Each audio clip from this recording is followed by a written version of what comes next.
What is she doing here?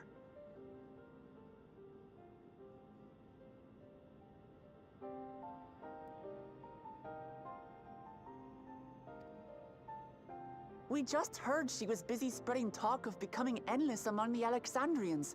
What's going on here? She is not who you think she is. Not the Queen of Reason, who has made a miraculous return, but an individual of flesh and blood, possessed of a soul.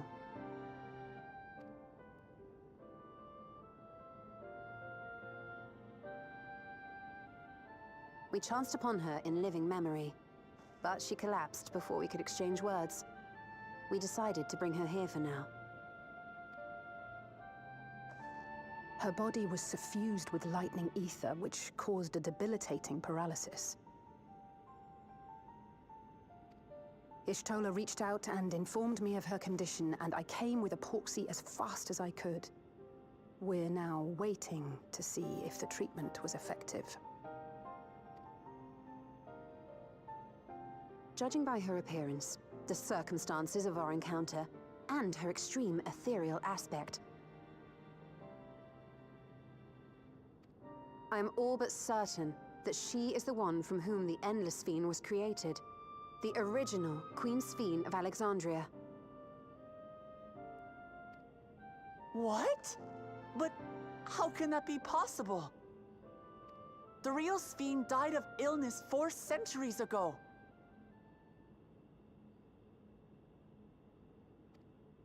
I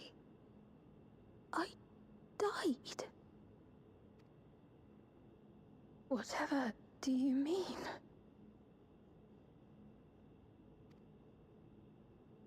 I am not dead. I'm not.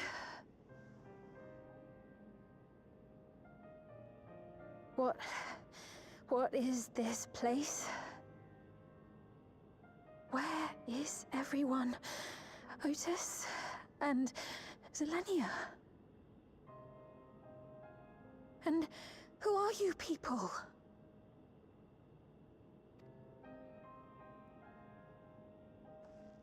Calm down. We mean you no harm. You've been unwell, and it wouldn't do to strain yourself.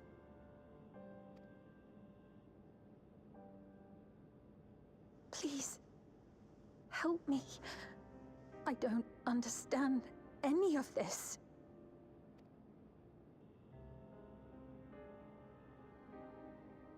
Of course. But if I might confirm some things first.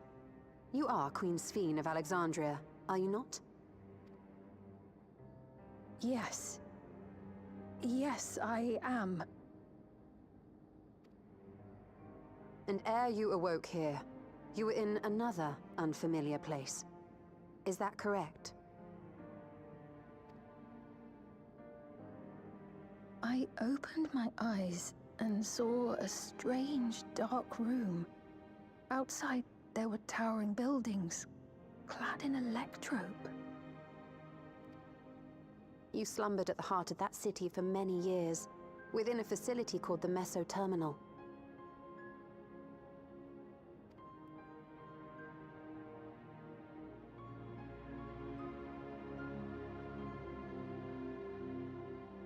Many things have come to pass during that time, some of which you may find upsetting. Are you sure you wish to learn of them?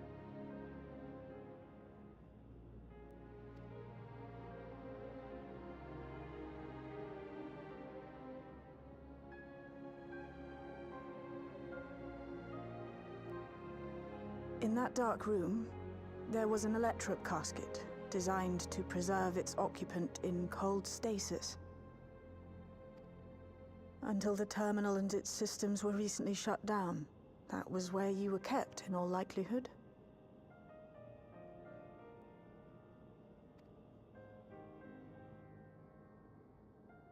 Since the time of the Old Kingdom, for 4 centuries. What? Do you speak true? I've been asleep for that long. 400 years.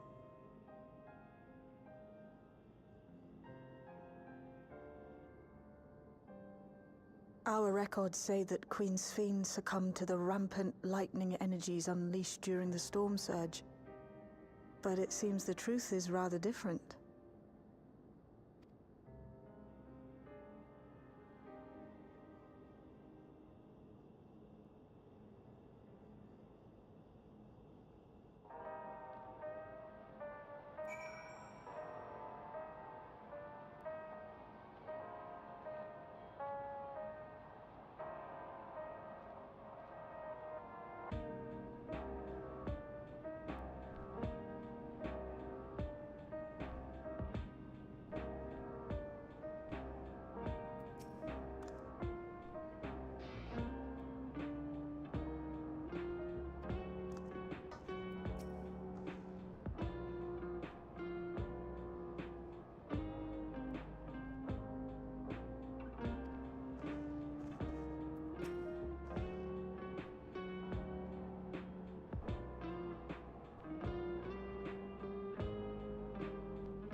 OBS was on the wrong mic. I've been muted this whole time.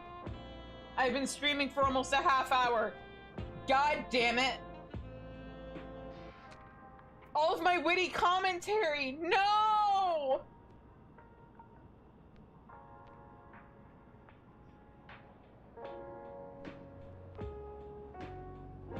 Anyway, it's fine because there were some points where I started accidentally interrupting the voice acting.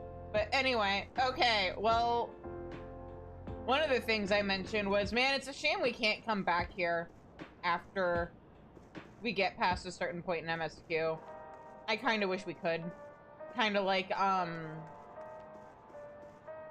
oh, what's that room that we now have access to in the Rising Stones? Where the Scions were asleep during the,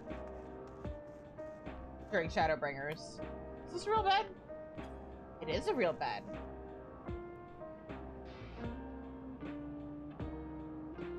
But yeah, let us come back here for like roleplay and screenshot purposes. Give me a place where I can slash doze in private when I go to AFK in Solution 9. Anyway. Okay, time to talk to Galulja again. What would Otis do if he were here? What can I do? The original Queen Sphene. We'll tell her what she wants to know. Then we'll decide what we need to do.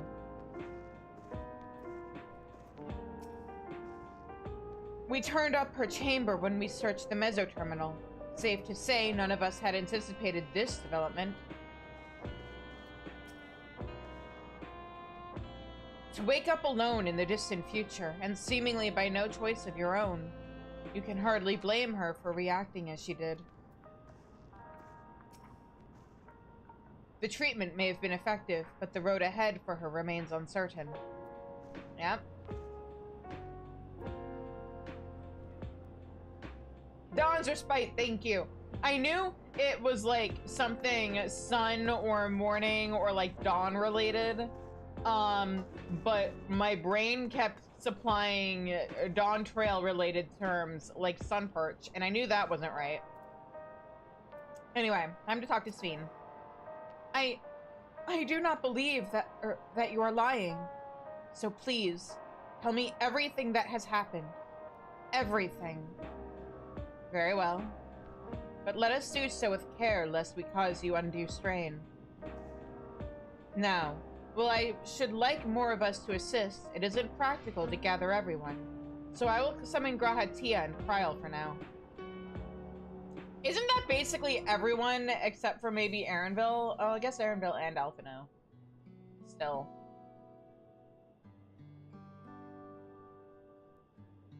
I appreciate the fact that they made this a montage and not the usual fade to black. I hope they do more of that in the future.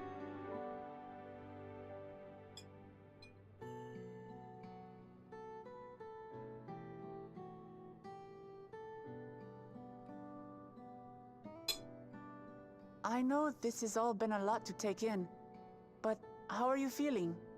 Physically, I mean. Much better now, thanks to Y'shtola and Alisei's ministrations. In fact, I can scarcely remember the last time I felt so hale.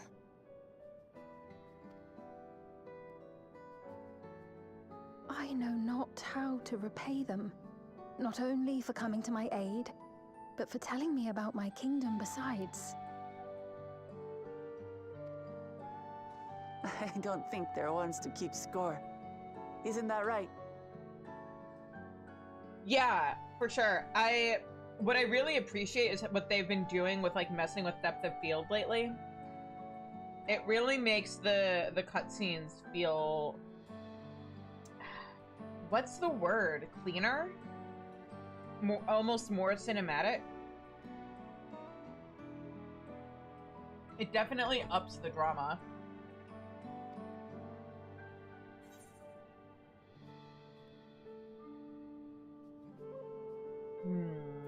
Alizé never abandons those in need. I don't know how Y'shtola would feel if I called her motherly within earshot. She's known those two for a long time. You can trust in her judgment. Besides, you helped to prove that their treatment works here as well. With this success, they'll be able to help others in Alexandria who suffer from the same illness. Few things could make them happier.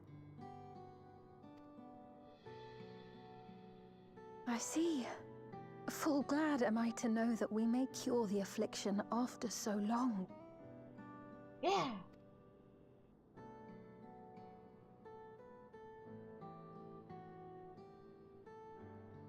So very long.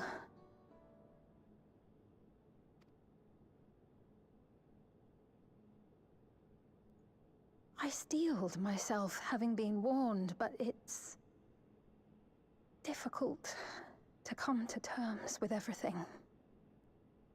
Also, the little details with the animations, her hands shaking, her little lip wobble. Oh, so good. Sphene?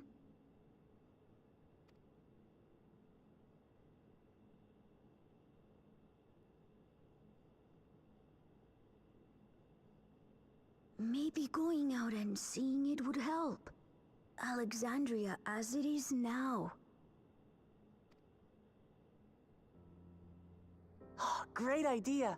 There's no substitute for seeing things with your own eyes. That said, there is a chance that you'll run into the other Sphene. Still want to take a look, even so?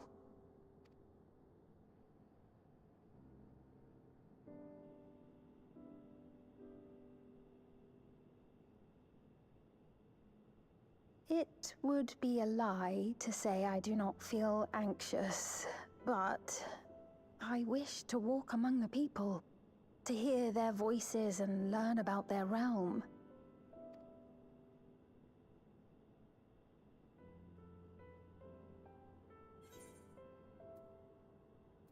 We can go together.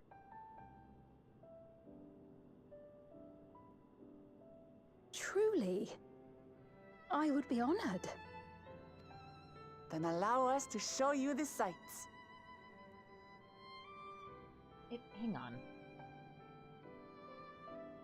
Why does my VTuber model size keep changing? I'm not doing anything. I haven't messed with OBS or with a VTube Studio at all. First it was too small, now I just realized it was too big.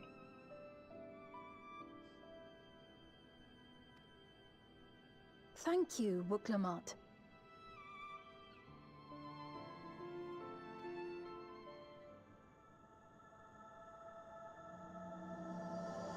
Hey, title card. What? Title card.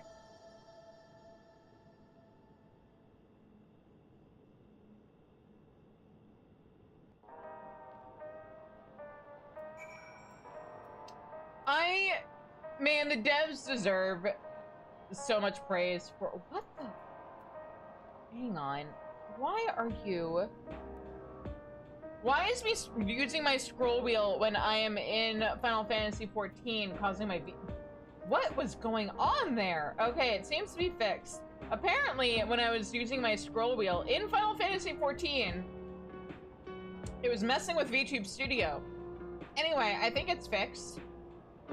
Whatever it was. But anyway, like I was saying, the devs deserve so much credit for Sphene. She's such an interesting character. They made 3 versions of the same character, and each one has their own distinctive personality that comes through in how she is animated, and how her face looks, and how her voice actor, which is the same across all 3 characters, played the character and was directed by the voice director. And I think that is so cool.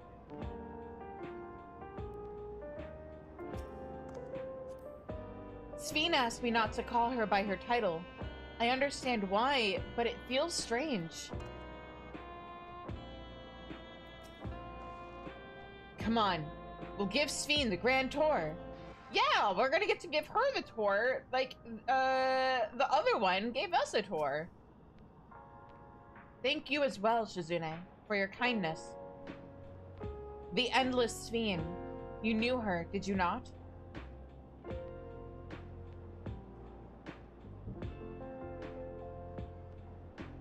It may take time for both of us to come to terms with this situation. Oh yeah, she's like I said, her voice actor is absolutely on the list of people who deserve so many flowers for what they managed to pull off with this character. It's incredible. It may take time for us, or for both of us, to come to terms with this situation. Myself especially. But I recognize that I must. I may still be here, but the world I knew was gone.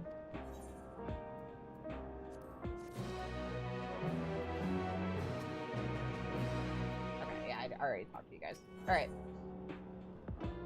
Sphene is eager to see the new Alexandria.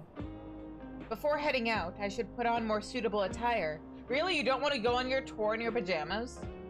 There's a modern outfit among the items Shell has prepared for me, I believe. If you would wait outside, I should only need a moment. All right, take your time.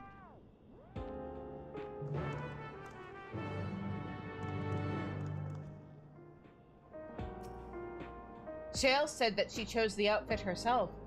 Once I've changed, I shall join you outside.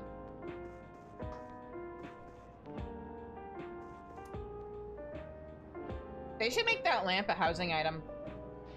Just putting that out there. I mean, there's a lot of stuff in here that they should make housing items, but lamps, bed, the little side table, all of it.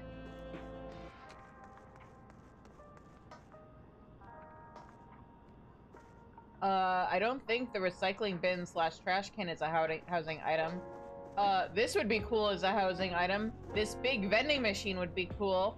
I am just giving my wish list of things. I know there's like a vending machine that you can get, but we should get all of the vending machines.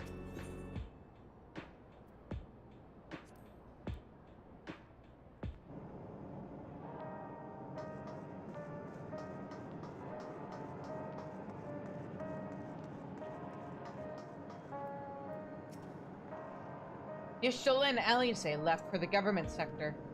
They wanted to discuss how to go about treating those afflicted with lightning. Admirable. I don't know how they keep going without so much as a short break. I haven't gone outside in a while. Shale decrypted more of my mother's records, so I've been spending a lot of time reading them. Anything interesting? Even if she can walk, it's still far from fully recovered. Or she's still far from fully recovered. We'll have to take care not to push her too hard.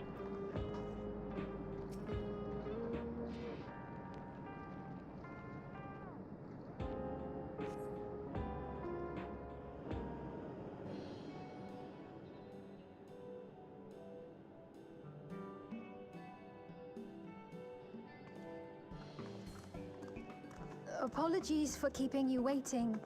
I've never worn such clothing before. I need it. I need that outfit so bad. I cannot wait until they add it to the cash shop. Also, what a cool way to do like a modern looking outfit that is very much a callback to Garnet's outfit from the beginning of Final Fantasy IX. Oh, that really suits you.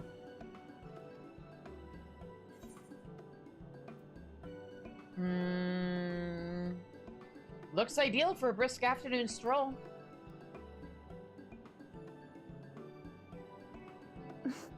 For one so well-traveled to say that, I feel confident it's perfect for exploring the city.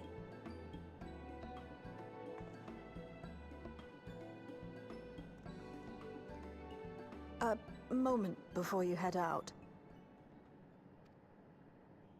Circumstances being what they are, we thought it best to come up with a way to distinguish you from the other Sphenes, and we should probably settle on this now rather than later. I suppose it could get pretty confusing. First, we propose calling you simply Sphene. As for the former Queen of Reason, Endless Sphene should suffice. I mean, you did already refer to her as that earlier. What about the new one who's been addressing the citizens? Despite being the spitting image of Endless Sphene, we know she's a different entity. So we were thinking of calling her a simulant, after imitation stones. I see. Well, they're definitely not the same. And that's as good a way as any to draw a distinction. But what do you think, Sphene? Is that all right with you? Rest assured, I have no objections. When I am in the city, however, I intend to keep both my face and name secret. For the people of today's Alexandria know only the Endless Sphene. We're sorry to subject you to such ignominy. No, I myself would rather not invite complications, so it is quite all right. Thank you for your concern, Shale. Let us be off then. I am in your capable hands. That you are. First, we'll head to the entrance of Solution 9. Good idea. We should start from scanning Port 9. I'll do my best to explain things. Galulja's gonna be the little, tour guide. That's so cute! He's so baby! As long as we keep Sphene's identity under wraps, it should be safe enough to walk around the city. Still, we can't be too cautious with the simulants off doing whatever it is she's doing. Do take care out there. I will.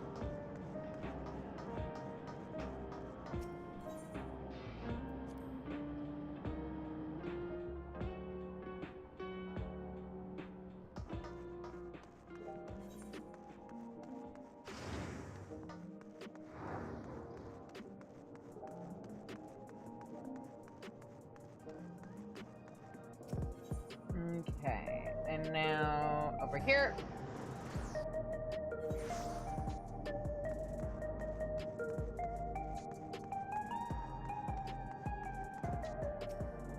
So you've been to Tuliolo. Were you able to meet with your friend? I was. Things were a bit awkward at first. She's still so young after all. But before long, we were talking up a storm. We had so much fun, just like old times.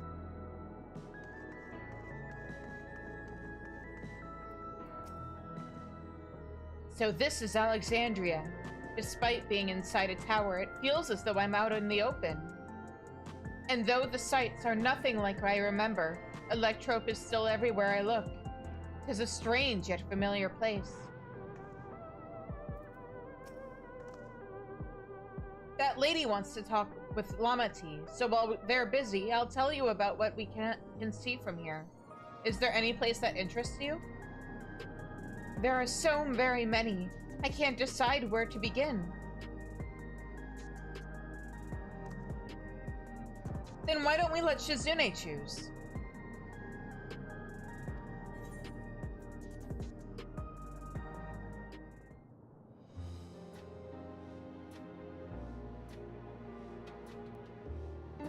Yeah, look at it.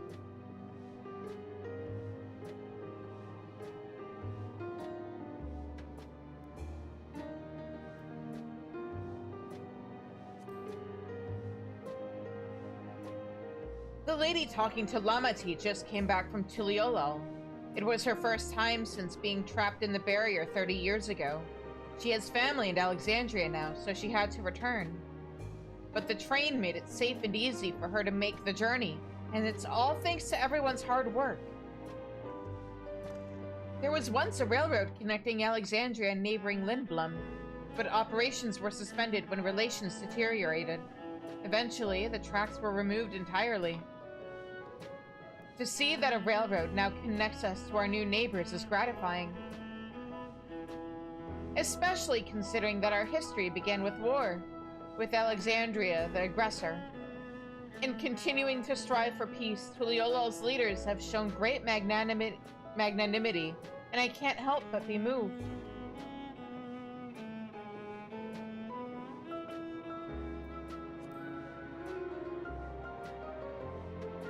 If you attune to Lane Node 9, you can teleport back here anytime you want. You can also use it to teleport to other locations in Solution 9. It makes it easy to get around. That's the mode of travel that utilizes ether currents, yes? We had the same in my time, but when the storm surge broke out, such nodes were sealed off to prevent enemy use. And after the war, the etheric balance across the entire world had collapsed. Not only was travel outside the barrier ill-advised, the act of teleportation itself had become dangerous. We had to abandon the nodes altogether. 'Tis heartening to see them as available again for the use of one and all.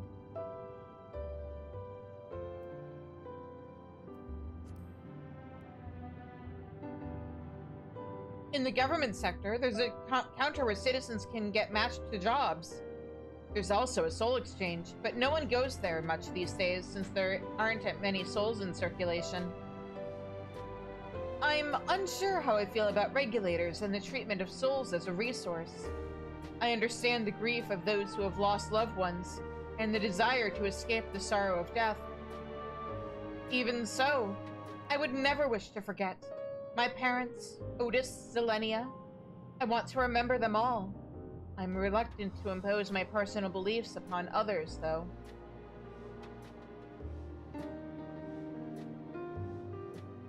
Man, it's too bad we don't have a counter like that IRL where we can just be like, hello, let me fill out a form, and then you match me with a job that suits my specific circumstances. There are lots of different shops at the Nexus Arcade, selling everything you need. It's always full of people out doing their shopping. The Endless Fiend gave Shizune and Lamati a tour of the place. I remember watching them from a distance. The castle town I knew had a main thoroughfare that was lined with shops. Whenever I visited, the citizens would come and speak with me about matters great and small. Just like that lady is doing now with Wuklamat.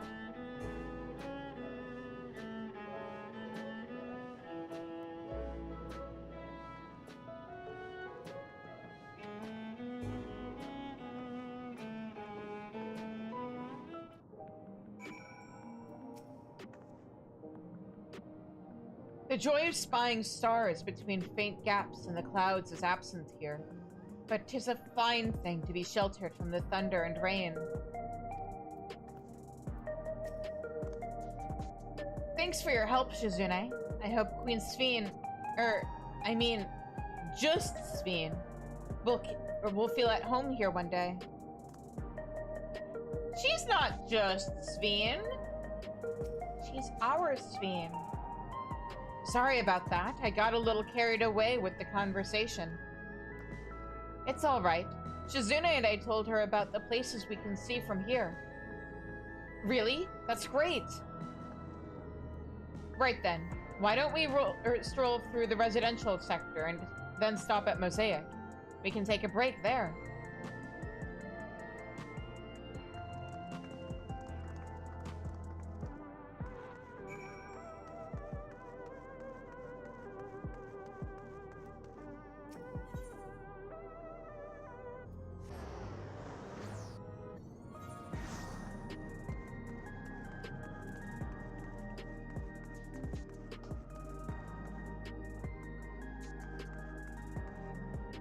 Oh, wait. Yeah. I knew there was a delivery Moogle there, I think. Did I? Look at the fluffy cat! I need to get that minion on my main. I still don't have it yet. It's so cute. I need all of the cats. All of the cats ever.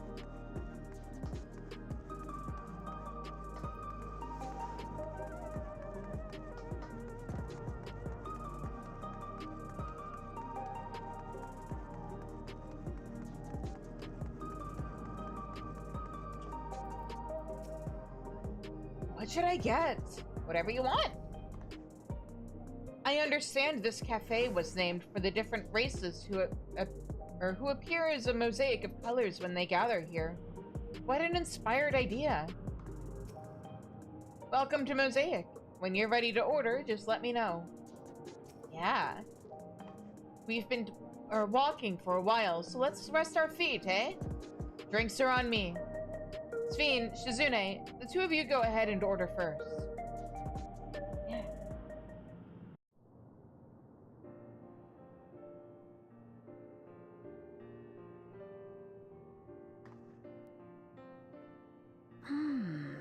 So many different drinks. I can't decide. Ooh. I'll have this, please. A Dali coffee. Of course. I should warn you, though. Dali beans are an older variety known for their strong bitterness. Still want one? The bitterness is the best part. Have you decided as well?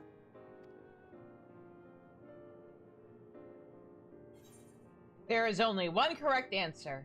Sweet cocoa with extra cream on top.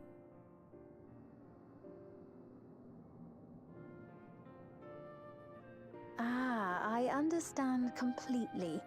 The allure of something sweet can often be too strong to resist. I'll have your drinks ready in a moment.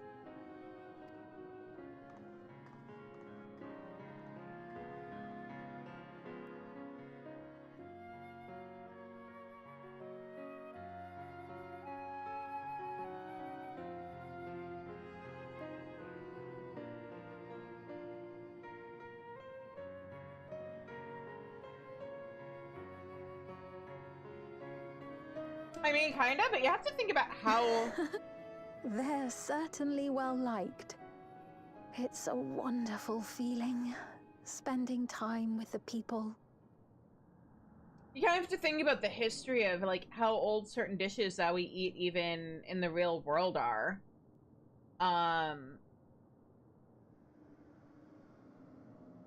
There is a YouTube channel I'm a big fan of called Tasting History with Max Miller. And he'll look at foods and be like, here's the history of it and where it came from. And some of those foods date back a really long time. Lemonade is super old. Bread. Bread's been a staple of, like, every society ever. For, like, ever. So yeah, like, we kind of take it for granted, but a lot of the recipes that we eat at least, like, have their origins and, like, their DNA dates back to way older times than we necessarily realize. I mean, hell, hang on, let me double check something. When did people start drinking coffee?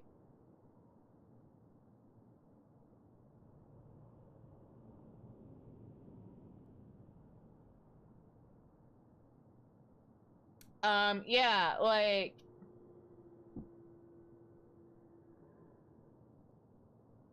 Yeah, history of coffee spans many centuries. Wild coffee plants originated in Ethiopia, while the beverage itself has its roots in Yemen, where it was harvested, roasted, and brewed.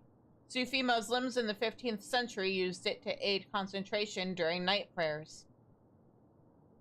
So yeah, coffee is centuries old. Tea, also incredibly old.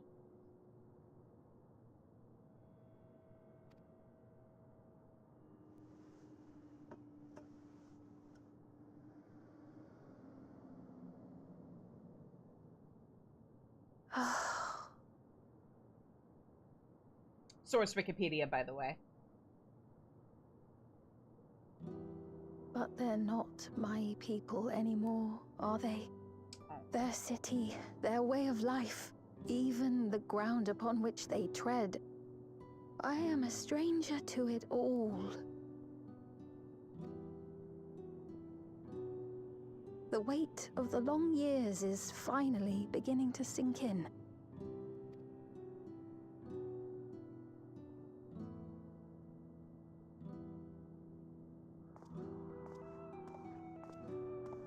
Your Majesty, is that you?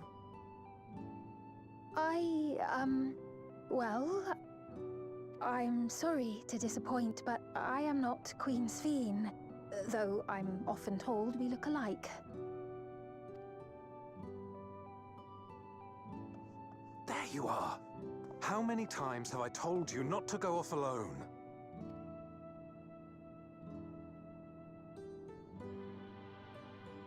I'm sorry he bothered you, Mom.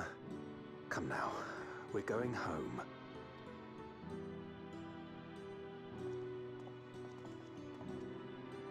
Bye! Not Queen Sphene!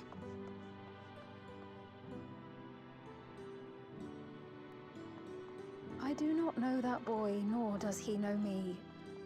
No one does. Another harsh reminder that I have no place here.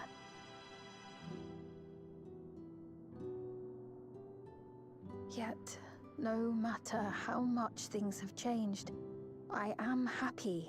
I am. For Alexandria has endured. Our sacrifice was not in vain.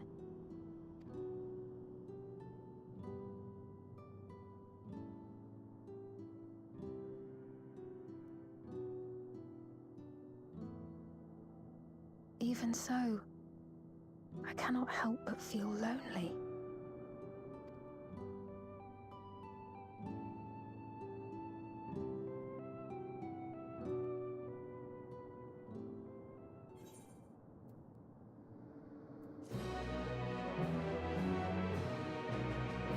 Poor Sphene.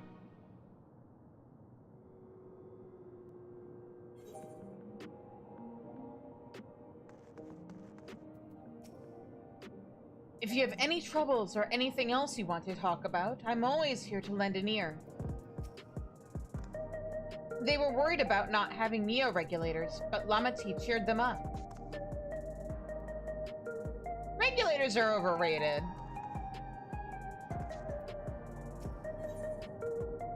Sphene looks at you apologetically.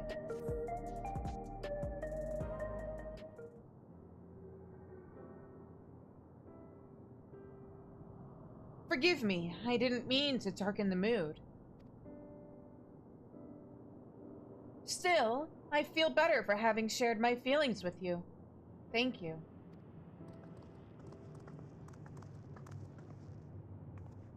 I'm sorry I'm not being much of a guide. I don't usually get approached this often. It's quite all right. The people have been through so much.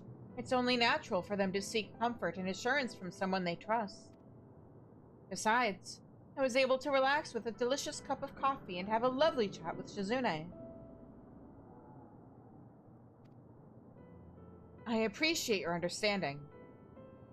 Right then, where to next? We should take a look inside the Nexus Arcade, but it can probably wait for when we actually need something. In that case, let's head back to the recreation zone. There's plenty to see on TrueView.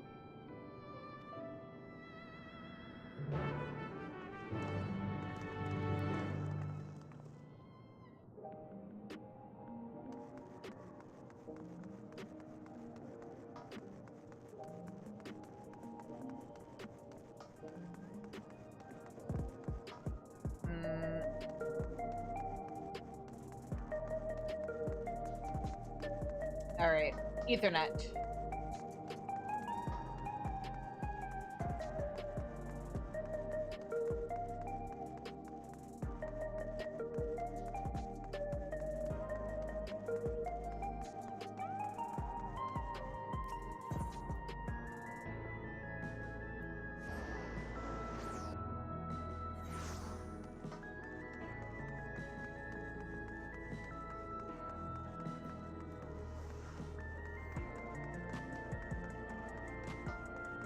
Alright, that being said, we're gonna be getting an ad break soon. So I'm actually gonna, I think, put up the BRB screen now, and we will continue after the ads. Because I don't think we have enough time, before the ad break starts to make progress. We can at least talk to people. He was this way when we arrived. Oh, hey, are you all right? I know who this is. Ugh. All right, but yeah, I'll see you guys on the other side of the ad break. I might actually just go ahead and start the ads now just to move things along. And yeah. And then we'll continue with MSQ. So go grab a snack, go grab water, all of the rest of that good stuff, and I'll see you guys on the other side of the ad break.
Alright, we're back.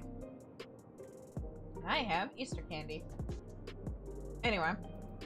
Hi, Galilja. He looks pale. We need to find a place for him to rest. Thank you. I was on my way to attend to some business when the memory of being killed here came flooding back. The danger has passed, I know, but the terror lingers. You guys need therapists. Just please, make therapist one of the new jobs next expansion. For the sake of, like, all of the Final Fantasy XIV multiverse. For all the comfort I've offered others in my work, I can't seem to comfort myself. It shouldn't be on you to comfort yourself. I see. When the soldiers attacked, he may be physically none the worse for wear, but unseen wounds also require time to heal. The regulators and souls they used to spare themselves the horror of death ended up subjecting them to it over and over again. If only we'd come to their aid sooner. But we're here now. We can offer this man the comfort he can't give himself. Try as I might, I can't shake this fear. My courage has completely deserted me.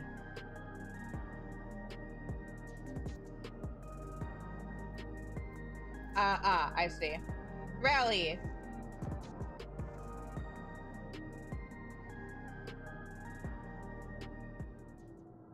Rah sis Moomba.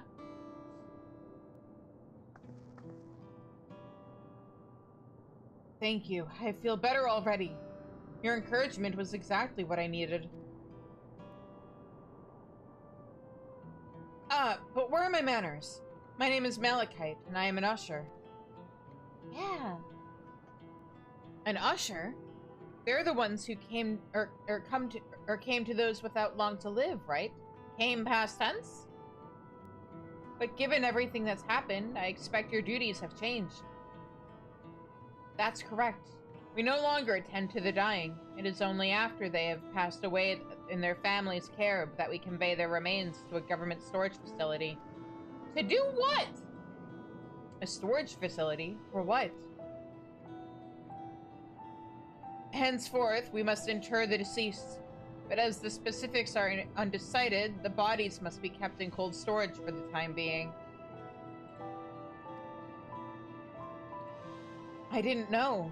I had heard there were graveyards over by the submerged city, but like funerals, burial customs must be long forgotten. Did you have usher duties? If so, we could help. I'm not actually here in an official capacity, so I am loath to trouble you further. But since you asked, I shall explain why I've come. Does he not know who he's talking to?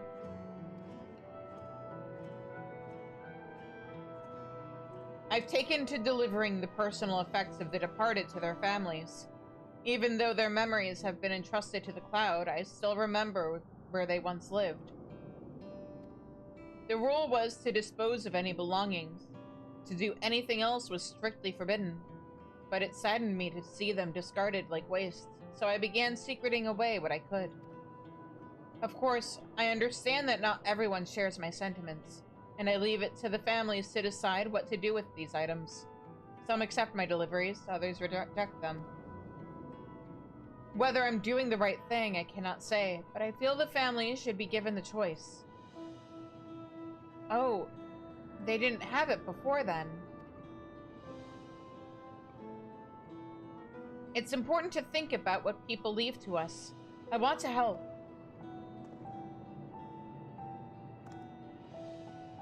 Do you want to help too, Shizune? Deliveries happen to be my specialty.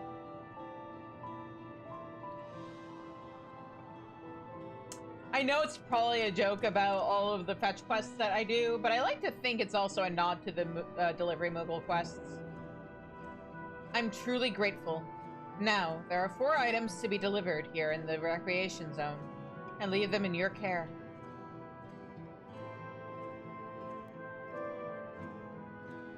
In the meantime, I will head to the residential sector to make deliveries there. After you've finished, please meet me back here. I would like to know the family's reaction.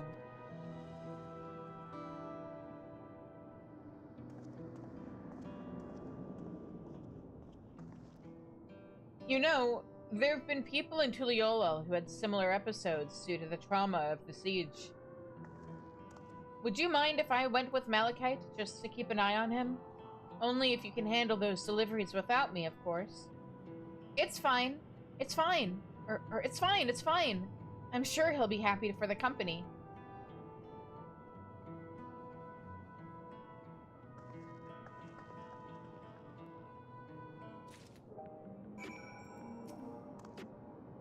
Come, let's deliver these namesakes to the families.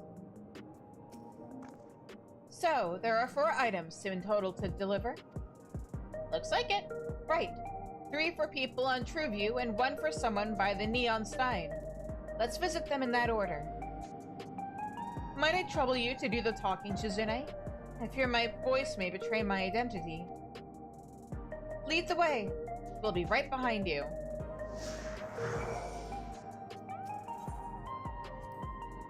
I heard before about ushers clearing out the homes of the departed. No wonder he started thinking about their belongings. Even though they're gone, the mementos of our loved ones live or give us the means to connect or reconnect with them in spirit. I'm sure the people who receive these items will treasure them greatly. Maybe. What am I doing? Alright, this away.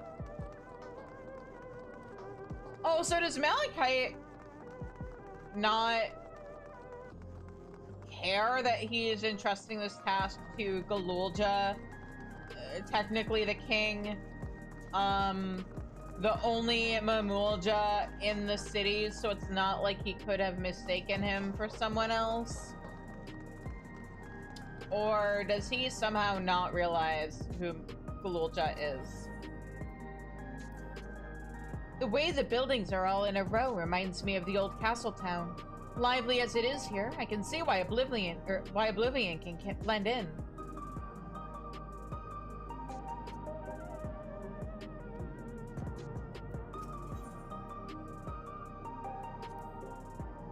The people around Trueview seemed scary at first, but most of them are really kind.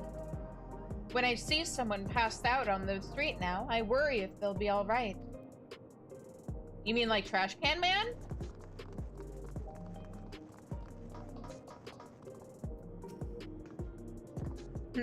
Is there something you need? Here you go. Entrusted to you by Malachite, this keepsake has been carefully wrapped for delivery.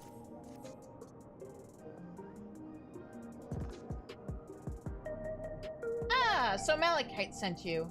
He was very considerate. When he offered to bring me the keepsake, he stressed that I didn't have to accept it if I felt uncomfortable. I see why some would say no, but I couldn't do that.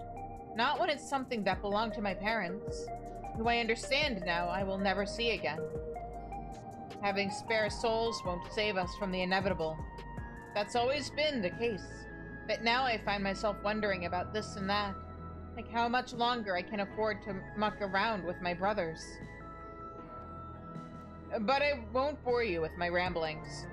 Thanks for bringing me the keepsake, and give my regards to Malachite.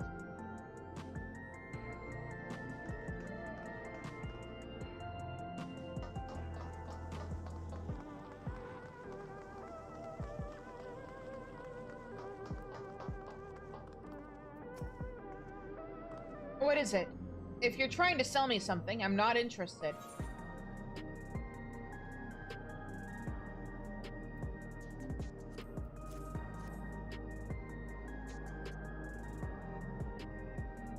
Oh, you brought the keepsake. Thank you. I've been looking forward to this, hoping that it might help me remember. But no such luck, it seems. The owner is dead, and they'll never become one of these endless Queen Sphene tells us about. It's a sad thought. Even so, I'm not sure I want to become endless myself. If they're made by putting your memories into a new body made of ether, doesn't that mean you yourself will still have to die first? The thought of not having to worry about souls was appealing, so I was happy to receive a Neo-Regulator, but I've only had doubts since then. If Queen Sphene herself recommends it, I want to believe that all will be well, but still. Sorry, I need to clear my head.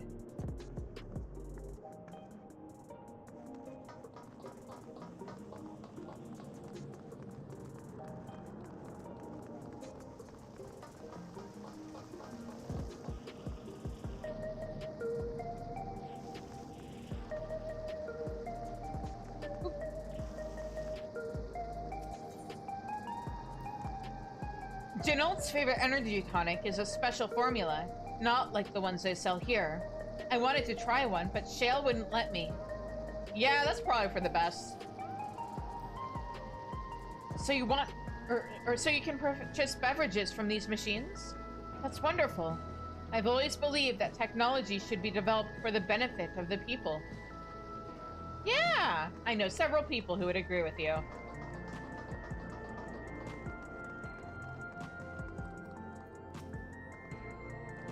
Oh, hello. Do I know you?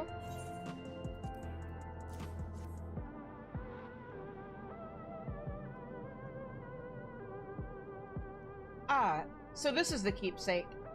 Truth be told, I've been wavering as to whether or not I should accept it. I mean, it belonged to someone that died.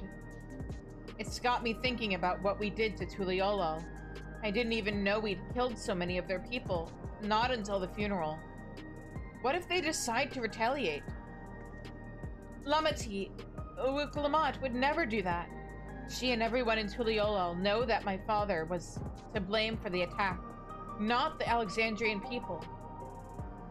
Oh dear, I'm sorry. I didn't mean to make you speak ill of your father. It's just, I can't stop worrying about death, and hearing that they're running out of neo-regulators makes it worse. I don't know what to do anymore.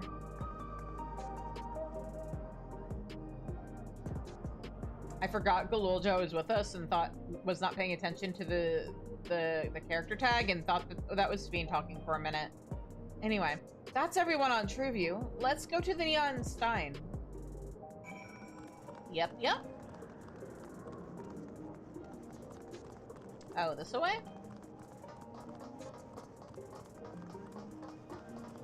But the Neon Stein is over there.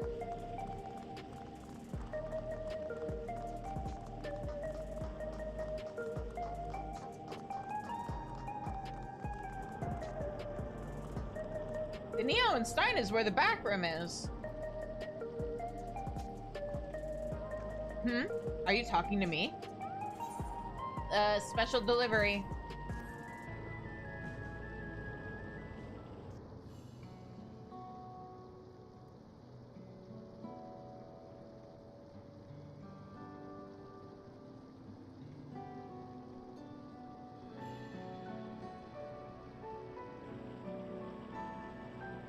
Oh, right, this. I can't say it stirs any memories, but it does feel familiar somehow. You know, you look familiar yourself. Where do I know you from? I rescued your people. I'm at the Arcadian. Ah, yeah. Ah, of course. You're the unenhanced challenger. No, champion. Also, you're the guy who got upset about not being able to get a soul or any souls when you were out of work at the Arcadian. Back in base MSQ. I remember you. I can't stress how incredible it is, what you've achieved without using feral souls. It's a genuine honor to meet you. Though not for the first time, I realize. Yeah, that guy. It was at the infusion station in the government sector, and it wasn't my finest moment, as you might recall.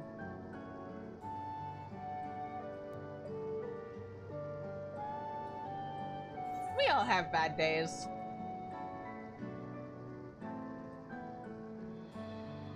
You're the Arcadian fighter who was desperate for souls. That's right. I'm sorry you had to see me like that. Anyway, seeing as we're meeting properly now, the name's Lathander. I used to fight in the Arcadian, but not anymore. I took Queen Sphene's words to heart and found a new job. One where I can put my knowledge of physical conditioning to use. As you know, lots of people were badly hurt when the mechanical soldiers malfunctioned, and I've been assisting with their rehabilitation. That's cool! It's not something I ever imagined myself doing, but here we are. Not many people can help others like you can. I think it's great what you're doing. Thanks. It's encouraging to hear that. There's this fellow who has learned, bleh. Let me try that again. There's this fellow who has to learn how to walk all over again. Becoming endless would solve his problem, but he's determined to overcome them the hard way, with the body he's got. Seeing that gave me a newfound appreciation for my own body. It's a gift from my parents. A sturdy thing that survived the arena, and I need to take better care of it.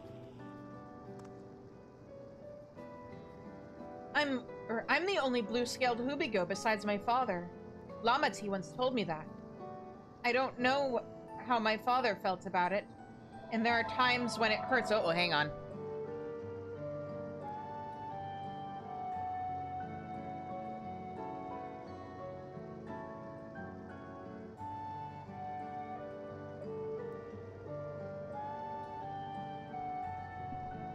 Sorry, I had to make sure my caller ID didn't dox me. Anyway, I don't know how my father felt about it, and there are times when it hurts to think about things we share, or think about the things we share.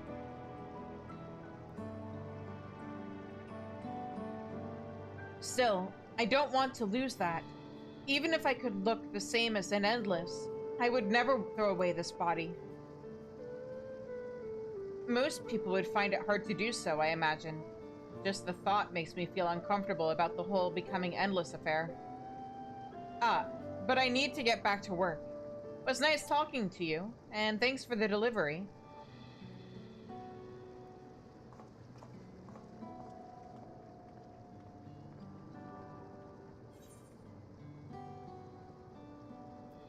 Oh, I have to pick one. Hang on. Boy, they're just all so useful.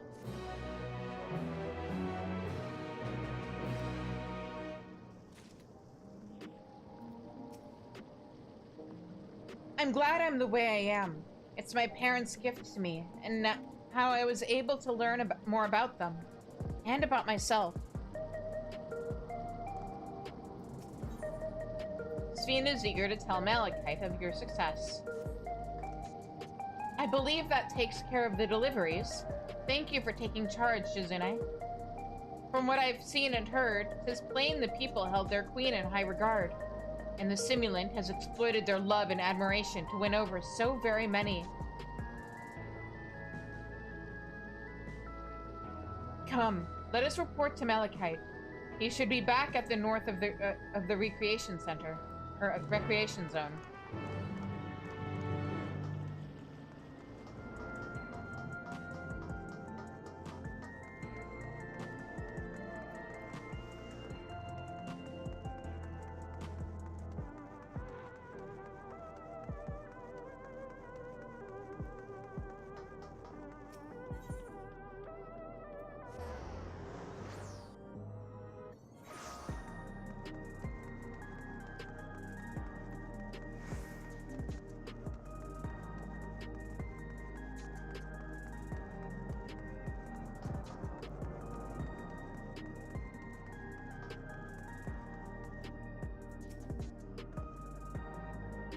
Those we spoke with all harbored anxiety towards death.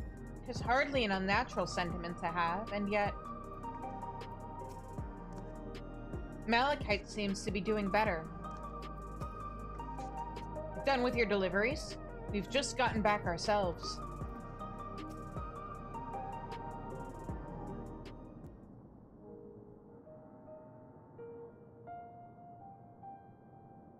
Thank you for your assistance. With this, every delivery I had planned for today is accounted for. The reactions I received were mixed. While some were glad, others decided they did not want the items after all. How was your experience? Everyone accepted their items, but they all felt differently about them. One person couldn't remember the keepsake's owner, and another couldn't stop worrying about their own death.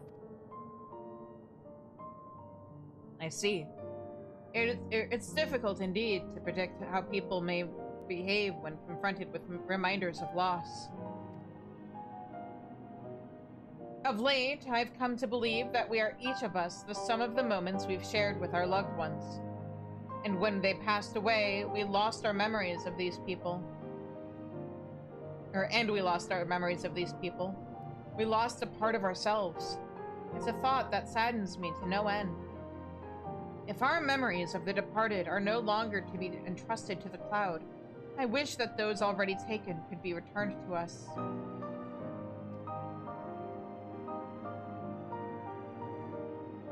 Well, my friends, I must resume my formal duties. My thanks again for your aid.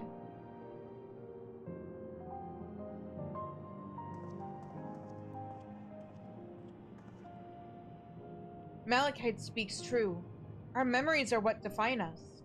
They form the path we walked to be here, or where we are. My endless self, I expect, was much alike to me in the beginning. But I cannot become like her, no more than she could have become like me. For once our paths diverged, so too did our lives and experiences. That's true. Even if we start from the same place, we all have different journeys. At some point, things like our goals and our ways of thinking are bound to change. The Endless Fiend was one possibility. A vision of myself who made choices I want to believe I never would. I'm beginning to come to terms with the fact I did, though.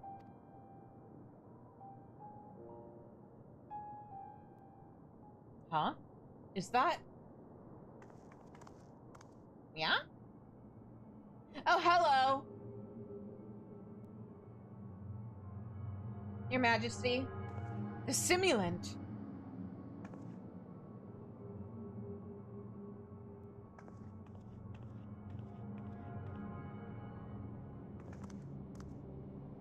She was looking straight at us. If I didn't know better, I'd say she wanted us to follow her. I have a bad feeling about this, but we might not have another chance to figure out what she's up to. We're going after her, right? Of course.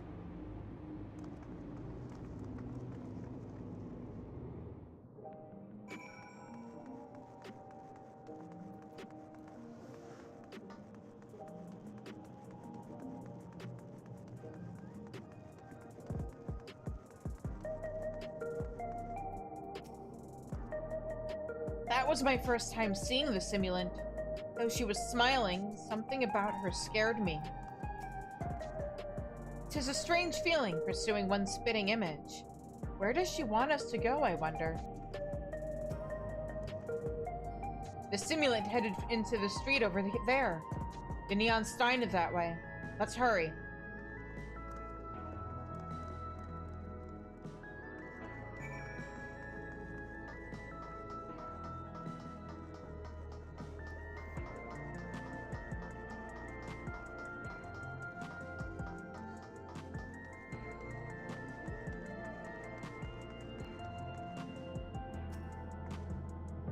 What is she up to? Gee, I don't know. I don't like this. Did we lose her? Time to find out.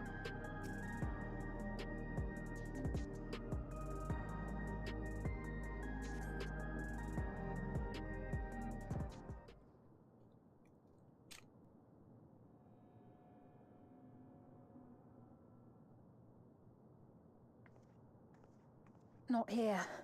Let's press on, if only a little further.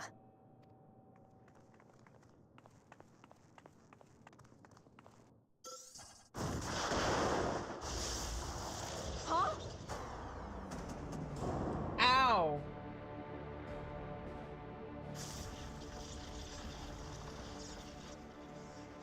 Hey, are you all right?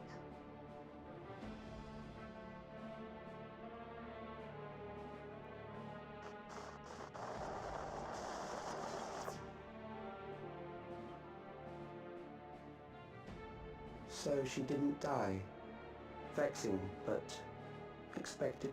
I mean, after Ramu, I haven't fought Ixion on this character, but after Ramu a second time, fighting Eutrope in the Arcadian. I'm used to getting zapped by electricity, dude. You're gonna have to try harder than that.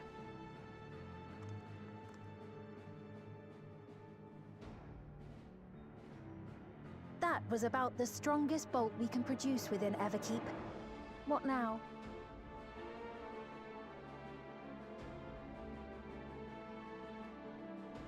We obtain more precise measurements.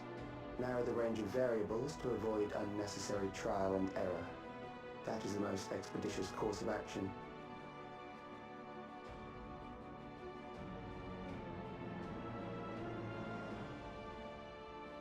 I know that voice.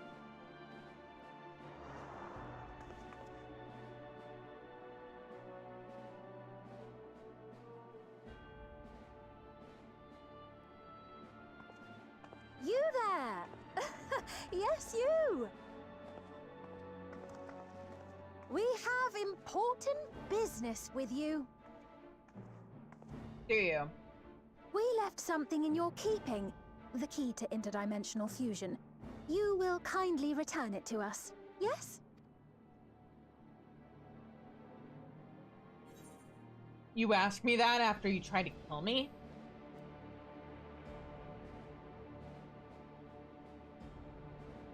Now that you mention it, the other way around may have been more appropriate. No shit! If I had the key, I wouldn't need to be cruel and turn away so many people. Far more than 5,000 could become endless and know eternal happiness. What? You mean to steal ether from other worlds again?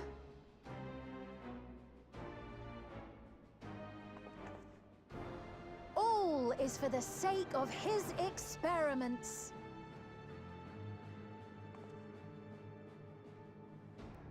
'Twas for that reason, you know, that the previous me created the Endless. I pity her.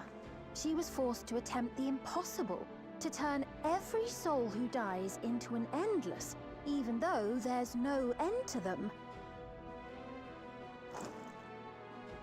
Admittedly, that was part of the plan. Her desperation would drive her to claim the key and use it.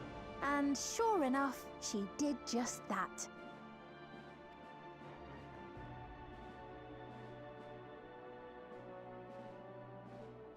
I know you had a soft spot for her, Lamachi.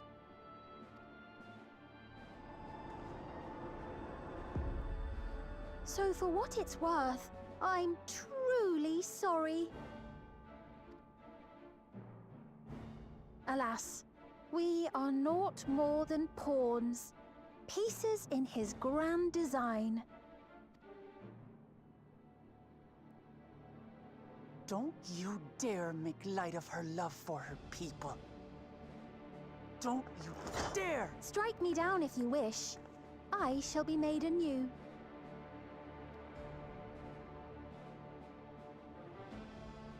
And I doubt many would look kindly upon the vow of resolve of Tuliolol if she attacked a neighboring queen, and not for the first time. Would you be willing to accept the repercussions? Damn you!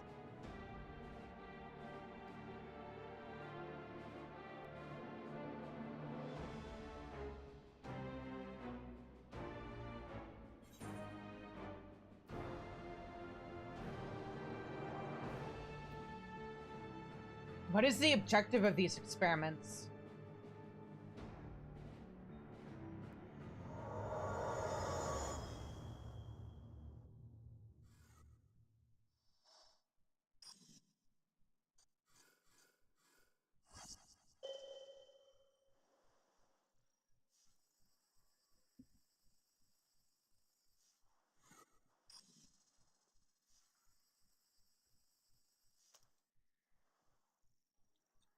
You're speaking to me.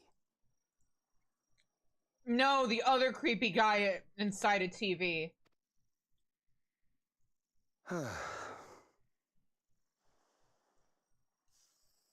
Our goal is to usher in the next phase of mankind's evolution. Since time immemorial, life has used death to facilitate adaptation in an ever-changing environment. The old and infirm are weeded out, allowing the species to thrive. Generational succession. This has been our survival strategy. Yet, this strategy has long since reached its practical limit. It is outdated. Is it though? It relies on progeny, which gives rise to unchecked population growth. Resources become scarce, invariably leading to conflict. All the while, death is ever present and robs our species of untold potential. Where man now stands in his evolution, bodies of flesh no longer make sense. What we must strive for next is carefully managed, eternal preservation.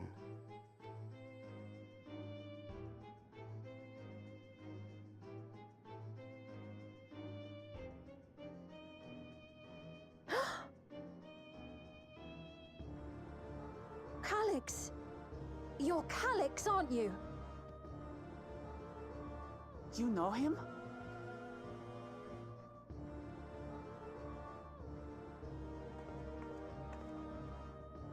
The young genius who had mastered electrode technology.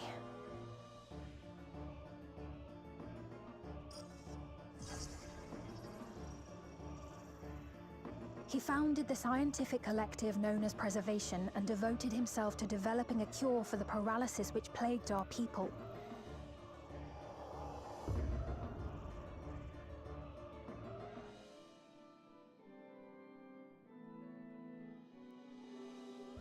Calyx, you always had your gaze set upon the future, and I know you do now. But I beg you, do not deceive the people of Alexandria. Do not manipulate them with this imitation forged from my memories. Well, how rude. Yet, whatever you may say, I'm the one whom the people regard as queen. You may have worn the crown for a few years, but now you are no one. Just a frail, fleshy version of me that could die at any moment. The kingdom has no use for such as you.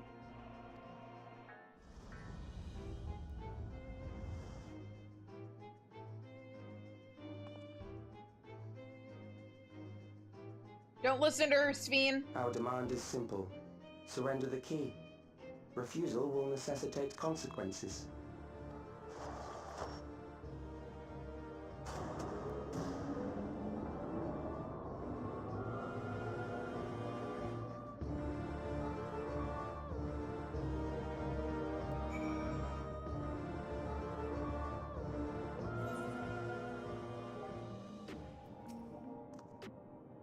What a cruel thing to say to Sveen.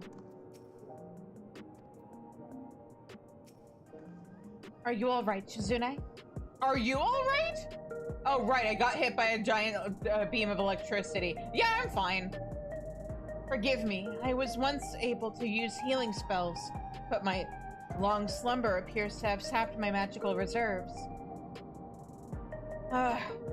It's frustrating to be so powerless. But perhaps I must accept my newfound limitations. You just woke up! You'll get your powers back. You just need to shake off the last of the fatigue.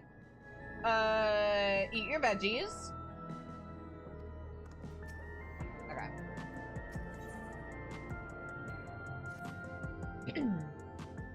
You'll be fine. Alexandria has no need for a Queen Sphene. It's the Queen of Reason, my endless counterpart, that they love. And although it is a hard truth to accept, it is nevertheless the truth. I must find a new way to serve. You're not alone, and together we can get through anything. Well said. And it just so happens there's something that only you can do right this moment. Let's start with Calyx. What can you tell us about him? He was a prodigy who specialized in the field of electro and made his mark during the storm surge. Yet even as he basked in the admiration of his peers, he struggled with an illness he had from birth, which left him with precious little time to live. For him to still be here for 4 centuries on, I think it's safe to assume that he too has become an endless. I see. While we're somewhat familiar with preservation, I never imagined we'd cross paths with one of them like this.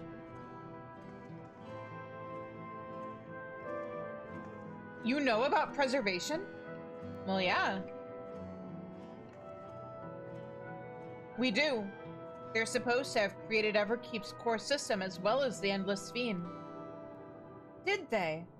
Oh, while I was slumbering. The members of Oblivion have spent a lot of time investigating preservation. We should head to the back room and tell them what's happened. Also, yes, Iris, I absolutely agree. I love Calyx's theme. Man, there's so much good music in general in Dawn Trail.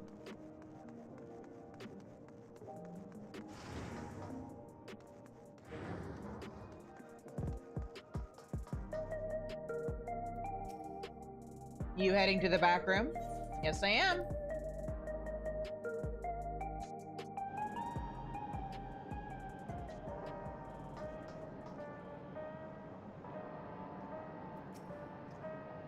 We heard about the ambush. You seem to have weathered it well, but try to avoid straining yourself, do you hear me?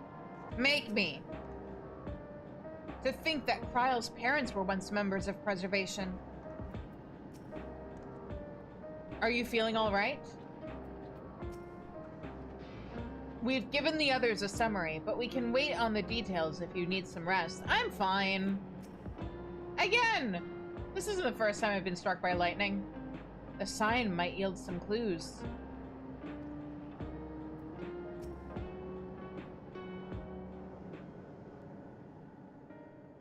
We've heard what happened. So, preservation has revealed itself at last.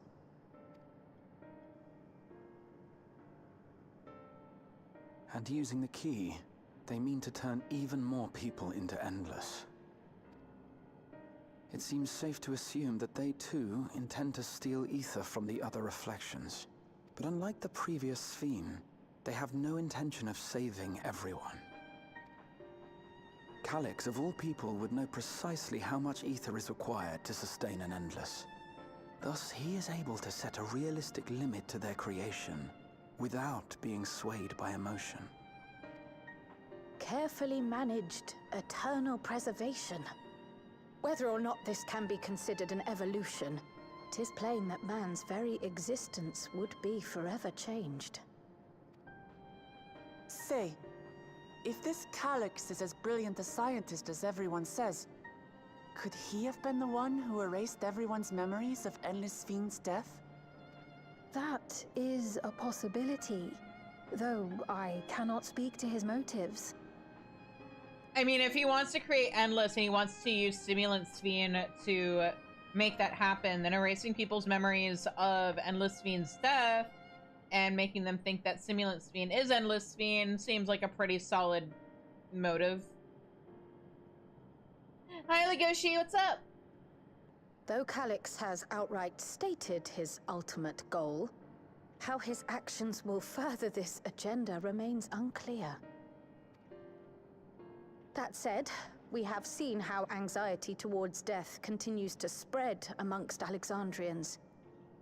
Perhaps the simulant stokes this fear to entice them to become endless. Everyone is afraid of death.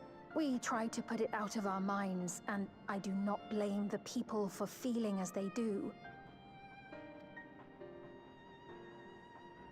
Nonetheless, I wish to stop the simulant. I wish to do what I can for those who believe in their queen.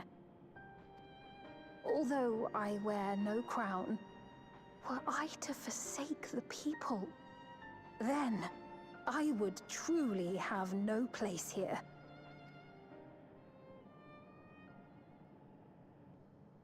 I don't know if this will help in that endeavor, but I've found something interesting.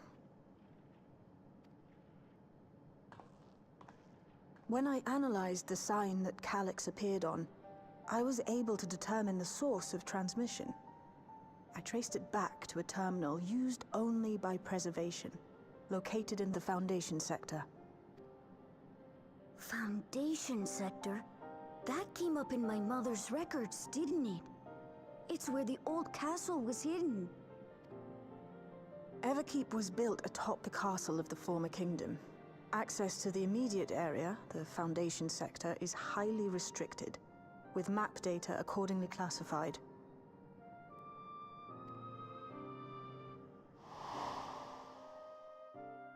Yeah, we could see Everkeep being built around it in Alexandria. The old castle is inside this tower. It's an ideal place for Preservation to conceal a terminal, I must say. Having existed since the Storm Surge, they would be familiar with the castle's layout. But I wonder, would someone so versed in electrope, such as Calyx, be so careless as to leave a trail? Probably I not. expect he intended for us to find the terminal. It may be a trap, but it's our only lead. What do you think, my friend? If we have a lead, I say we follow it. We can't leave them to their own devices. I think a little revenge is in order.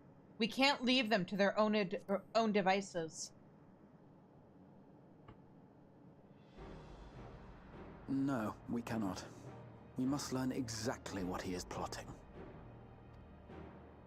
If you're set on this course of action, I'll work on getting you access to the Foundation sector. Sit tight for now. Also, man, pizza sounds so good right now, but I can't have any. Please, let me come with you. I may not possess any special skills, but I know the castle better than any. So please.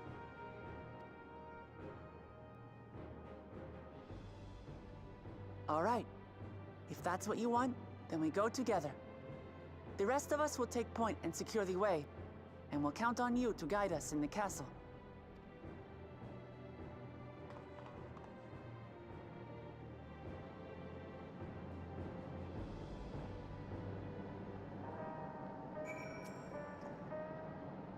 In the world of Sven's memories, the town was already submerged. Given their dire circumstances, I expect the people considered stripping the castle for materials to rebuild. For the structure to endure even now, it speaks to its importance to the Alexandrians as well as their resilience. Calyx determines how many will become endless, but leaves the choice of who in the hands of the people. Is this his idea of fairness, or does he simply not care? Perhaps he considers all to be worthy of salvation. Oh, but it's too early for such speculation.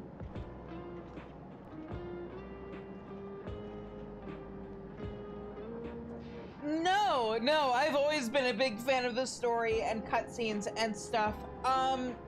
Basically, when I first started playing Final Fantasy XIV, I had only played 5 and 12, and I hadn't finished either. And when I started streaming, one of the things I decided I wanted to do was play through every main series Final Fantasy game so that I could basically do a retrospective, see how the series had developed and evolved from game to game, and also find out where all of the references in Final Fantasy XIV came from. And then replay the game so that I could experience it knowing what those references were.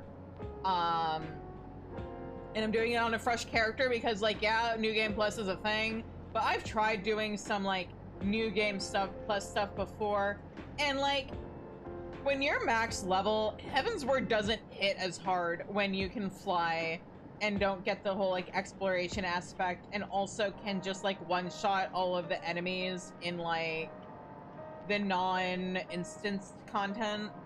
So yeah, I decided to do it on an alt. It's also been nice being able to see where, like, being able to play it with knowledge of what's going to happen in the future, and being able to spot stuff that, like, even if it wasn't originally intentionally foreshadowing, the stuff that became foreshadowing later. Dawn Trail, actually, I enjoyed it. On one hand, one of my many issues with Endwalker is it is not as good the second time, because you know it's going to happen, which means any anxiety about characters dying does not hold up. Ultima Thule, playing it the second time, not a great experience. Just as an example. But on the flip side, Dawn Trail has a lot of really interesting foreshadowing. For instance, when you're on that boat heading to Tuliyola and the storm hits, and you act like the Warrior of Light activates a barrier to protect the boat from lightning. I like to think that was intentional in terms of the foreshadowing for how things play out in the second half of the expansion. And also the way that, like, knowing what the themes of the expansion are when replaying it, because the whole theme of the expansion is loss and grief and mourning and stuff. And being able to spot that starting as early as Kozamauka, like the first time you go to Kozamauka, is really cool. And also being able to better spot things with Zeralja and his characterization and the foreshadowing of what he ends up becoming. Because I think the first time I played through Dawn Trail, I was too distracted by how convinced I was that he was going to get redeemed. I genuinely thought, oh, maybe he, like, deep down cares about his siblings, and he's just, like, very stoic, and Surrealja is manipulating him. And this time I got to play through the expansion knowing that ain't the truth. And so I was better able to see him for who and what he really was. And yeah. So. Anyway, did I already talk to Raha? Yes I did. Trial?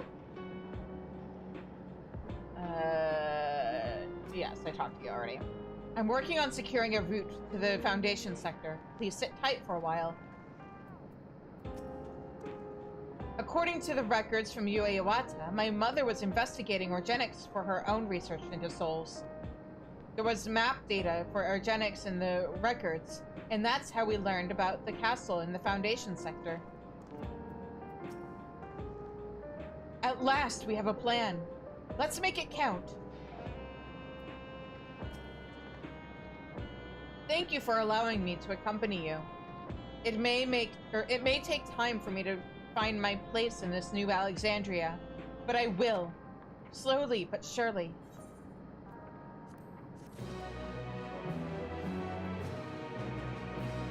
The castle was once my home. I shall do my utmost to be of use on this mission. Okay, you guys are all saying the same thing. I didn't mean to click on you. Okay. Descent to the Foundation. Shale is eager to get on with it. Right. I believe I've plotted a viable route to the Foundation sector. As we don't have much information on the area, I'll come along and gather geographic data on site. You can leave the navigating to me.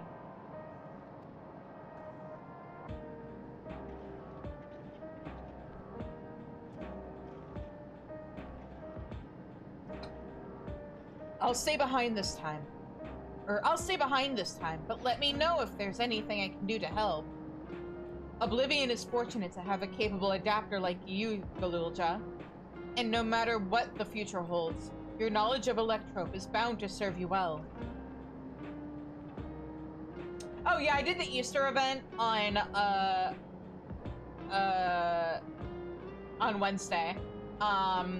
Which is kind of hilarious because I'm Jewish and Wednesday was the first night of Passover. But oh well. It's also the reason why I felt weird about the idea of doing it today. But yeah, everybody make sure to do the Easter event. Also, apologies, YouTube watchers. I forgot to start the stream on YouTube until after I had finished the event, so you guys kind of missed out on it. I got all the rewards on my main. I'll probably have to grind that out tomorrow on my alt to get what I want. But yeah. Anyway, Oblivion is fortunate to have capable, bound to serve you well. Okay. We're almost at the dungeon. Also, Legoshi, good on you to being willing to replay the whole game to get the story. I know there are a lot of people who aren't necessarily willing to play through 11 or 100 levels of this game. Granted, at that time, if it was in 2020, that would have been Shadowbringers, so 80 levels, but still. With such dependable support here, we may embark on our mission. Come, let's head to the lift in the government sector. Granted. Everybody I know who has gotten into the game and been like playing it like a normal person, by which I mean not doing what I've been doing, which is only playing the game 12 hours a week, they've gotten through each expansion a month. So, not the 3 years I've been doing, but that's because this is a streaming character. Be safe out there. And I absolutely, if I streamed every day, I'd be hella burnt out, but I would have absolutely have been, caught up a way long time ago. I did also take a couple of breaks from streaming the game. So there is also that.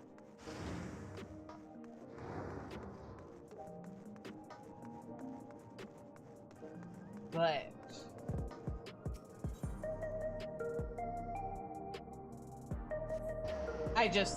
it's so funny because back in Heavensward, I distinctly remember, you know, back then there wasn't a story skip that you could get in the cash shop. And you had a lot of people who wanted to get to Heavensward as soon as possible, and they were new to the game. So they were cutscene skipping through A Realm Reborn.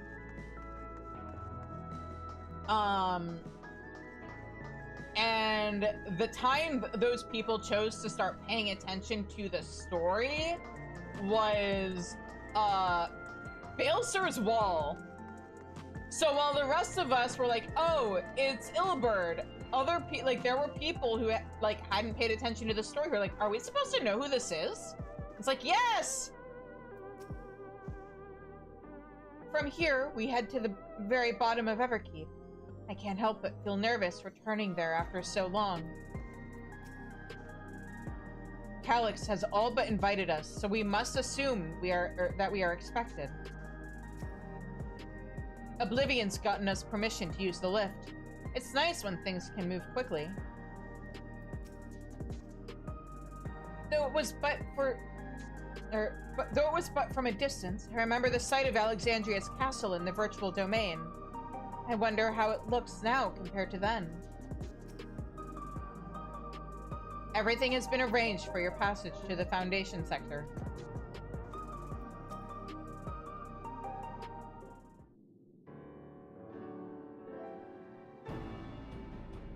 There's no direct lift to the Foundation sector, so we'll have to transfer to another on the way. If we take the wrong lift, we'll end up in the wrong sector, so be sure to follow her instructions.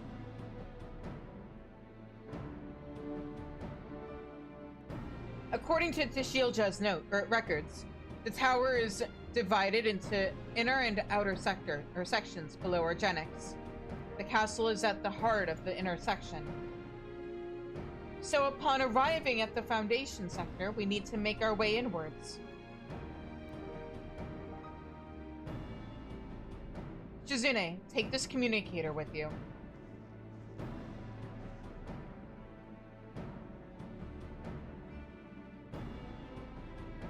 It's been modified to track your coordinates, so I'll be guiding you as I collect data.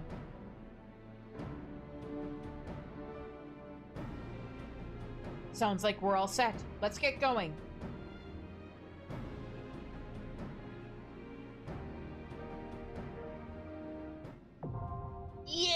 Underkeep time.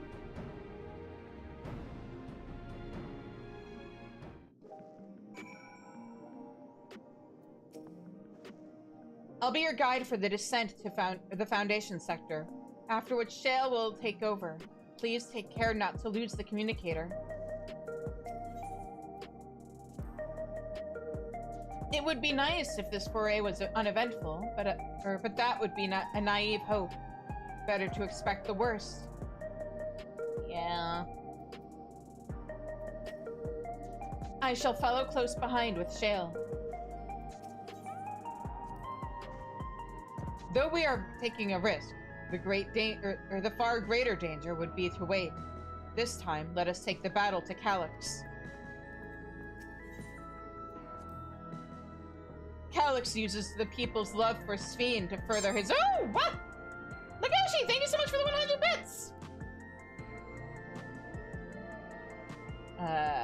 Calyx uses the people's love for Sphene to further his own schemes. We can't allow him to do so any longer. Whatever it takes, we'll find and stop him. We're heading into a trap, so watch your step. Alrighty. Now.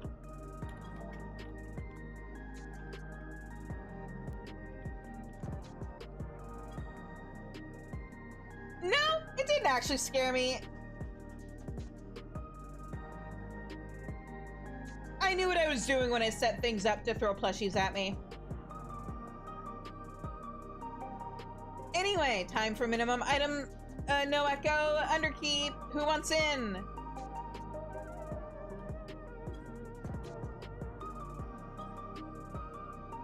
Let me make sure I remember to set it.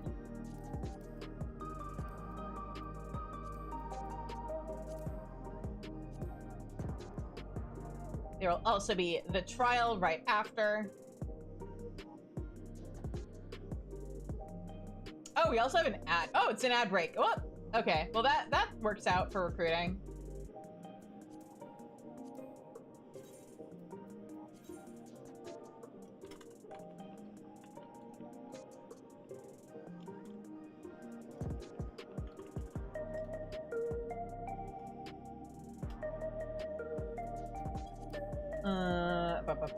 Set up a party finder.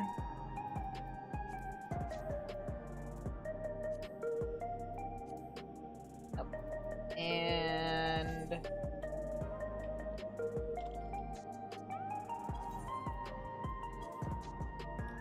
plop that in there and in there.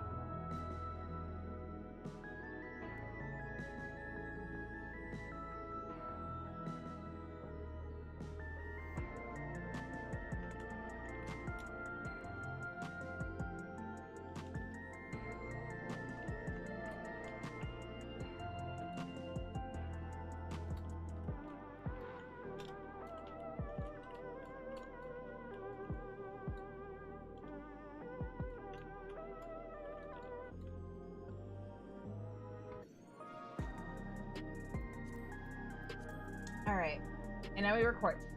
Chaos! Hi! Runaway spoilers, but hi! Thank you for the alert!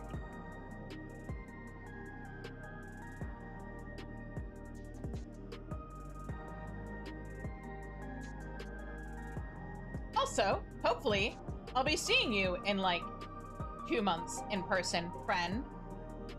Can't wait.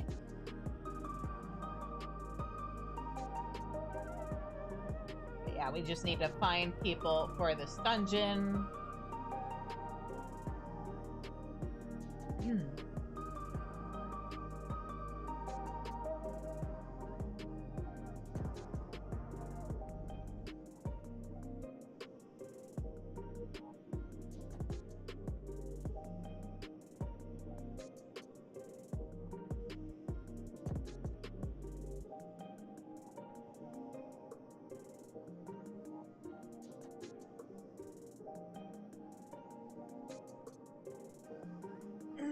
Stretch. Okay. But yeah.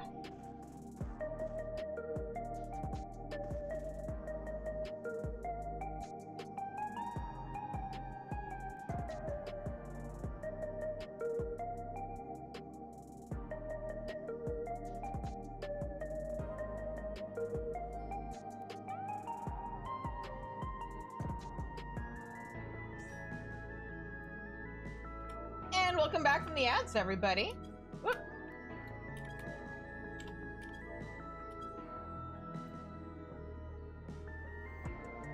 All right, just need a healer.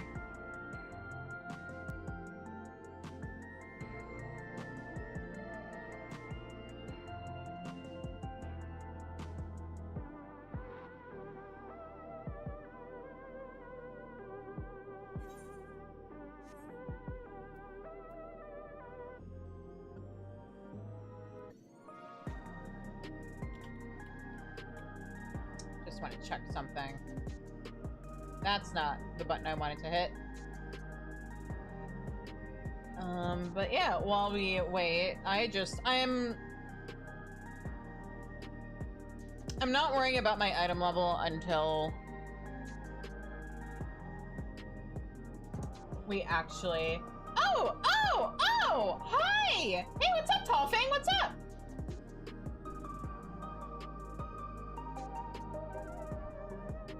In that case, I should probably send it. Do you want an invite to the link show for future shenanigans?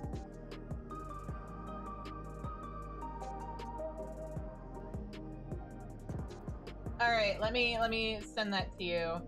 Oh, I have to do it through here. All right. Oh, you're already in the link shell. Never mind.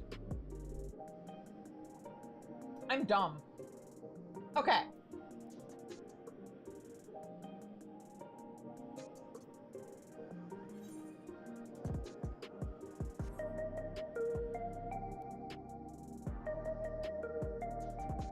Oh, I just realized. I'm looking to see if I can make it in, like, if I still need to worry about,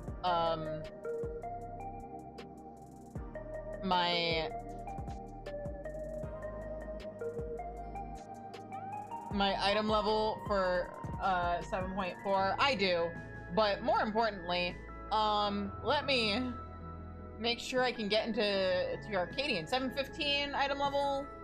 Uh-oh. I hope I get some dungeon drops for Bard.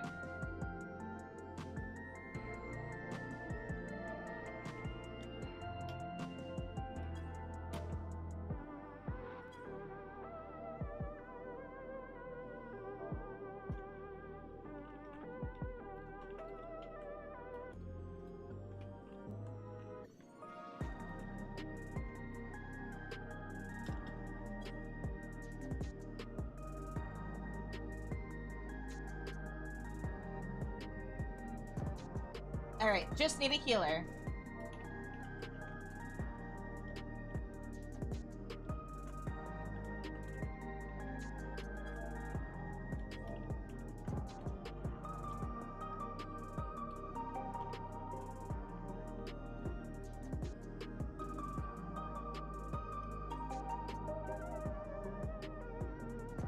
You know what? I could just shout in Alexandria and see what happens.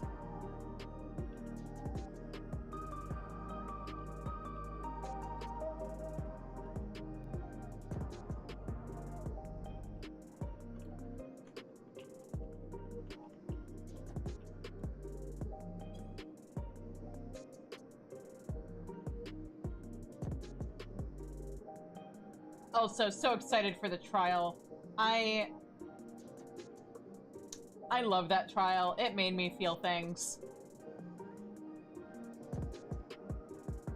Those things were entirely related to the fact that Final Fantasy IX is my favorite single-player Final Fantasy game. So for those who are caught up, I'll leave it to your imagination for now what my reaction was to 7.4. But yeah.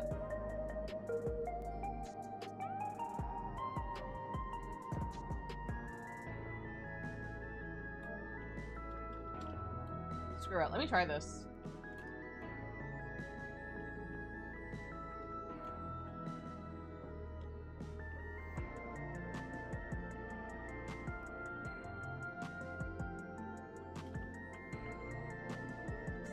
Oh, never mind.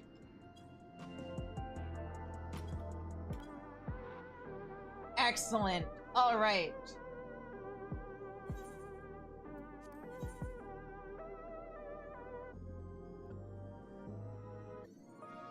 and healthing. You all good? Excellent. All right, then let's select the dungeon and let's go. I just have to actually remember to hit need on any aiming gear that drops and not breed out of habit.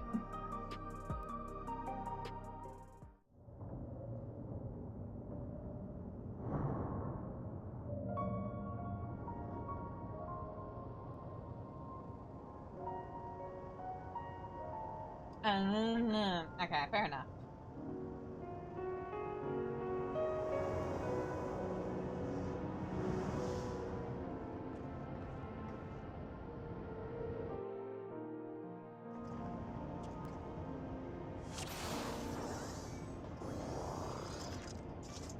There are beasts ahead of you. They must have gotten in and made themselves at home.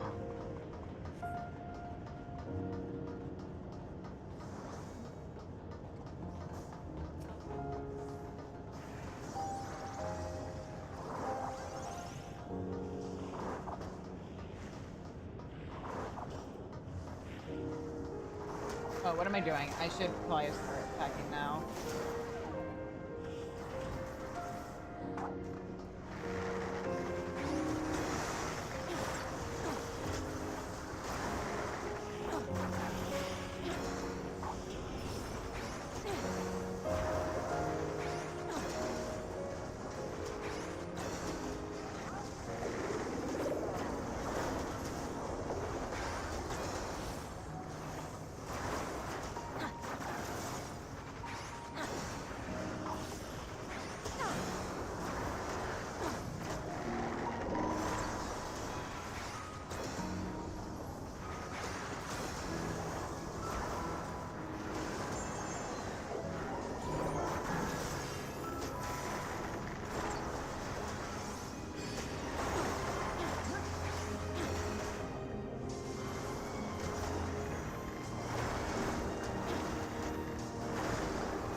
There should be an access hatch nearby that leads inside. Look for an opening.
I'm detecting something big. You'll have to deal with it to continue on.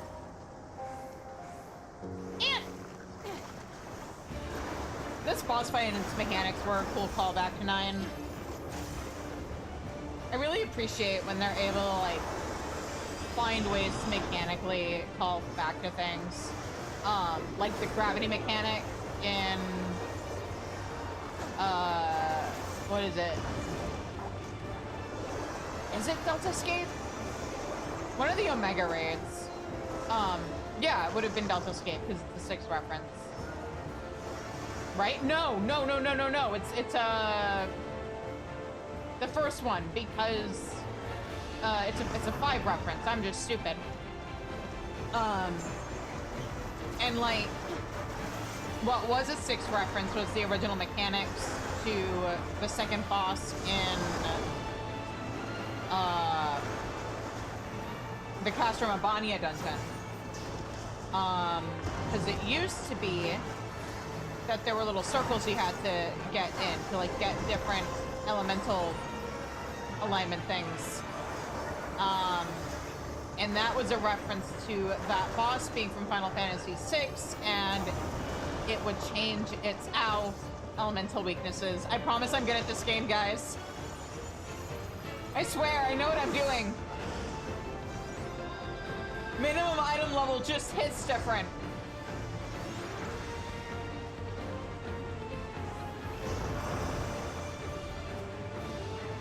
Anyway, at one point in Final Fantasy IX, there's a whole boss where, ow.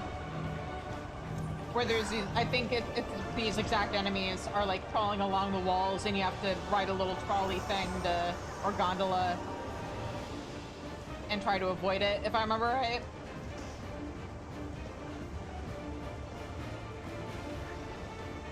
I'm seriously thinking about replaying 9 in November for my birthday month.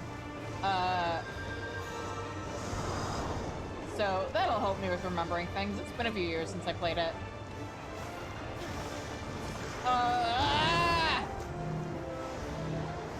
No, wait!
We're so close!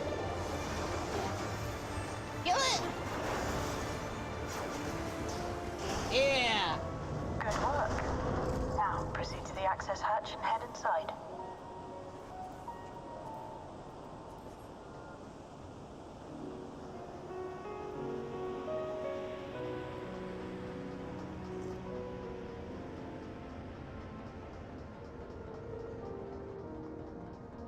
Oh, there it is! Real Alexandria Castle!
apparently a constant battle against the rising water level.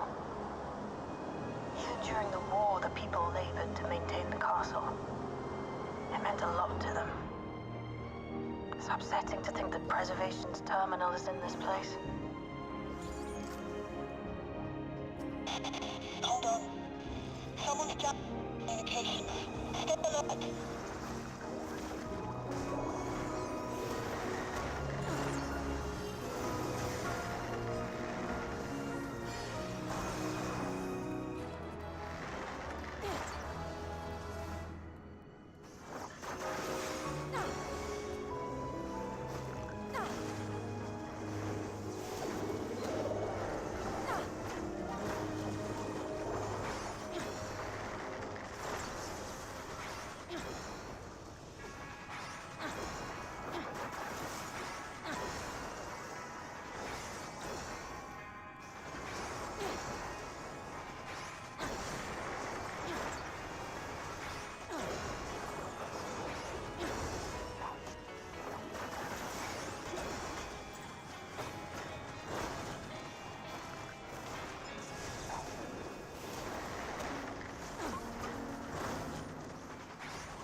So, you have come. Let us measure your strength. Wasn't that what hitting me with electricity was supposed to do?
Oh wait, I miscalculated.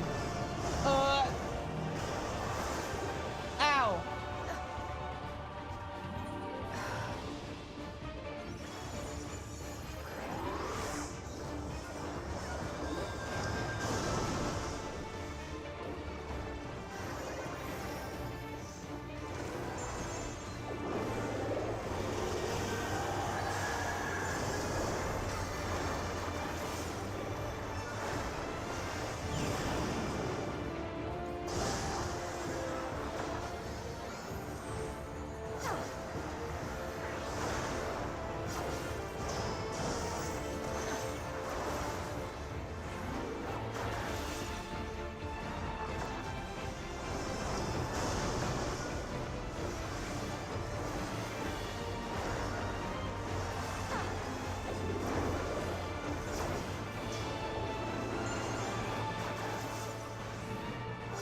We did it!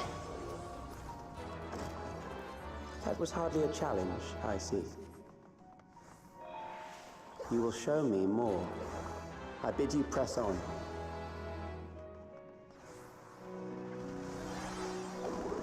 The little robot dogs! Or at least that's what I see them as.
You are untroubled thus far, but I have something that may test you yet. You don't know who I am. Which is odd, considering the fact that I defeated the Queen Eternal. This machine has long guarded these crumbling halls.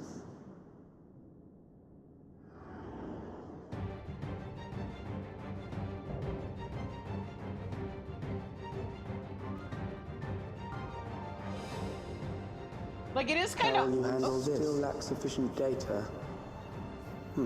Very well. Let us see how you perform against this.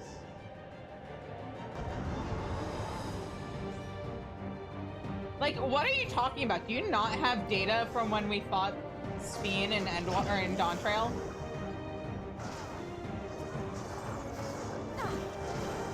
Let us introduce more weaponry.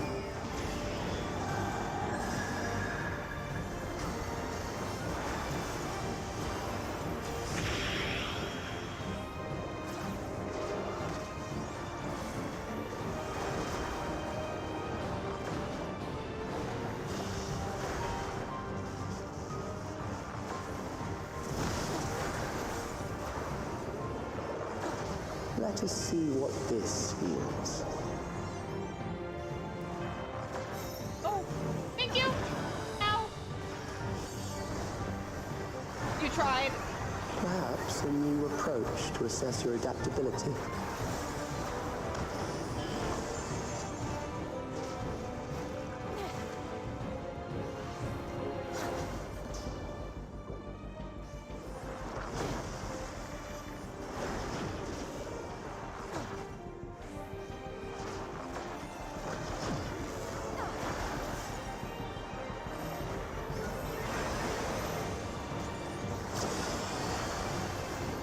Still alive. How unfortunate.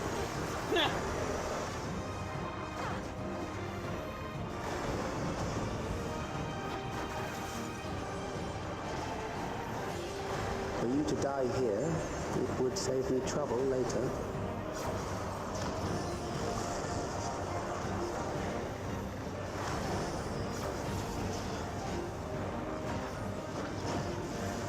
Man, if I was a VA... Oh, whoops. Ow. I don't know if I would have been able to get through recording a line like that without just absolutely succumbing to the giggles.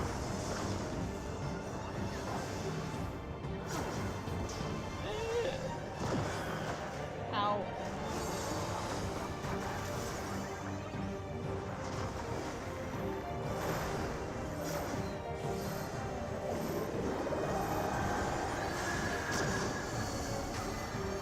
I'm beginning to understand how you were able to defeat Queen Eternal. Yeah, no shit!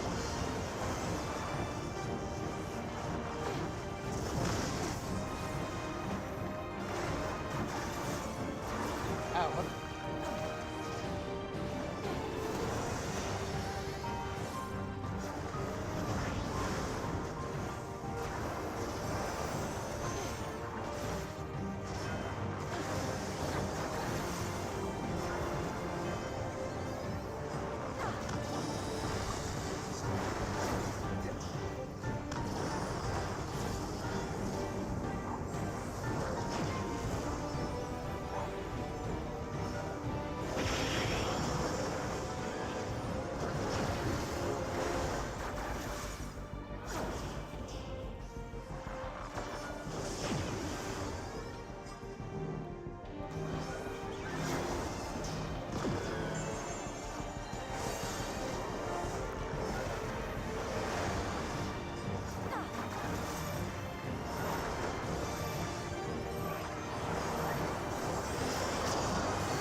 Ow, what?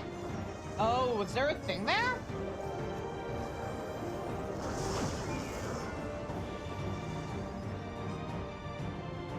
I swear I'm good at this game, just not this fight.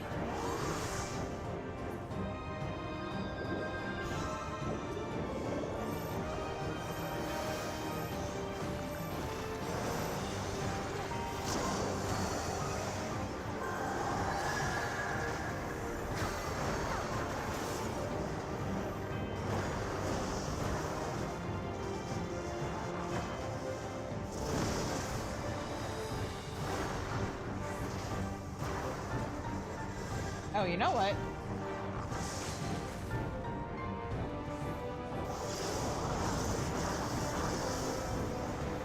There we go.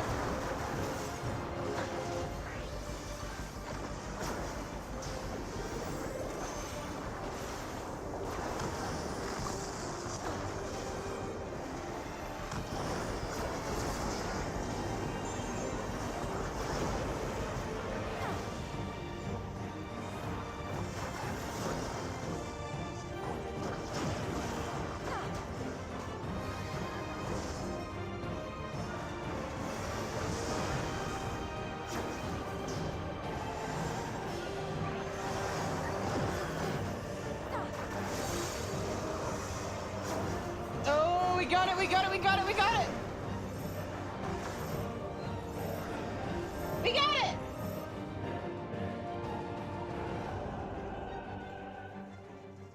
That will do. We have enough to proceed with an analysis.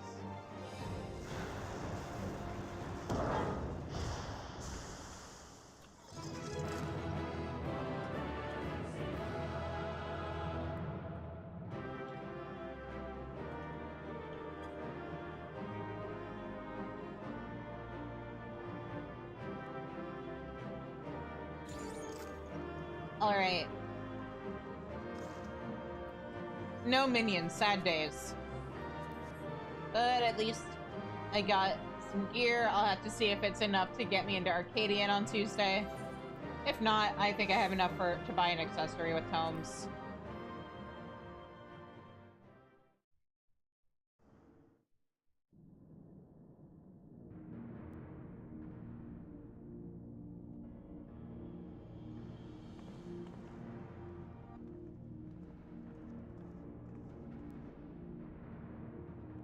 Calyx was measuring our strength. Is that why he contrived to lead us here? It looks like we've cleared away the machines and beasts. But who knows what else he might have in store. From here on out, Sveen and Shale will move with us. Let's find that terminal, but stay alert for more threats.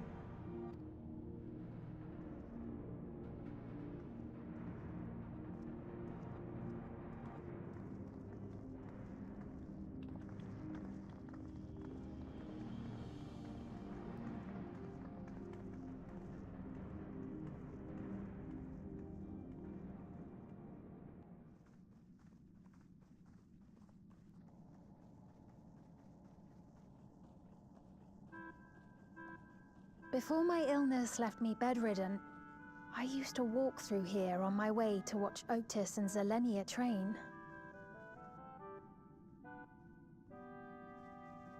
You knew Otis, if I'm not mistaken. Zelenia was his second in command in the Royal Knights of Alexandria. Oh, how I loved to see the two of them spar. I once dreamed of fighting by their side, so I studied the magical arts under my tutor. But when I was 15, the storm surge broke out, and both my father and mother passed away. As the new queen, I was forbidden from taking to the battlefield, for our nation would fracture had I died without a successor. So wait, they were cool with you taking to the battlefield as the crown princess, but not as the queen? Though in the end I could barely move, I regret that I didn't go out there and fight. At least while I still could.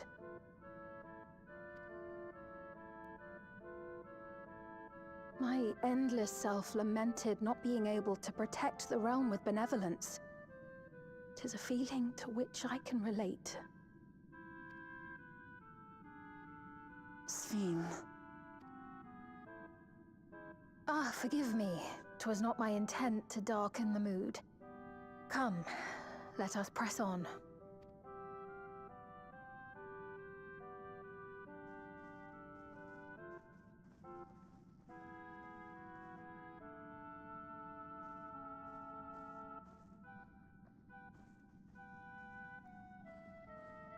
This is one big castle, though. How far does this hallway go? Do you know, Sveen?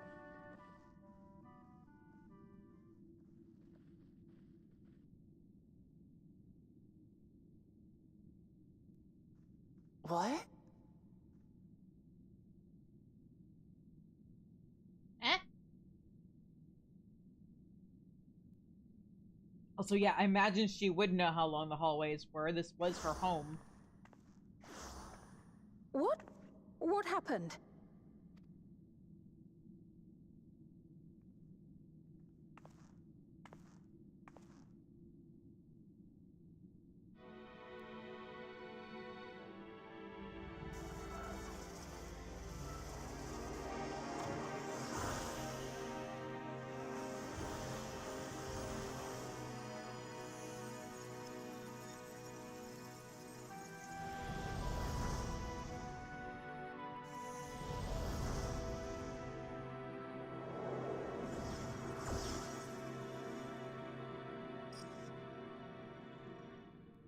Oh, it seems our guest brought company. So this was your doing? It was. We installed a teleporter that is triggered by the presence of the key, you see? Ah, I'm afraid etheric transmissions cannot penetrate the walls of the throne room. It will take your friends a good while to find you. I confess the Valia Pira did not suffice to assess your capabilities. So I shall try something else.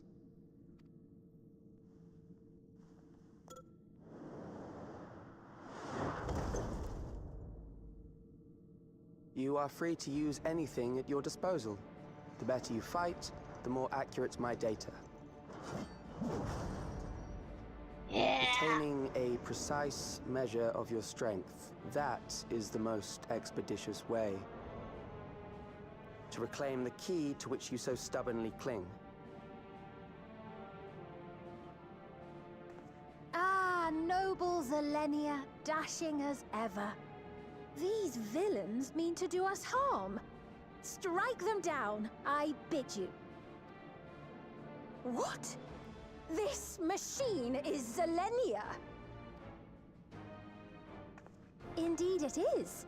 We couldn't preserve her memories while she lived, so she has been reconstructed from our recollections of her.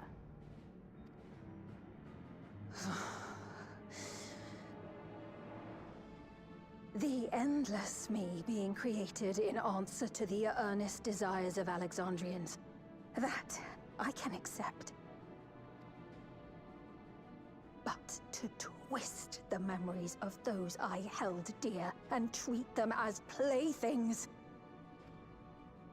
This disgrace I cannot abide!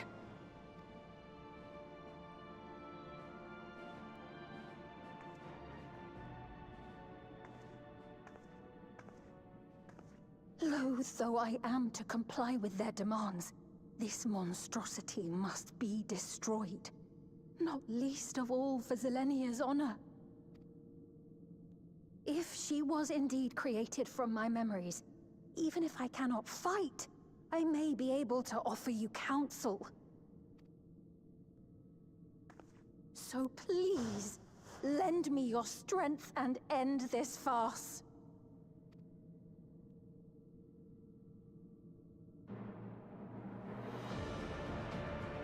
Yeah! So fun fact about me, Roses of May is easily in my top 3 Final Fantasy IX soundtrack pieces. Ah! It's so good. Ah, there it is.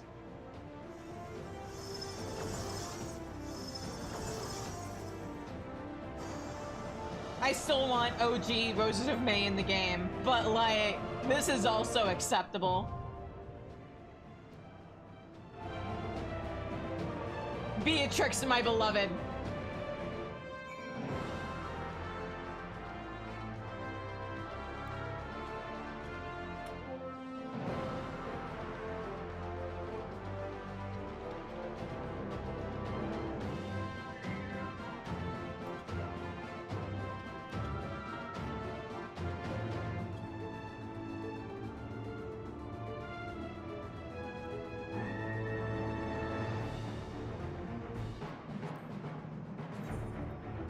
Let me also set up the trial. But yeah, if anybody wants to join in, you're all good. You've got until we fill the party, which may take a minute. Yes, and the trial is called Recollection.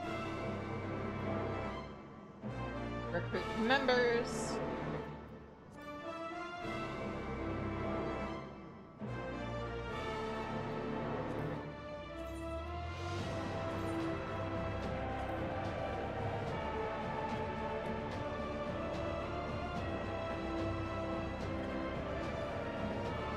And recruit members.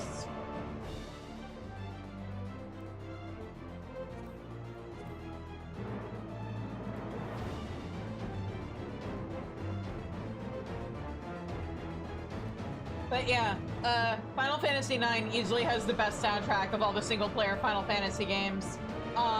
So obviously any Final Fantasy IX music that makes it into Final Fantasy XIV instantly becomes peak. I'm so happy.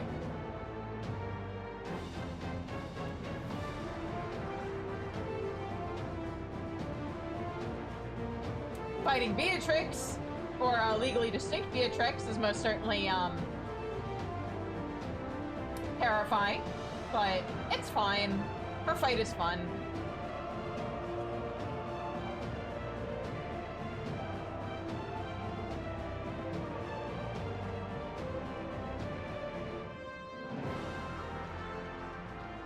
Dirge of Cerberus? That's one of the Final Fantasy VII spin-offs, right?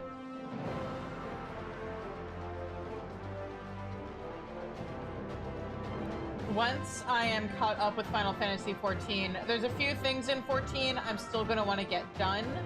And then I promised the community I would play Player Obscure. But then after that, we will mostly be working our way through direct sequel Final Fantasy games. Starting with 4 and working our way through all the rest of them. There will be a few points where I might take a break from Final Fantasy games to play other stuff. Case in point, October. We've got some spooky stuff to play through. When the when Silent Hill 2 remake came out, I tried to stream it, and then chickened out after like 2-3 streams. And I promised the community that every October from here on out, I would take what baby steps I could towards progressing through it, see how much further I could get into the game. And then I couldn't do that last year because the new Digimon game came out in the beginning of October, and that took over like the next month or two. But we'll be seeing how far we can get into Silent Hill 2 this October, and then a couple years ago, I streamed Paranorma Site, the 7 Mysteries of Honjo, and I really enjoyed it. And I was hoping, but didn't really expect there to be another series or game in the series. And then they announced the new one that came out, last month before. And so the community voted. I'm gonna replay 7 Mysteries of Honjo, and then I'm gonna play the new one. So that's October. But also I was thinking in August I might stream at least one playthrough of probably just only one playthrough, honestly, so other people can get the game and play it and experience it. But of Grave Seasons, which looks so good. I've been looking forward to that game for years. So, and like at one point I was worried it'd been abandoned, and then they did a trailer during the Summer Games Fest last year, and now it's been announced for August. And for those who don't know, it's a farm sim game where you're like an escaped convict, and there's a little murder mystery going on, and you have to solve the mystery before people die. Oh, I played lots of Baldur's Gate 3.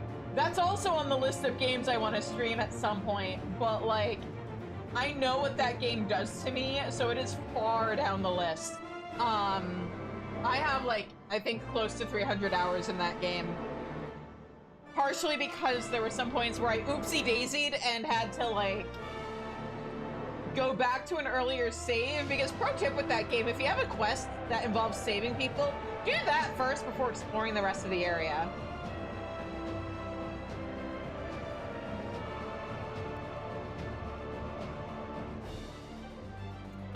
I learned that lesson twice. But yeah. The big one for me was the tieflings, and yeah, I think Underdark, yeah, that is all Act 2, but also in the Underdark,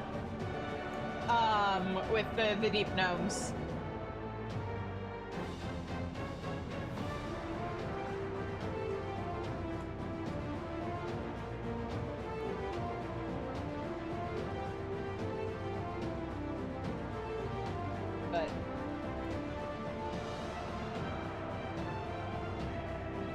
But yeah, Astarion, my beloved. Most of my playthroughs involved me romancing Astarion. However, okay, when I do start streaming BG3, there's gonna be a poll for people to decide which playthrough idea of mine I do. One of them is me replaying as my Tav. One is me doing, and my Tav is a, Death Cleric of Kellenborg. And playing as a cleric is really cool because you get some really fun, unique interactions and like dialogue choices. And when you're a cleric of Kellenborg, you even get some stuff with withers, which is very fun. But also, so there's that with, there's my 3 like OC playthroughs, which are my Tav, my Dark Urge, who resists the Dark Urge, and then enables Astarion, and so Astarion ends up ascending. And then there's my other Dark Urge, who resists the Urge, and then ends up with Spawn Astarion. And then there's the 2 Origin playthroughs I want to do. One of them, I call, Horny and Wholesome, which is me playing as Carlock and romancing Will. And then you have the one that I strongly suspect a lot of people are gonna vote for because I know what my community, I know what my community is. I know what you guys are. But it is me playing as Shadowheart. The ship name I have for it is Enemies to Lesbians, and it's me playing as Shadowheart and romancing Lae'zel, because I'm really curious to see how that plays out.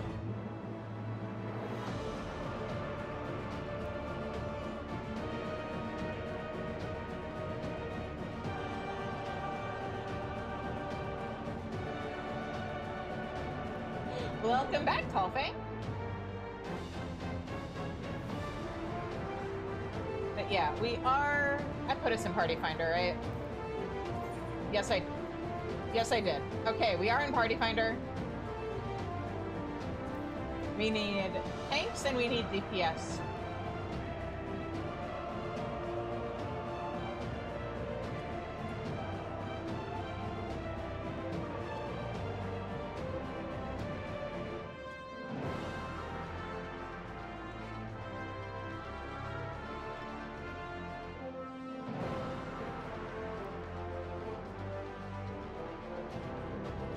Oh, yeah. What are you eating?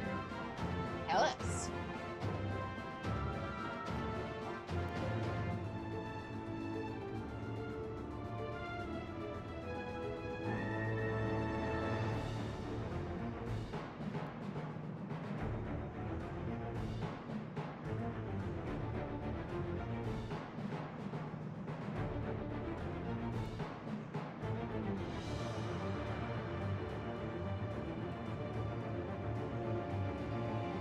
Also, Legoshi, how was your pizza?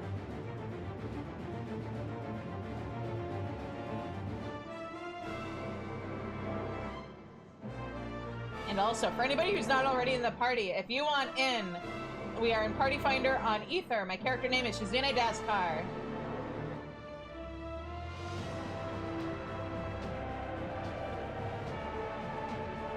Ah, that sounds so good.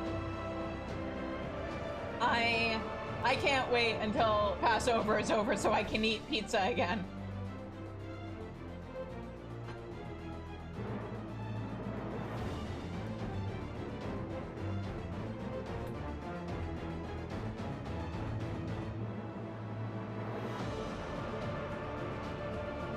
My master plan at this point is come Thursday I'm making bread pudding. No, it's not restricting me from cheese, it's restricting me from bread. You can't eat leavened grains during Passover, which is why matzah is a thing.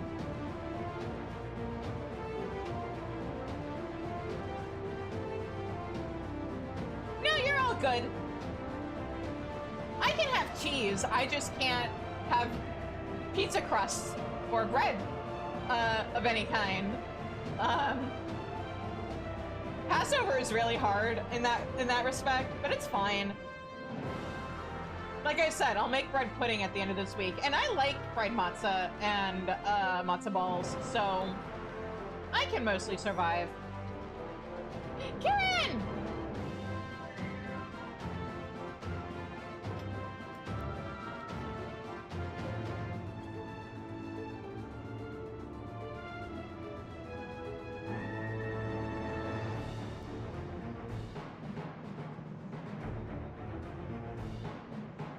Deep fried peanut butter?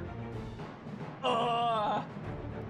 Do you just like put dollops of peanut butter in, or like do you like bread it and then put it in the oil, or is it on something, or like?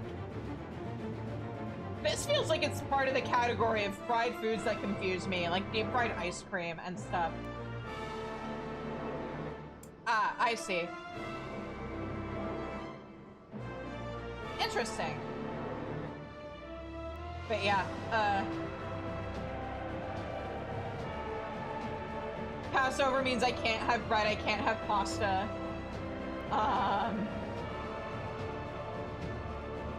Two of my major food groups.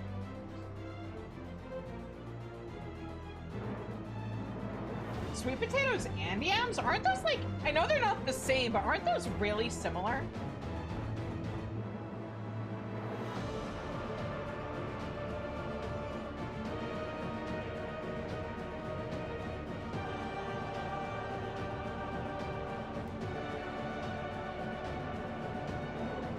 Also, while we're recruiting, I got a bio, so I'm gonna start the ad break now, so that way we don't get interrupted during the fight. Oh, and it's about to start in like 3 minutes anyway. So yeah, I'm gonna start the ad a few minutes early. Go bio, maybe grab some food or something, and I will see you guys on the other side of the ad break.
All right, we're back.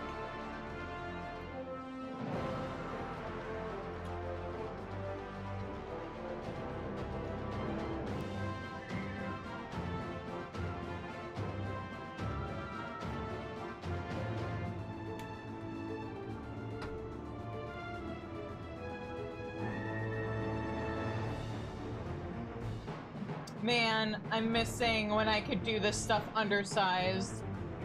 Because I absolutely would have been like, YOLO, let's try this with 5 people if I could. But alas, that's for 8.0 Shizu to experience. Oh, can I run around outside of the circle? Oh.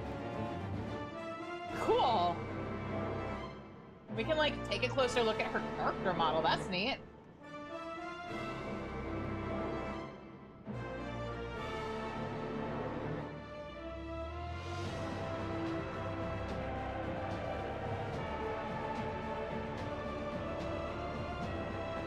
Yeah, just need 3 more people.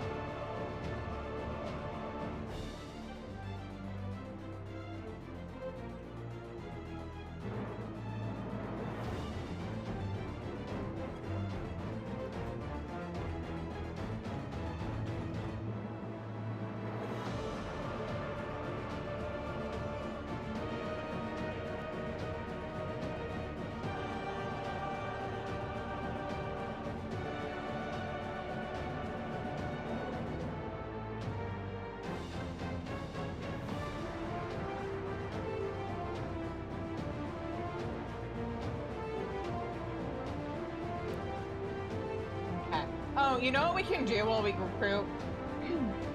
Because this always works to summon people. Let me...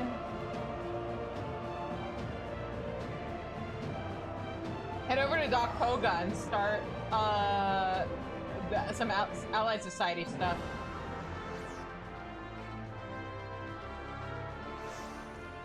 Because... oh wait, have I not capped the Pelu Pelu yet? No, I should have done the quest today. Whoops. Anyway. Okay. Mamook then.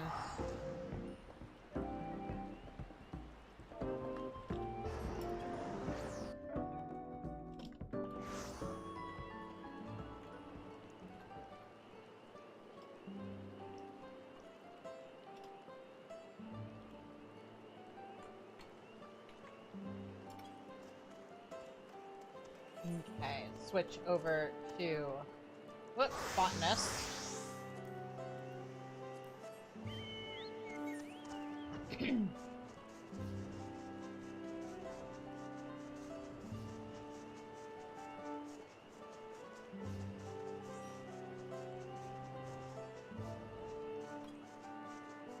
See, as soon as I start doing something else, we start getting people. Anyway, what's up, Revolja? Revolja is brimming with ambition.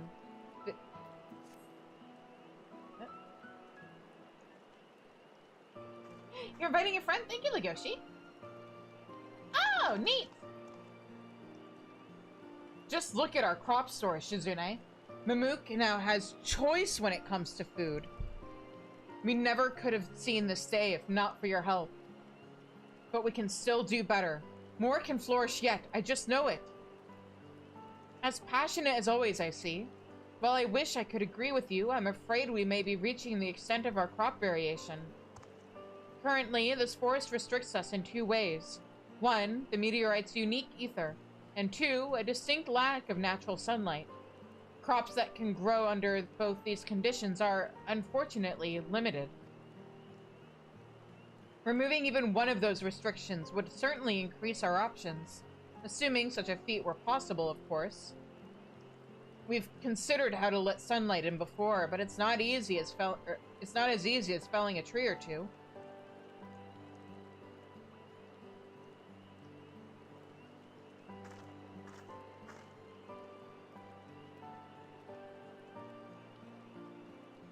Gee, if only we knew of someplace else that grew crops with limited sunlight. If only we could reference another locale that cultivates flora in near total darkness. Gee, if only we knew of someplace like that. Like Heritage Found?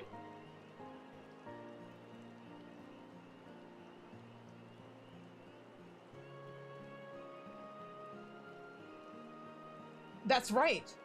When I was in Tuliolol, I heard about what happened in Yasulani. They say the dome is rife with lightning energies and an endless night lingers over the land. Fascinating. And yet they successfully farm there? Yeah. UPA's Halo, you say? I have a permit to visit Shaktaral. Why don't we go and see it for ourselves? I also possess the requisite permissions, so I can join you. If we compare the data of this forest to that of UPA's Halo, we may well find a clue relevant to our current conundrum.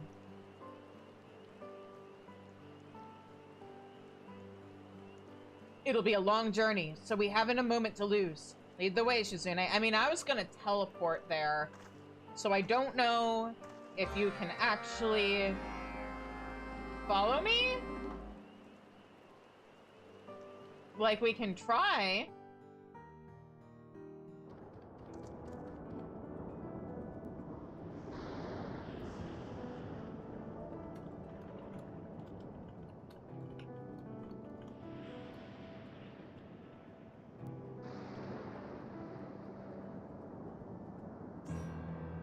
Oh.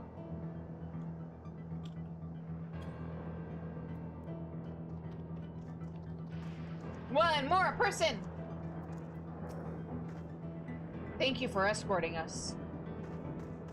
Now I just need to get into a cutscene to get our last person. Because of course. To think the sun once shone so brightly here. It's a different sort of darkness than that of the Jatika heartland.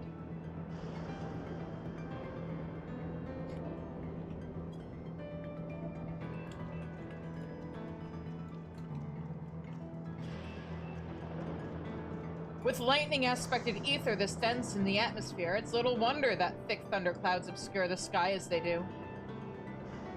I could probably stand in awe of this place all night, but we have a duty to fulfill. We need to ask the residents here about their farming techniques. We're ready when you are, so just lead the way. Thank you for escorting us. Yep. Let's have a look around. In Tuliolol, I remember once sharing a table with a Shatona from Yasulani. I can't imagine how they must feel to see their homeland so transformed. The infrastructure here is unlike Sharlayan, Garlean, or even Allegan technologies. I must take great care in my study of this place. Oh god, yeah, Sharlayan will have a field day with this place.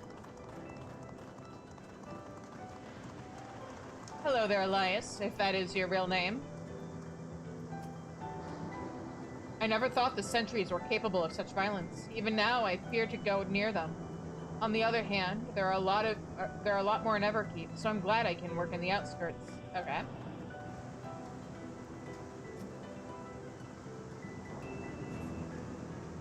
So these towers act as an artificial sun for the plants. Far smaller than what we have in Labyrinthos, but no less effective for the growth of crops.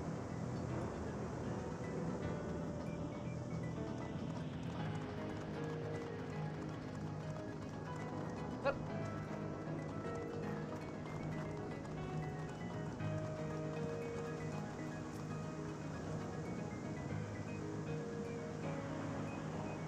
Well, as you can see, we grow our crops in circles at UPA's Halo. Would you say they're crop circles? The reason is simple. This contraption converts lightning-aspected ether to create an ideal environment for our crops, from humidity and lightning to temperature and soil quality. Don't boo me! Like and subscribe! Hang on, I've seen you before. With, Shalosi, no? She's always on business at the... Or she's away on business at the moment, but I'll let her know you dropped by. She'll be sorry to have missed you.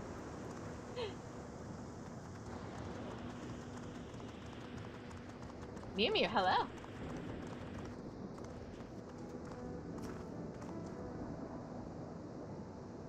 Also, it's cute that they, like, reference the fact that I did that side quest. Our little farm has caught your fancy? I can hardly blame you. Keeping crops alive in environs such as these is no small feat, if I do say so myself. We use electrope equipment to supply our plants with the nutrients and light they require. The key to good gardening is understanding the unique needs of each species, after all. These folks have worked hard to achieve the impossible. I'm all the more inspired to do the same. That said, we'll be nothing but a bother if we stand around here. Let's regroup and discuss our next steps.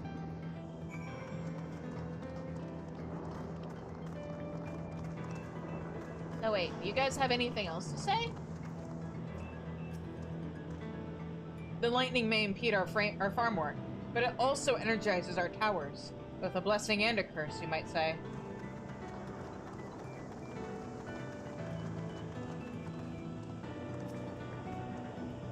To us, it's only natural that our beds are round, but developing this style of agriculture was the result of trial and error.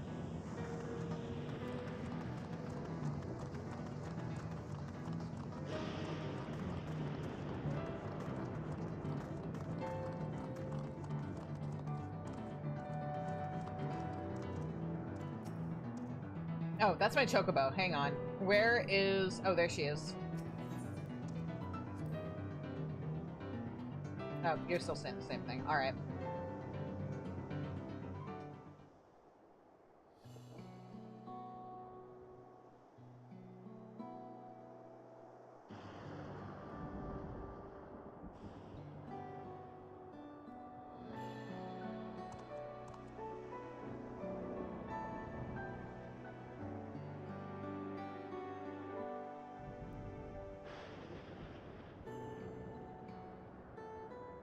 I thought I'd learned a decent amount about the outside world after leaving Mamook, but I still don't know the half of it, do I? Thanks for guiding us here. This trip was well worth it. Indeed. We can neither develop such infrastructure overnight, nor can we discount the differences between heritage found in the Jatika heartland. However, the knowledge that aspected ether may be converted into something equivalent to natural light is invaluable.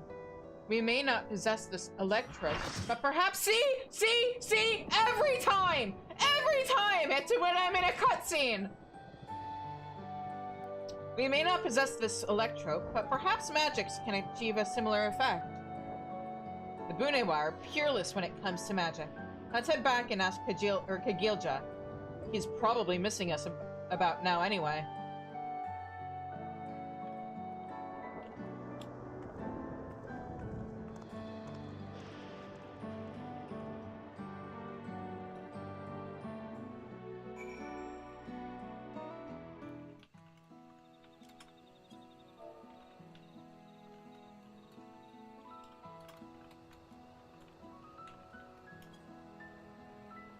Okay, let me switch over to Bard.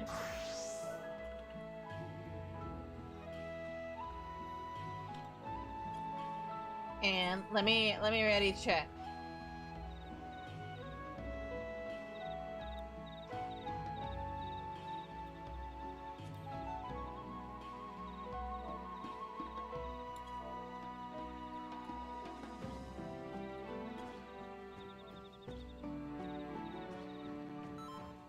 Yeah! Alright, let me make sure. Okay.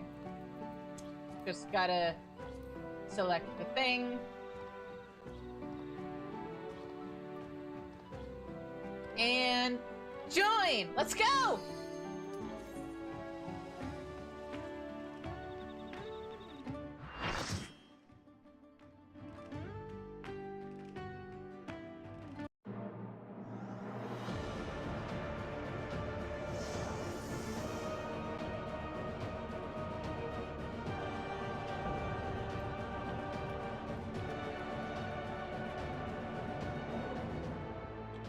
I am Zelenia Triantaphili, Royal Knight of Alexandria, and sworn blade of Her Majesty the Queen.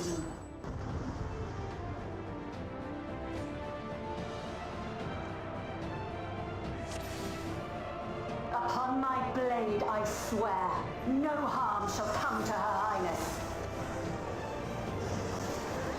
not defile Zelenia's memory any longer.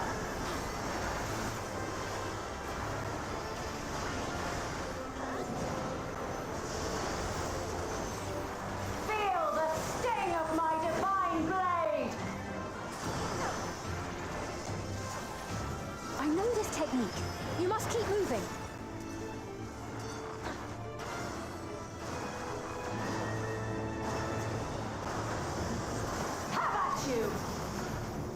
I like how so many people got baited in the beginning, thinking that that was a freeze mechanic, so you just had to wiggle, and then nope. If you wiggled and didn't get out of the way, you got legally distinct Dockmorn.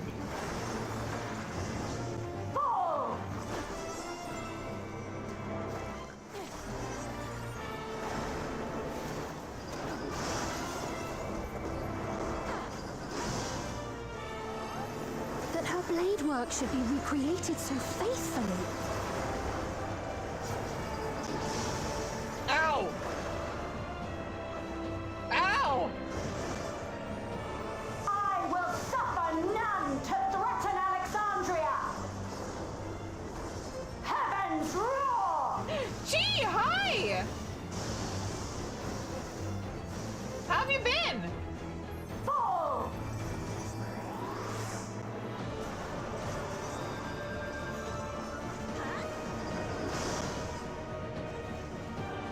Have care. Zelenia was capable of much, much more. I will show you the soul of a royal knight! Well, if you're around on Tuesday, we're gonna be, doing Arcadian on Tuesday. Smile. Speaking of suffering. For the honor and glory of Alexandria, I strike! Work? No! Maybe 7.3 stuff next week? No more games! Quickly! Away from the sigils!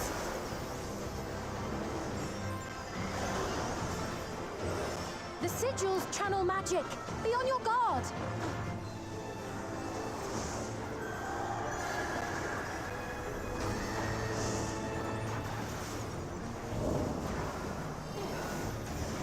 You've no time even to fear my wrath!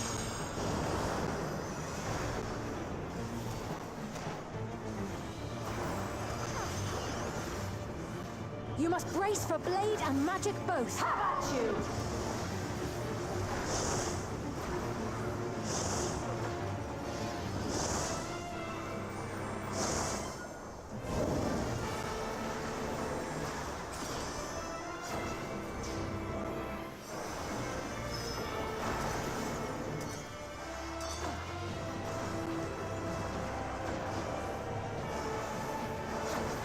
Taste my steel!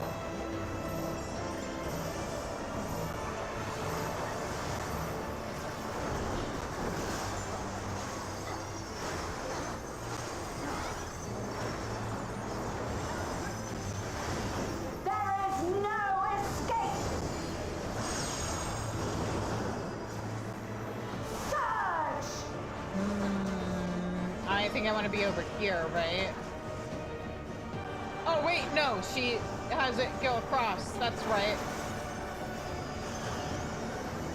I knew there was something where one of the supposed safe places was fake. Have at you!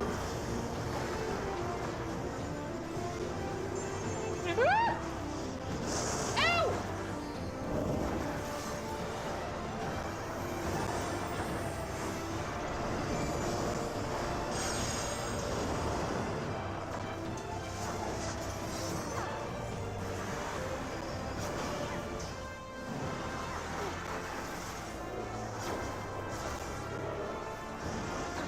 Fall!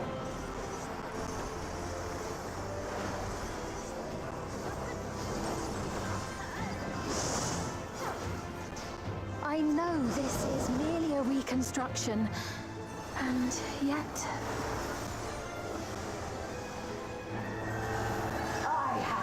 pledged my life to the kingdom.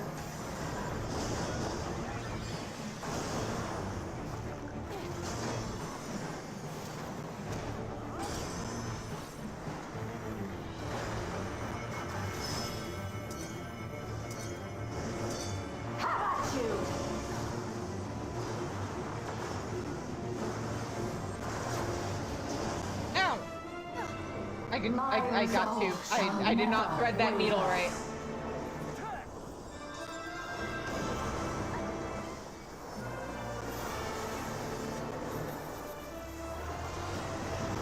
I am sworn to protect my queen. I will die before I yield.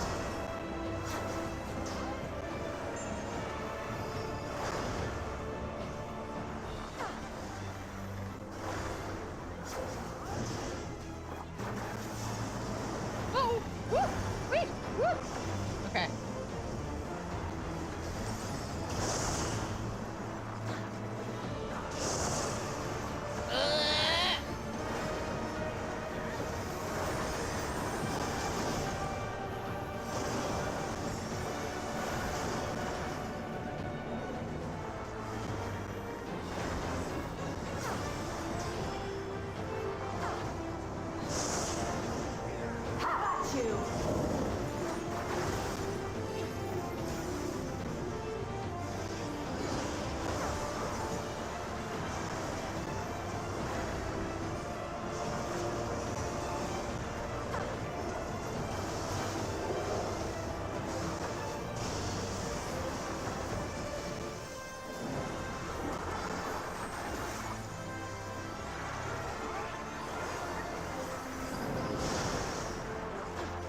That's right.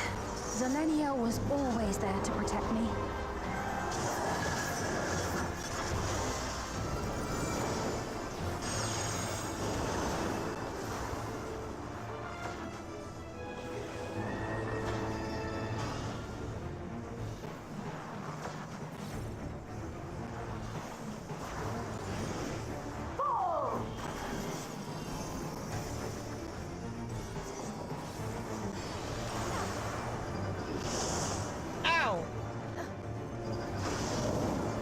I kind of need that blood in my body, game.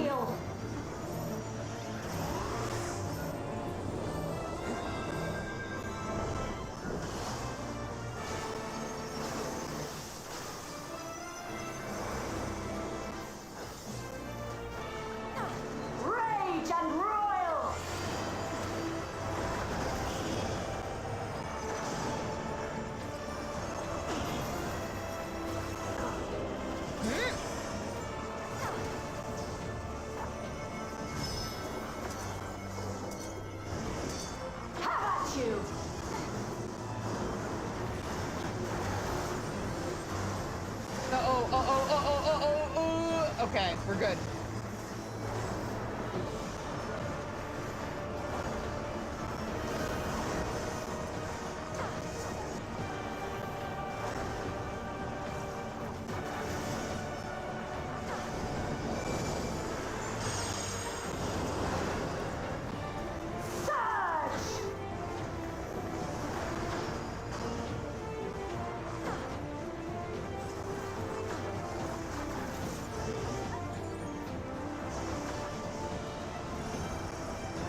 Yeah! A disgraceful display. Forgive me, my queen. I have failed you. We win! And now, obviously, everything is fine and nothing else bad is gonna happen ever, right?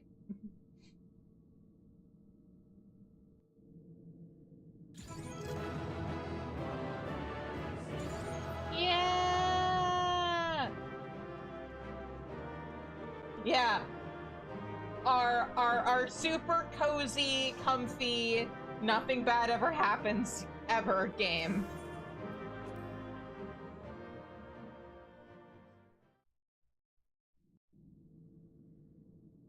Oh no, I do normal content minimum item level so that I can actually feel something doing it. Did you get what you needed?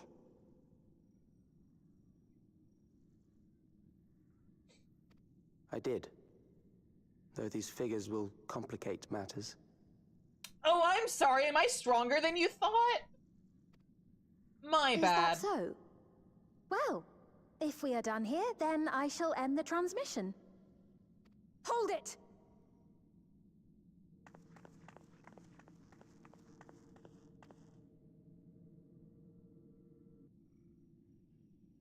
If you have no scruples about thus defiling the memories of Zelenia, then there is no way we will ever see eye to eye. You are not fit to be entrusted with the cherished memories of Alexandrians. I, for one, have no wish to employ the fruits of my research in this manner. It is a waste of time and effort. But since I relinquished my flesh long ago, I must resort to every conceivable method, so long as the hero insists on keeping the key.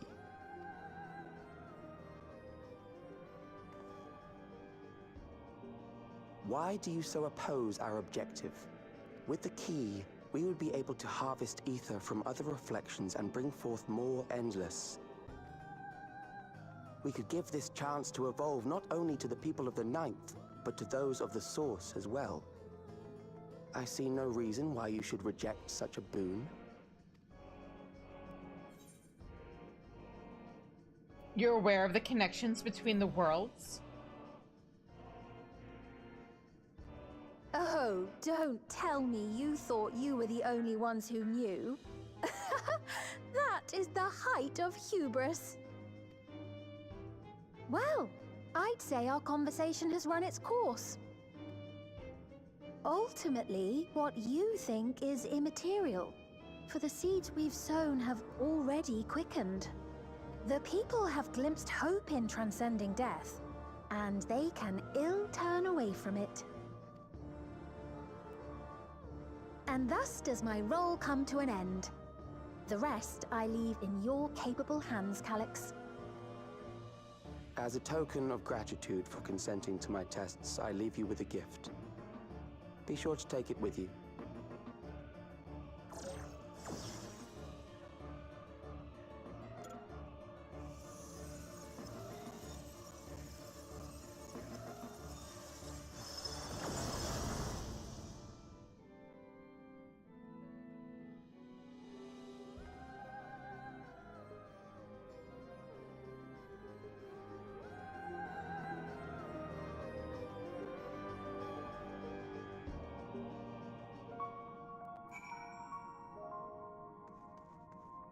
Oh, right. I wanted to look something up. Also, yeah, for those who don't know, I play through MSQ, minimum item level, no echo. When I could get away from it, or with it, back in, or pre-Dawn Trail, I did things undersized too, but I can't do that now. But anyway, thanks for joining, everybody. You have a good night, Legoshi. Thanks for helping out. Now, I wanted to check something.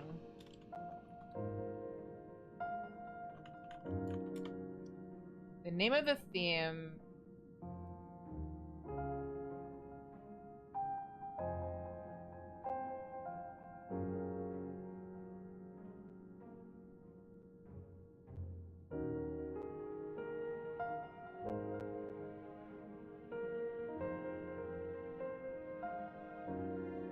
that's not gonna help me. Oh, it's find the princess, so hang on.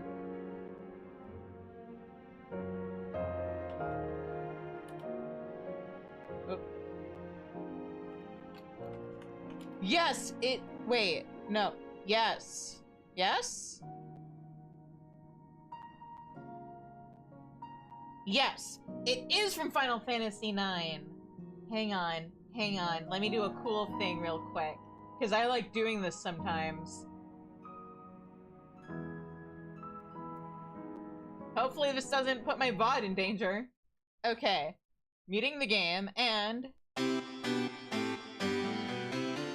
wait for it.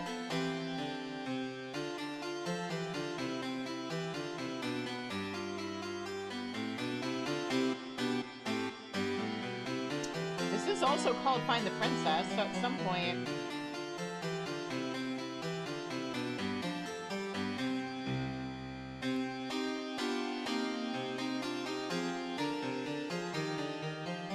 okay, I can hear it. But yeah, this is the original version.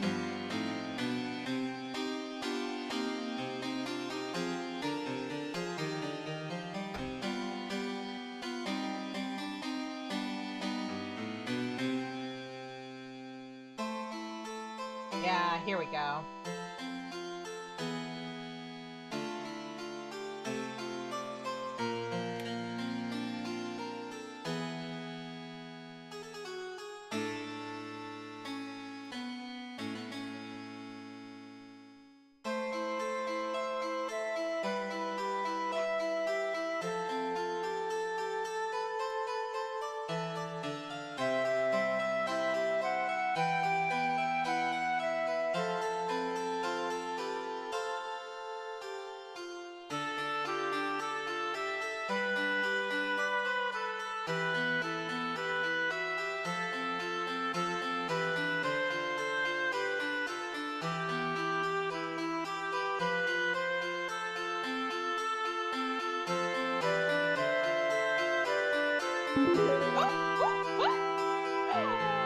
Six, thank you so much for the cocoa!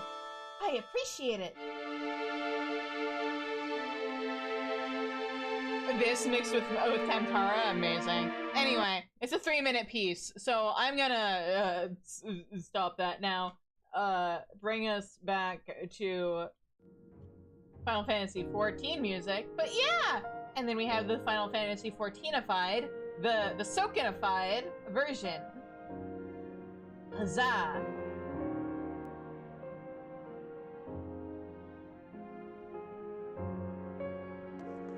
Alright. Now, let's continue with MSQ. Zelenia was kind, but she could be stern.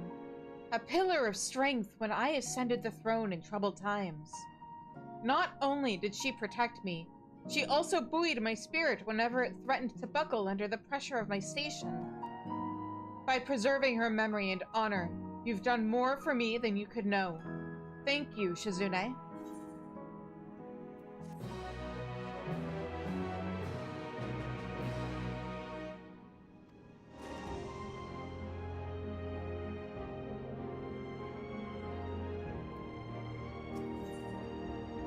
Sphene stands in silence.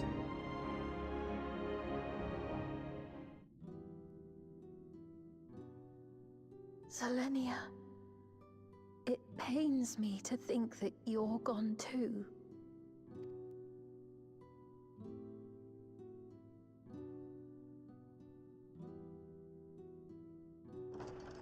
Aha! Oh, we found you at last.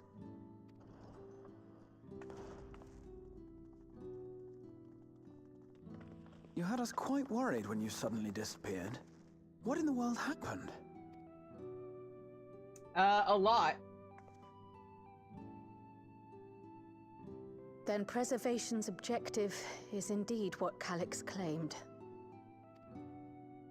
But for them to know about the source and the shards, and to refer to theirs as the 9th, that raises some questions. Indeed. But for now, I'm just glad the two of you are safe.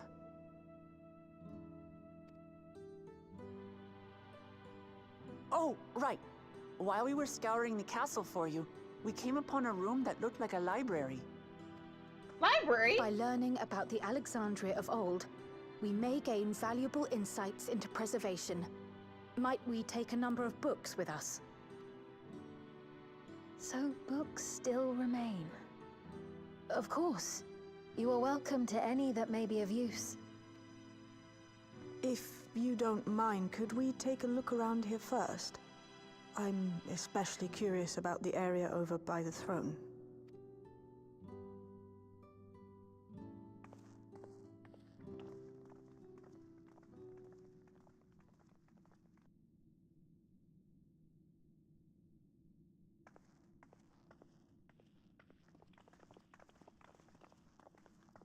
This tiara, it was hers, the Endless Fiend's. What's it doing here? It's a type of regulator, I believe. It contains the data of the Endless Fiend's memories. Calyx likely used it to create the simulant. So does that make the simulant an endless of Endless Fiend? Since it's recreated from her memories, specifically. Which means that as long as the tiara is in our keeping, we shouldn't need to deal with any more simulants.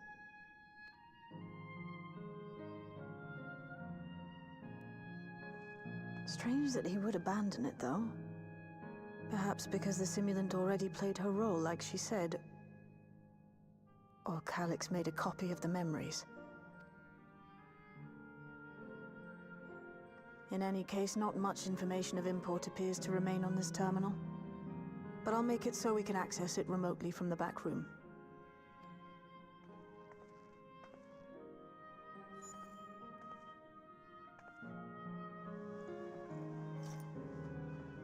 This contains the memories of another me. The tale of her journey as Queen of Alexandria. Might I hold on to this tiara? You may examine it whenever you wish, of course. It would be for the best, I think. Does that work for you, Shale? No objections from me. All right, I'm finished. Let's head to the library, and then back outside.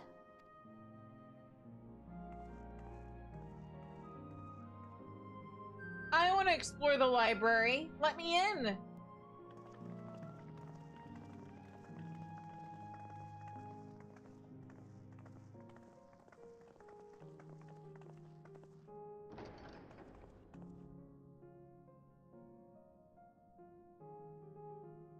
Farewell, Selenia.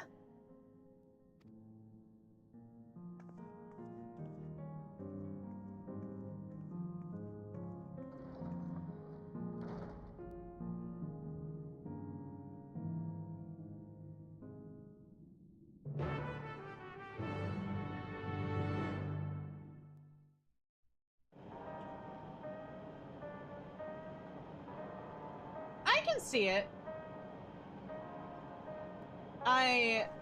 Beatrix was such a badass in Final Fantasy IX. So as soon as I saw Zelenia, when they like showed her during the live letter before 7.2 dropped, I was like, oh no, we're gonna have to fight her?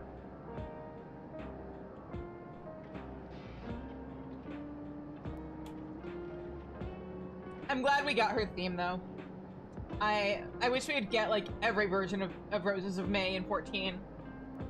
And then maybe they can give us Freya's theme and You Are Not Alone, and then I'll be good.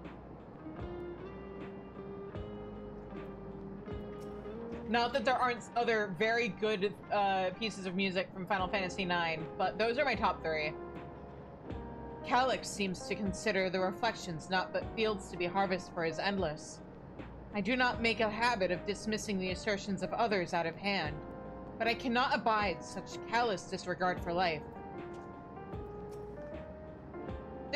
Her interference made it impossible to locate you, and prevented link pearl transmissions besides. Apologies that we couldn't be there for the crucial moment, but as usual, you found a way to handle matters.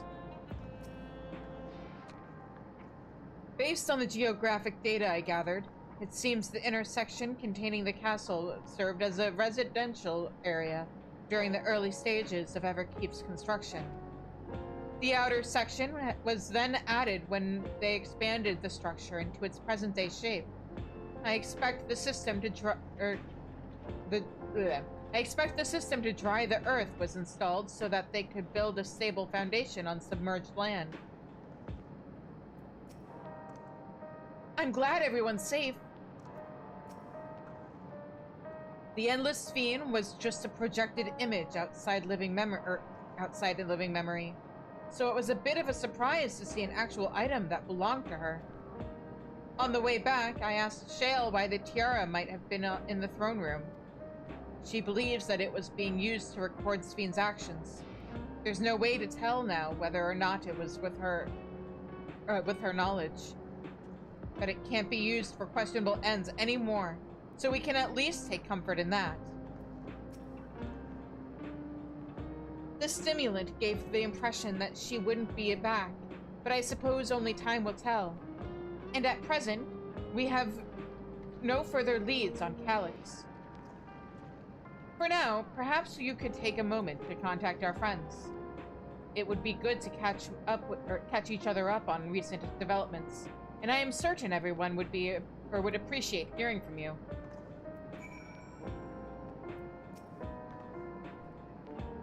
You're making me stand? Alright, hang on.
When did I mute my mic? Oh, I know what happened.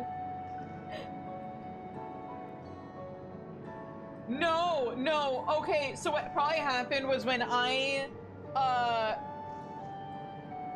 lifted, or when I changed the elevation for my desk, the USB connection for my mic probably got jostled, and so it turned my mic off and on. And when my mic gets unplugged and plugged back in again, it just automatically mutes by default. And I didn't notice. God damn it. Thanks for letting me know thanks for letting me know though, guys. I appreciate it.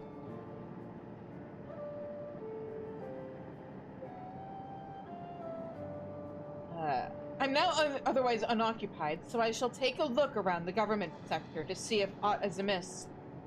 And if this Calyx is obsessed with the key, then I ought to begin studying it in earnest as well.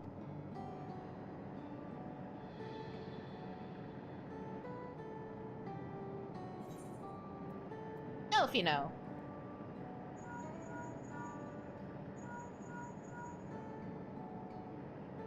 Ah, excellent timing, my friend.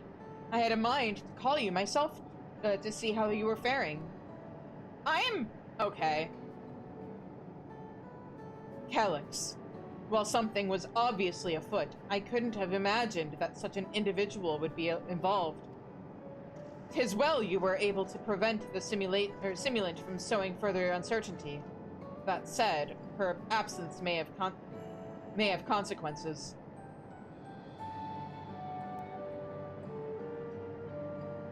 It is the best RFAs. The people of Alexandria still have great trust in Sphene. 'Tis plain in the way they speak of her even now, and in how the simulant was able to win them over. When they notice she has ceased to appear again, rumor and worry will spread. We must be mindful of any pronounced shift in the mood of the populace. But forgive me, it's been battle after battle for you, hasn't it?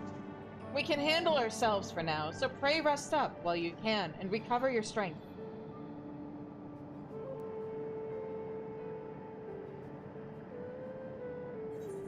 And now, Elise?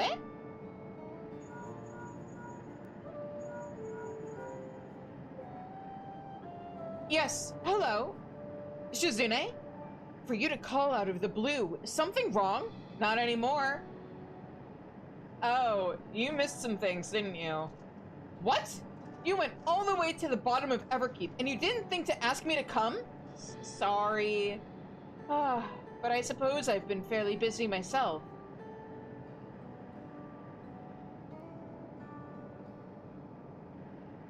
I'm pleased to say that we've received permission to begin administering the cure for Levin sickness to citizens. I'm actually due to visit a boy named Milos shortly, to see how he is responding to his treatment. You've met him before with Lamati, I believe. The two of you should attend as well if you have time. Yeah!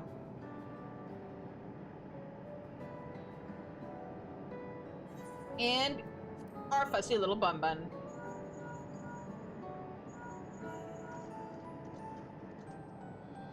Shizune, this is a surprise. Has Wuklamot gotten into trouble again? I see. Knowing you, I expect you're already looking forward to the next obvious trap. Try not to overdo it. Me? Overdo it? Nah. I'm in the outskirts at the moment. I've been helping the people with their work, and talking to those I meet to gauge their sentiment. It's been uneventful for the most part, but there was one notable development. Following recent events, some here stopped wearing regulators. This has led to a disparity in what people remember about the Queen's death, and the occasional episode of confusion. I'll be sure to let you know if there are any other changes.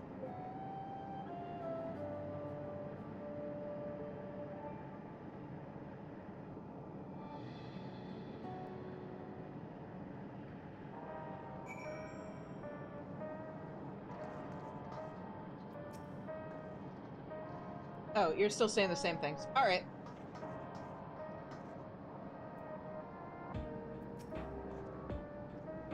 Oh, I thought I heard Alize yelling. I hope everything is alright. Yeah! She's a bit angry that we didn't include her in the dungeon, but I see we're able to reach everyone. That as well.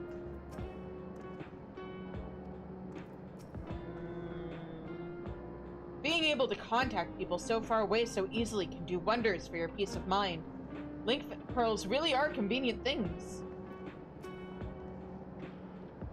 Okay. So we had a few changes in dialogue, but not a whole lot. Still worth it. What did the others have to say, if I may ask? Alize was mad at me. Alphino gave news. Y'shtola gave news. Erenville told me to stop falling for traps. It's not falling for traps if I know it's a trap and I go in anyway. Then it's triggering a trap. They're finished treating Milos?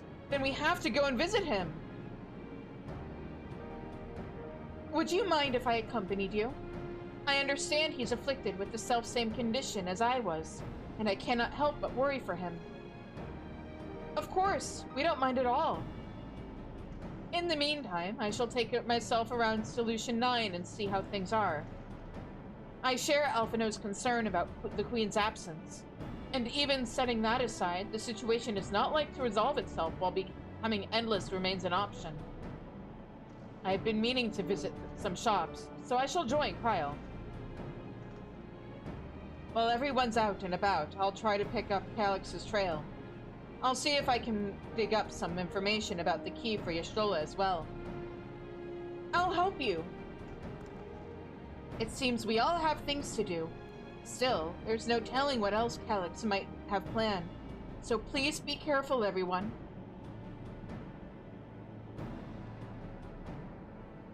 Right. Let's go to Milos's apartment.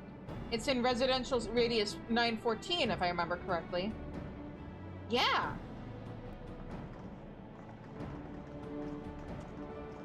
I think what they did with the names of the residential radii is really cute.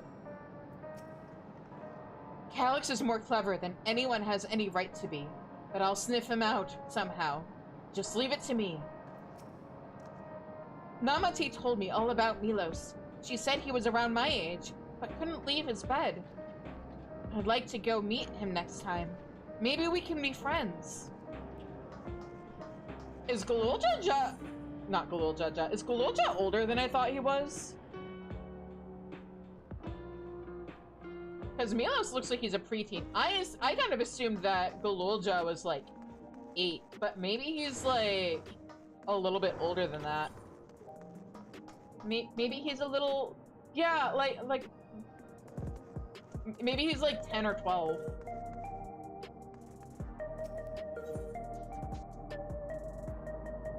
But yeah, look at this. They named the residential radii 914 and 911. Oh, that's a kind of unfortunate name for a tower that has a twin. I don't think they thought that one through. But no, you know what it is? You know what 14 and 11 have in common? Those are the MMOs. They named the buildings after the Final Fantasy MMOs.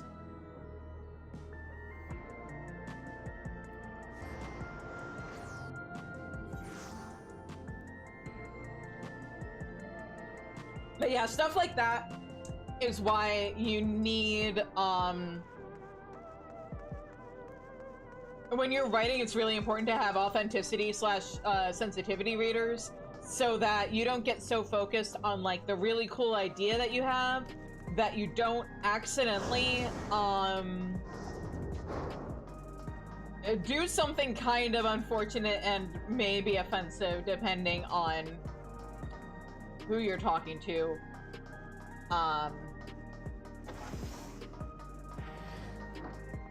You know, you don't want to get so wrapped up in a cool idea that you accidentally do like a racism or something because your idea was one thing, but it happens to overlap with something else. Look, Milos is sitting up. I'd seen the treatment before, so I knew it would work, but it's still so amazing. Alize and Y'shtola are miracle workers. That being said, we have an ad coming up. I understand my endless self visited Milos often. I will help or keep quiet so as to not draw suspicion. There you are. Next time something is in the offing, you had better remember to call me. Call on me.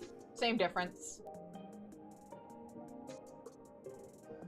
It's so good to see you again, and a delight to know that you and Alize are friends. She's been very kind to us. But yeah, we're about to get an ad break, so I'm actually gonna start the ad break a little early, so that I can step away, and then we can continue this quest when the ads end. So yeah, I'll be right back, guys.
Alright, we're back.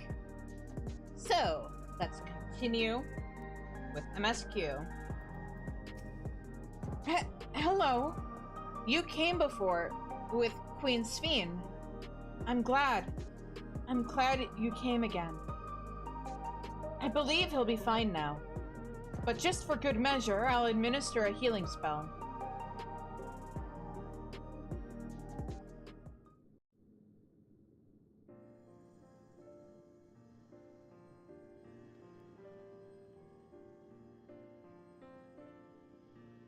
I once hoped that Milos at least might be made an endless. Then he wouldn't need to suffer anymore. You feel different now?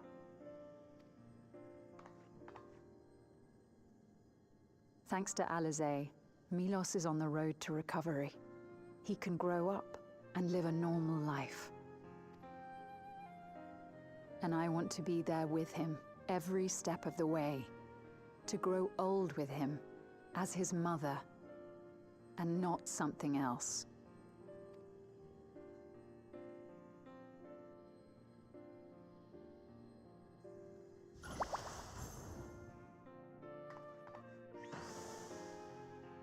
That should do it. You're doing well, I'm glad to say. Thank you, Alizé. You're welcome, Milos. Now, you'll feel breathless for a little while still, but don't fret. It'll get easier to speak with time. That said, we can't rule out the possibility of a relapse. As a precaution, I would keep him away from lightning-infused objects. You mean like the entire city? Lightning. Does that include regulators? It does. I understand if it's difficult for you to part with something that you've worn for so long, though, so it's entirely up to you. No. For Milos's sake, I will do it. And if the environment here isn't good for him, I must consider moving outside the dome. You two would be more than welcome in Tulihiola. It's very assuring to hear that. If you don't mind, could you tell me about the process?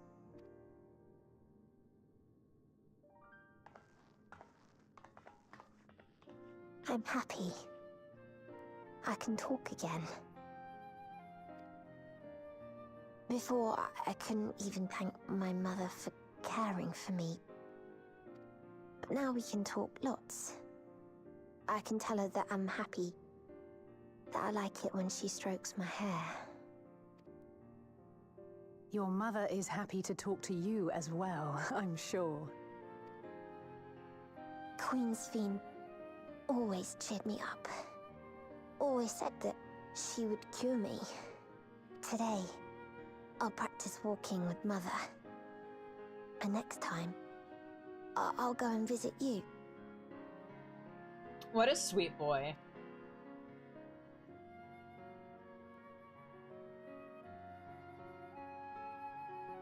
Thank you for explaining everything.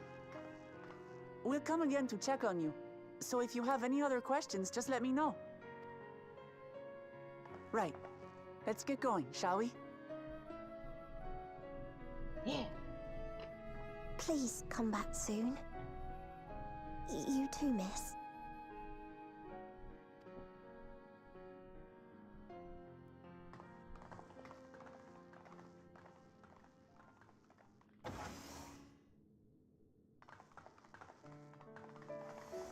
It's good to see Milos doing so well.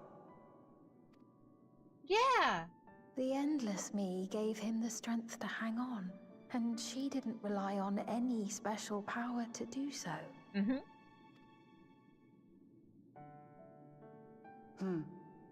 She wanted her people to be happy.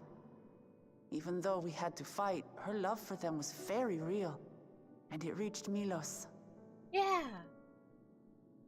I wish to be there to watch him grow as well. To make my way beside the people of Alexandria. In the name of his evolution, Calyx has wrought much unease and misery, and I cannot condone his path. No, I shall forge ahead on a path of my own, one that honors the memory of my other self. Yeah, what a happy moment. I hope nothing ruins it.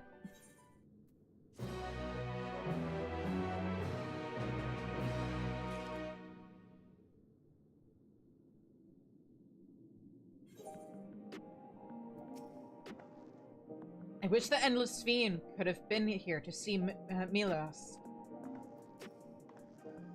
As I treated Milos with Angelo, I couldn't help but think of Gabu and Halvik. I wonder how they've been.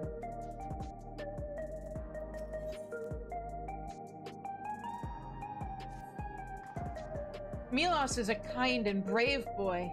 It did me well to see him. One day, I hope that I can speak with him about my other self. Come, let us return to the back room. And on the way, let us pick up treats for our friends. A little gift to show our appreciation for their hard work.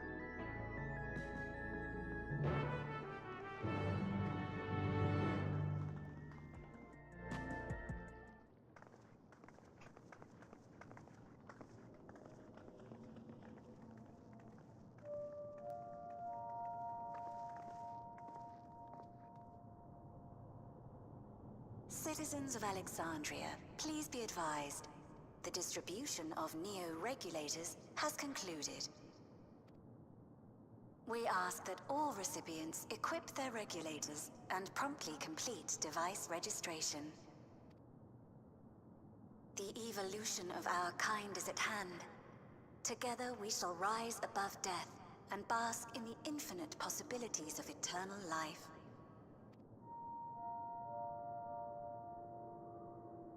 What is this?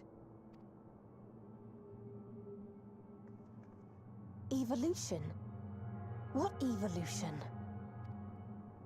Those with neo-regulators will become endless, apparently.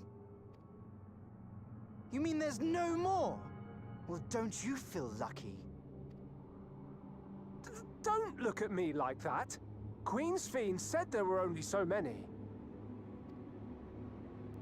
I haven't registered mine yet.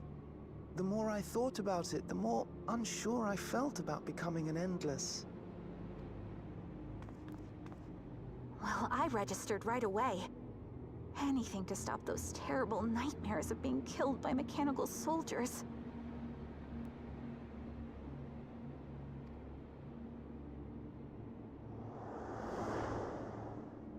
Ultimately, what you think is immaterial, for the seeds we've sown have already quickened. The people have glimpsed hope in transcending death, and they can ill turn away from it.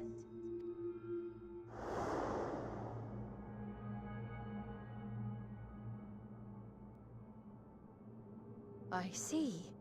The terror of their first encounter with death still lingers in their hearts.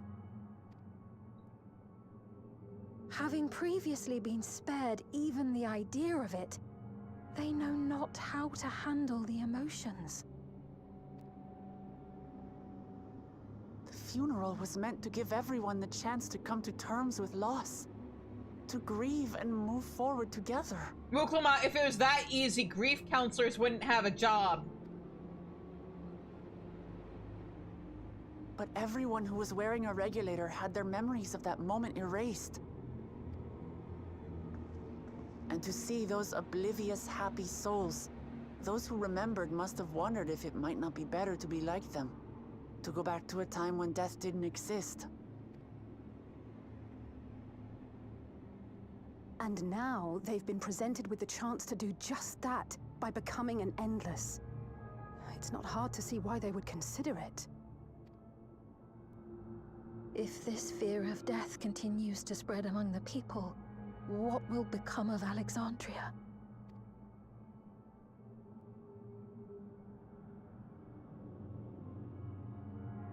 The gifts for our friends will have to wait. We should return to the back room at once.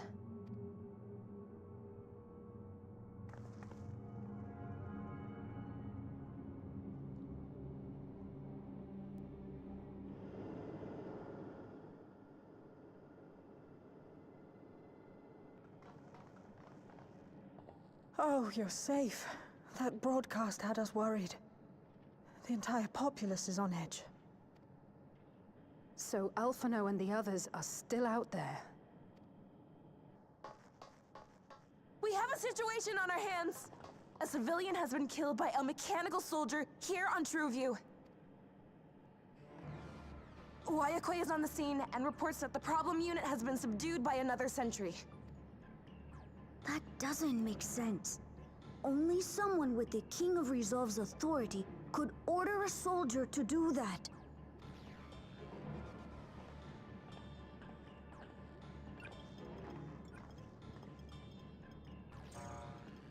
Not good.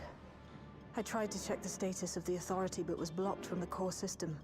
Given recent developments, I'd wager that Calyx is responsible for this.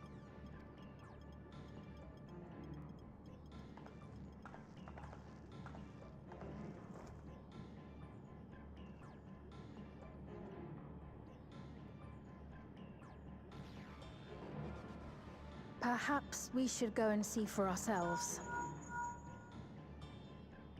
It's me. There's been an incident in the outskirts. A mechanical soldier attacked a local resident, for no apparent reason. Fortunately, several nearby hunters dealt with the rogue machine, so everyone is safe. But if other soldiers were to... Wait, is that... Oh gods. More hostile sentries are bound for the settlement. I'll try to lure them away and then lose them somehow. Uh-oh. Ill tidings, I take it.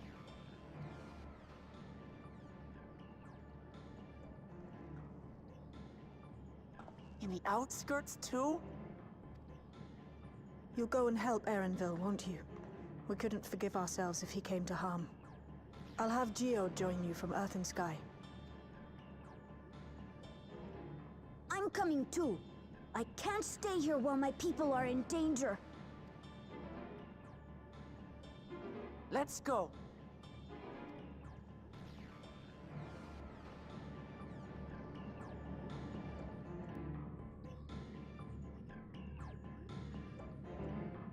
Ha ha. Ha ha ha. Ha. Geode, can you hear me? Something's happened in the outskirts. Are you still going to be talking about Rodina, Journal? Yes, you are. Alright. Off to the outskirts we go. This is fine.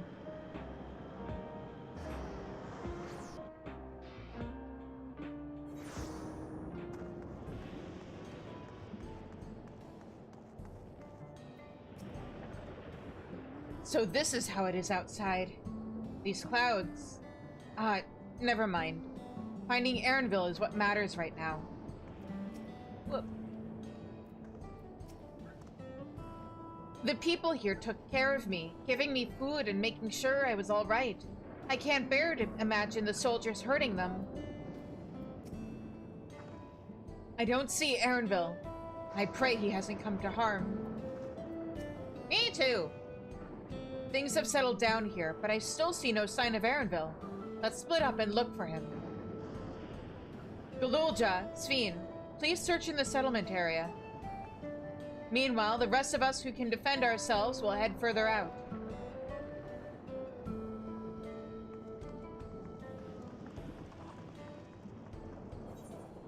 Right.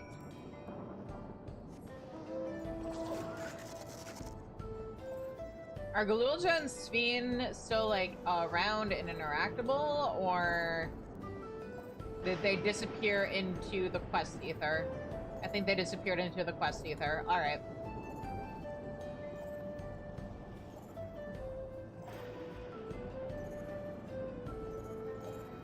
But I like it when I can interact with NPCs between quests.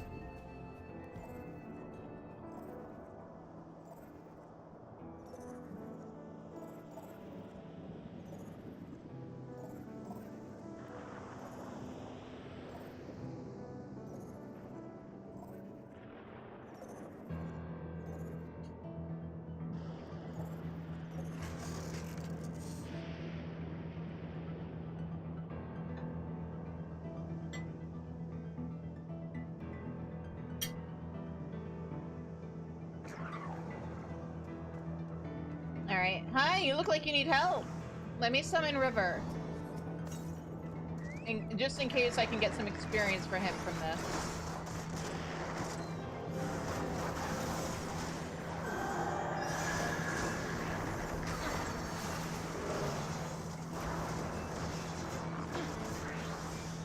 Nope. Well, it was worth a try.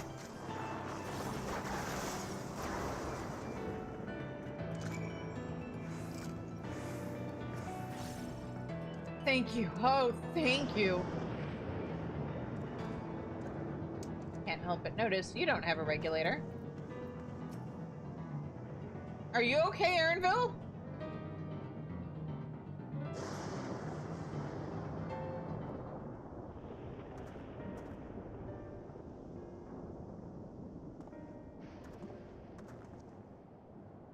That was a close call. My thanks. As I was leading the soldiers away, I caught sight of this poor fellow being pursued. I went to help, but was rather out of my depth.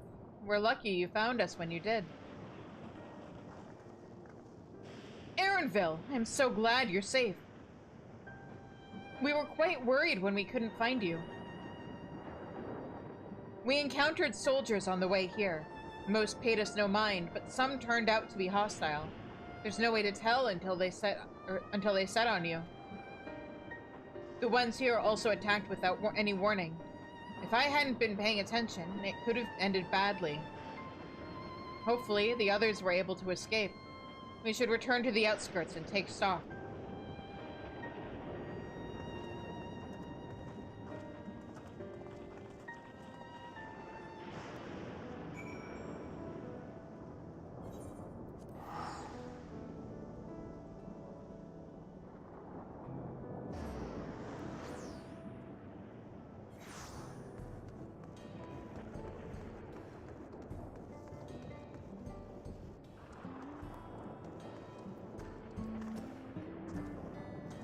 I did not expect to see you again so soon.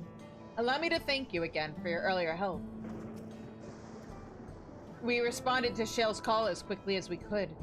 Others are out keeping an eye on the soldiers nearby. Thank you, Shizune, for protecting everyone. But you shouldn't have had to. None of this would have happened if I could control the soldiers. No one thought that Galulja might have been behind the attacks. They know that he would never make the soldiers do them harm. Even so, he feels responsible for the machine's actions. It's a misplaced burden, and I pray it drives him not to despair. The situation here appears to have been resolved, but I doubt we've seen the last of such incidents. I didn't expect to see Malachite out here. Given his own trauma, I wonder if he'll be all right.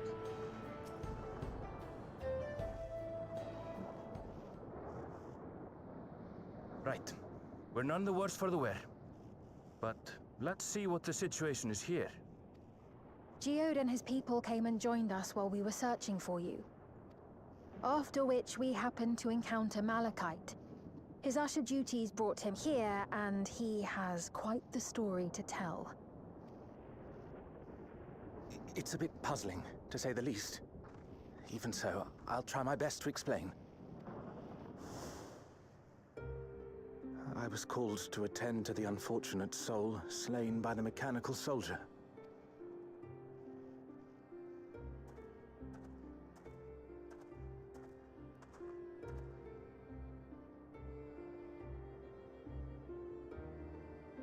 Yet, when I arrived, I found no body. Only a pile of dust, which the wind quickly scattered.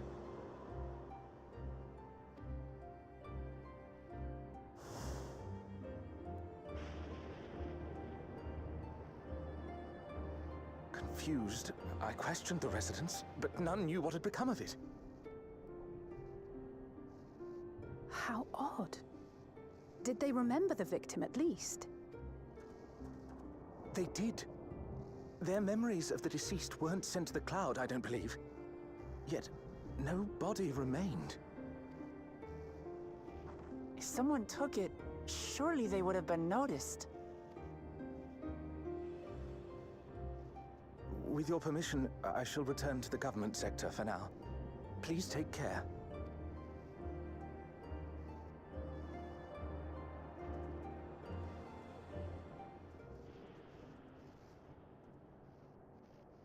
This is terrible. Why would they make the soldiers do this?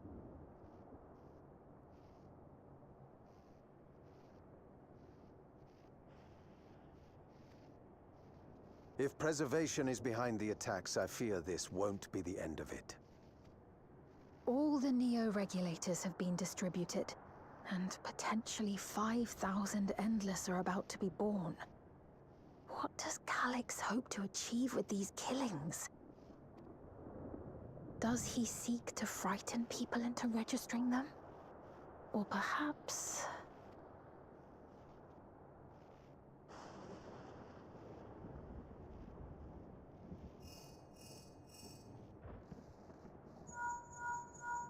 Hello? Oh, are all of our link? Oh, thank the 12 you answered. Shale told me what happened. Is everything all right? Link pearls going off. Hi. Huh? Yeah, everything's... I see. Eh. 'Tis a relief to hear that Erenville is safe. Alas, I do not have good news to share in return. A driver lost control of his vehicle when its interface became unresponsive, and it crashed into the Nexus arcade, injuring several people. Kryl and I are helping to render aid, but with the sentries behaving strangely, we can't afford to lower our guard.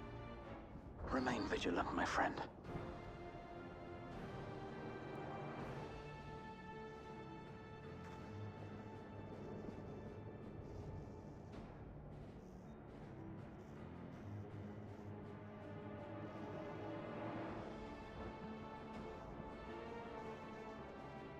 I just received word from the backroom. A hover cargo on TrueView threw off its driver, and it's rampaging through the area as we speak. Alphino had a similarly troubling report for me. Apparently, a riderless machine in the government sector came to life near a crowd clamoring for Neo-regulators. It proceeded to mow down several citizens, causing serious injuries. This is a tragedy. We must go and help the people. Shift down, thanks so much for the follow.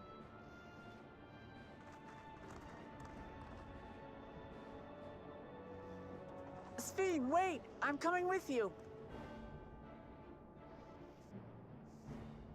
Alphino is with Y'shtola, and he said they'll be all right. I'll go and see if other incidents have occurred elsewhere. From here, I'll head towards the quarry by way of the Drift Downs. Certainly a lot of hover cargoes coming and going in those parts. I'll join you. I shall remain here and speak further with the locals. I have company now, so you needn't worry about me. Then let's return to Solution 9. If we hurry, we can catch up to Lamachi and Sphene.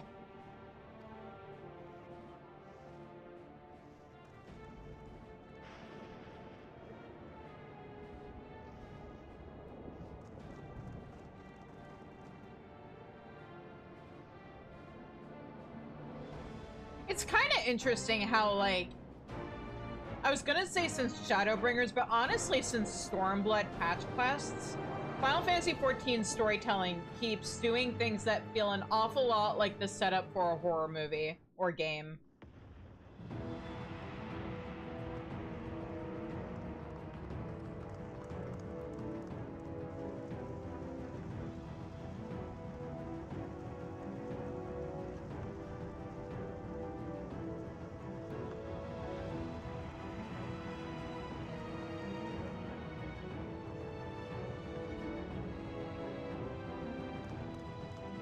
I would say, yeah, sure, except every single Hildebrand quest already has zombies. Sphene's gone on ahead. I leave her with you. The thumbnail for Thursday's stream is Hildebrand dancing with zombies because I try really hard to avoid spoilers, and that's like the least spoiler thing that you could have for Hildebrand.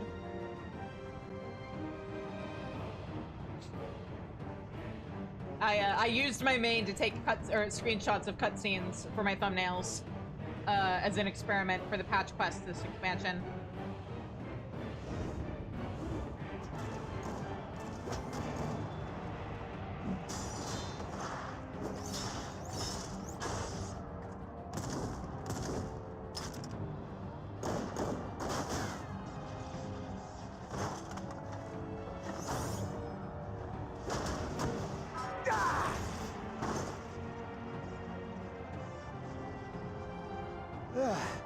Bloody things have gone mad.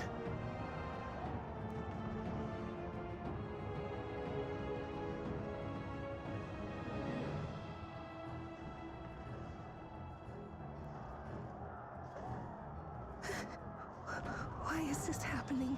Oh yeah, hang on. I'll explain what I'm doing with the game right now once I get out of this cutscene.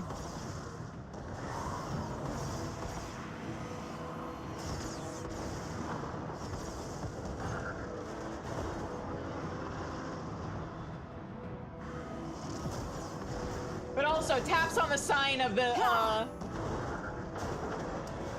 stream title, smile. Surely there's a finite number of these things.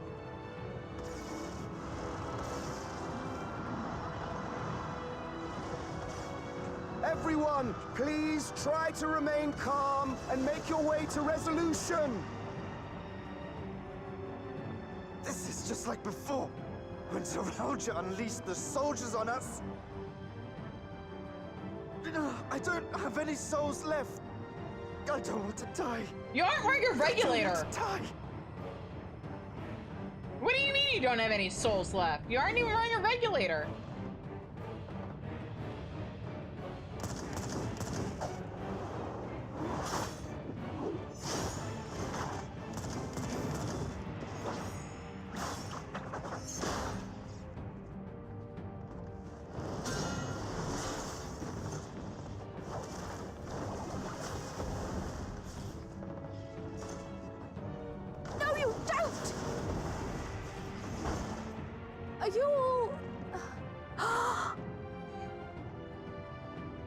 That's fair shift. I've been playing this game long enough to know Final Fantasy XIV players don't read. Why did you do that? Why? You can't just leave me alone like this. If we had been endless, then you'd still be here. You'd still be with me. But now...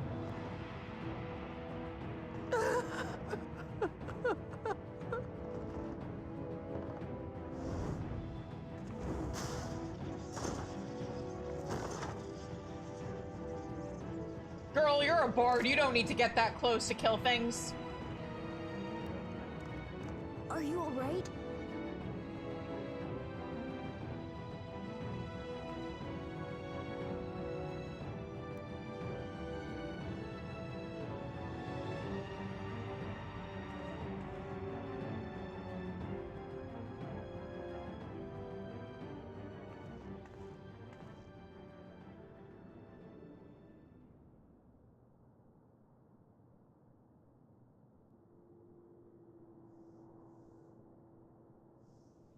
So many hurt.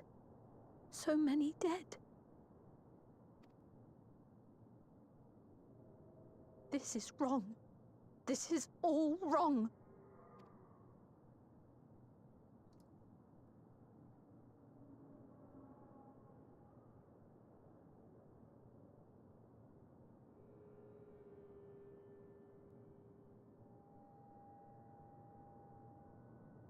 Oh, no, I didn't know.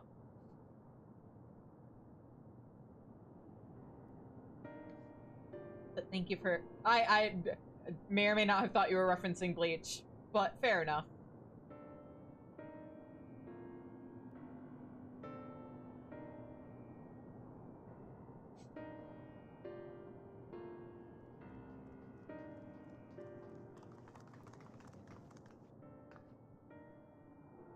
Think the 12 you're all unharmed.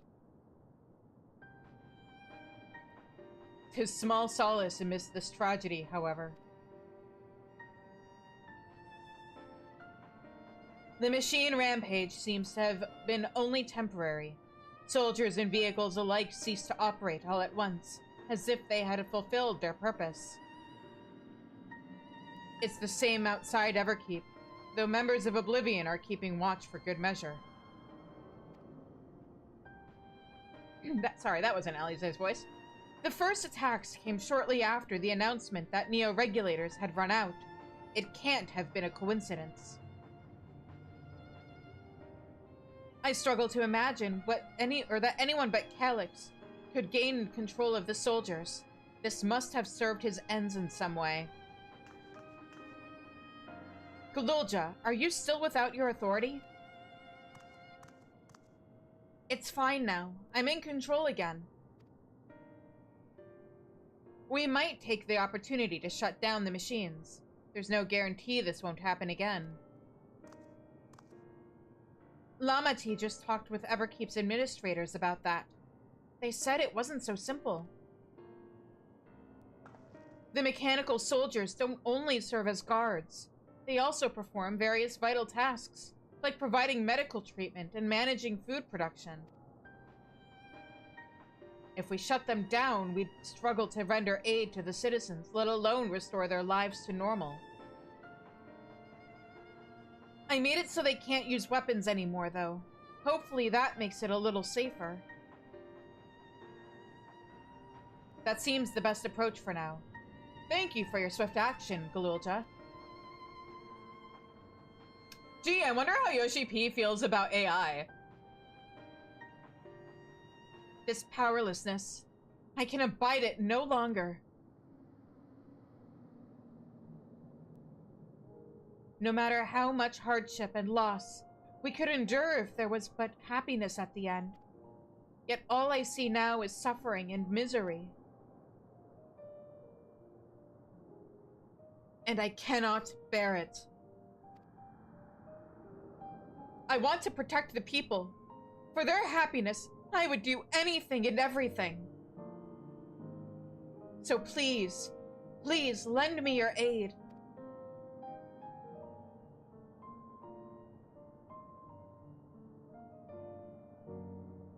Oh, Svian. You found the words I wished you'd said back then. Our strength is yours, Svian. Together, we'll get through this. Let us split up and get to work. Might I trouble you to report to Shale, my friend? Sure.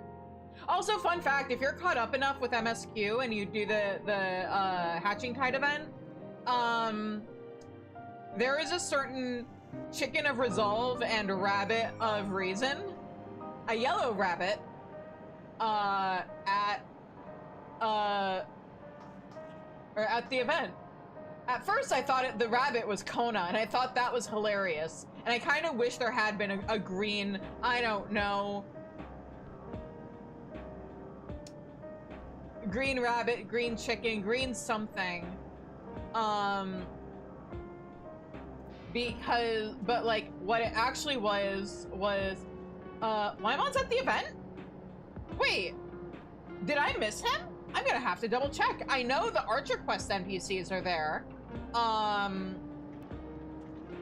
Obviously, I mean, even on this character, Godbert is there. And if you've done the Arcadian quest, certain Arcadian gals are there. At the entrance, oh, I'm gonna have to double check that. I wonder if he's visible on this character. I'll have to check after I finish this quest. Malachite and his fellows are tending to the deceased. His trauma must make the work difficult, but he's determined to do what he can. It pains me that the people were made to suffer even more after so much hardship and tragedy. But you and yours saved many lives.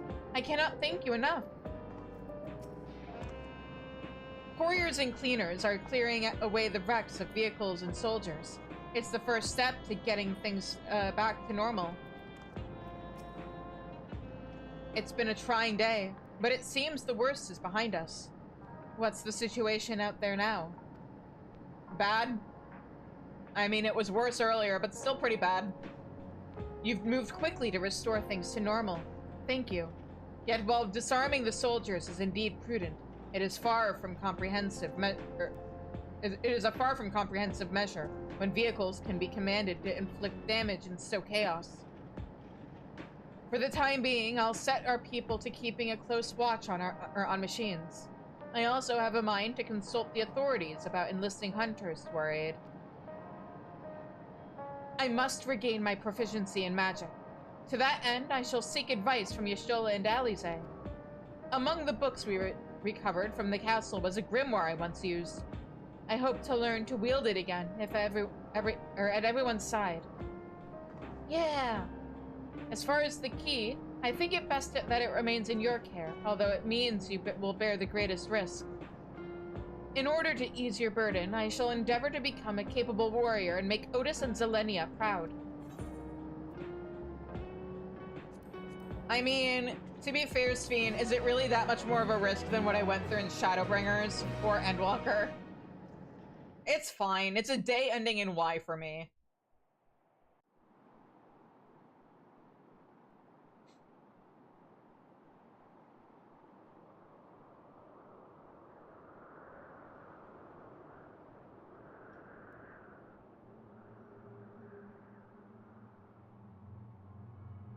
By illness weakened, by wounds unmade, by age decayed.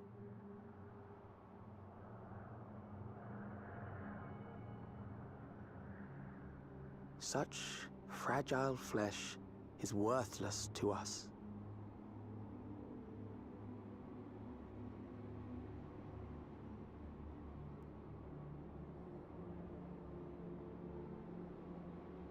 How mankind should evolve, shall evolve. I have already arrived at the answer.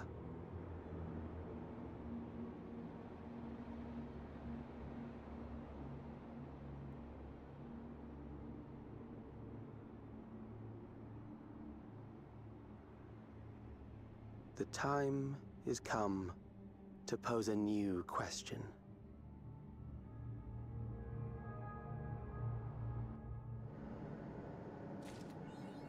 Yeah! And that is the end of 7.2 MSQ. Anyway, for anybody who is new here, hi, I'm Shizu. I've been playing Final Fantasy XIV since A Realm Reborn.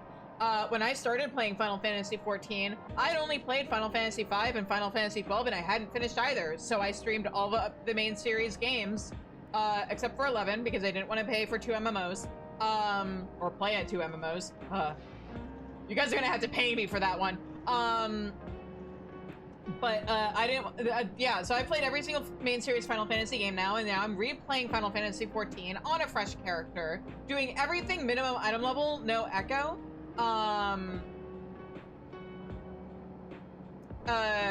And when I could get away with it before we hit Dawntrail and I couldn't do things undersized anymore, we do things undersized too. Did you know you can do alliance raids mine with like 15 people, maybe even 12? Did you know you can do trials mine with 4 people, usually? Sometimes you need 5 because you need 2 tanks and you don't want to sacrifice having 2 DPS. But yeah, so the big plan is when 8.0 comes out, I do plan on doing all Dawntrail content, all the dungeons and everything undersized as a little victory lap before I start MSQ. But yeah, so when I say, oh yeah, I've done this on my main or something my main, that is what I am talking about. Anyway, let's talk to everybody before we leave. Go-san is helping us coordinate efforts with the administration here in Alexandria. We have to work hand in hand to ensure that the people can get back to their normal lives. I worry about Galulja, though. I know he's still frustrated that he couldn't do anything to stop the machines. If only there was a way to take his mind off things. I will dedicate myself first to healing magics, so I may help treat people's wounds. It will be a time-consuming process to reacquire my abilities, but a necessary one that I dare not rush, even though there's no telling when Calyx will make it his next move.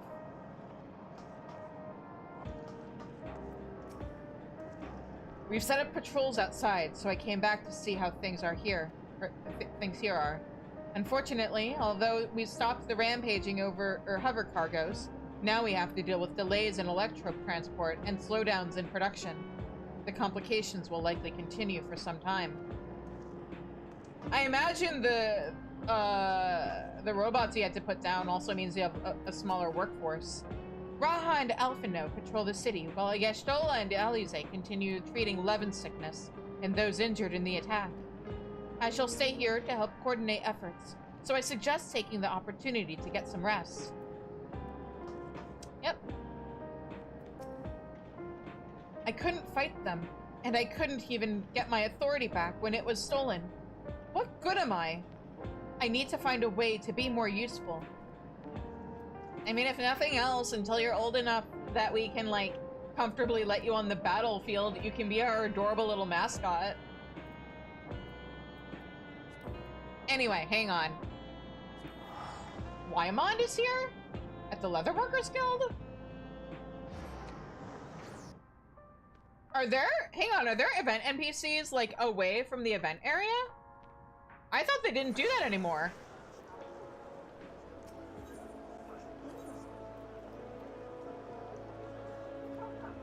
That's the Lancers Guild. Wrong L.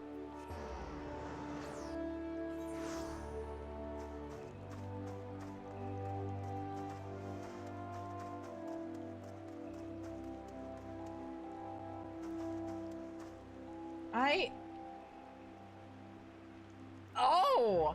Huh! Uh-oh. How often do they do that?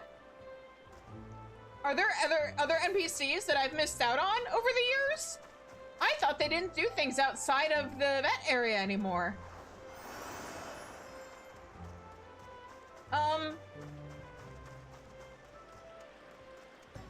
I wonder if there's anything at the Botanist Guild then. Hang on.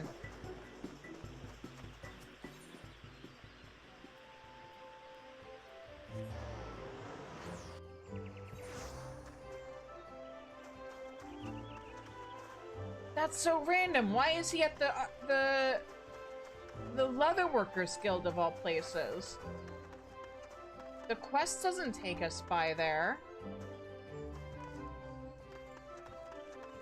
Okay, I'm not seeing anything. Oh yeah, I know about that. Lisa and Yugiri were there. Pippin was there. If you were caught up with Arcadian, 2 certain besties were there. I'm interested to see if those two being like the fact that they've had Arcadian quests or NPCs 2 events in a row means that they're gonna have like go through the whole list. And I can't drop specific names because I don't like talking about content on stream that I haven't done on stream yet.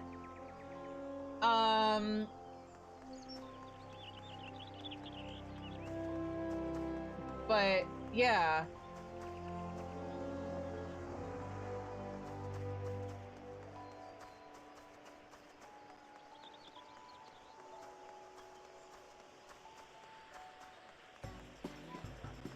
Yeah, that's really interesting. It just feels weird to me that it's, you know... Gee, I wonder who these guys are sitting with. But like, usually NPCs are, these days, at the event area. So it's really random that he's over at the Leatherworkers Guild.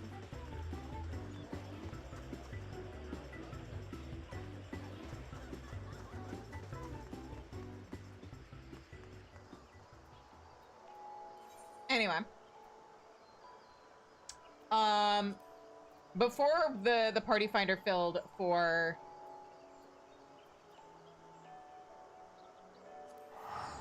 Zelenia, I was doing the Mamulja quest, so let me finish that up.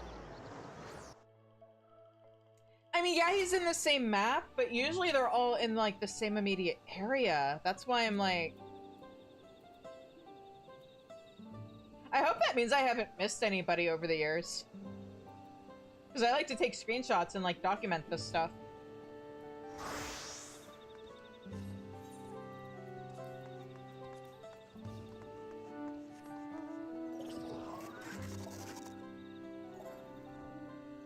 Recent? Oh, good.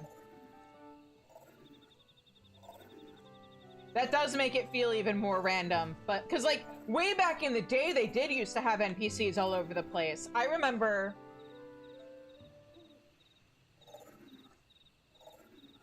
there was a year where like, oh, I think it was Hatching Tide. Because I think they were in the rabbit outfits, but like if you ran around, you could find Godbert and Julianne in costumes, and like they didn't get labeled with their names. It was like description rabbit or whatever. But yeah, I remember they were there, and like underneath the bridge at the Leatherworkers Guild. Elsewhere, you could find the Four Lords, which was really funny. I remember there was a certain red rabbit, or a certain someone in a rabbit costume, talking about some guy named Garland.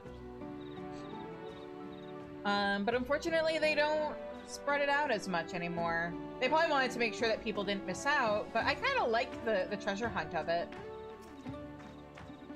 If we could truly create artificial sunlight, oh, the possibilities. One of these days I need to compile my screenshots and like probably post them on Tumblr. Hold on a moment while I fetch Kagilja.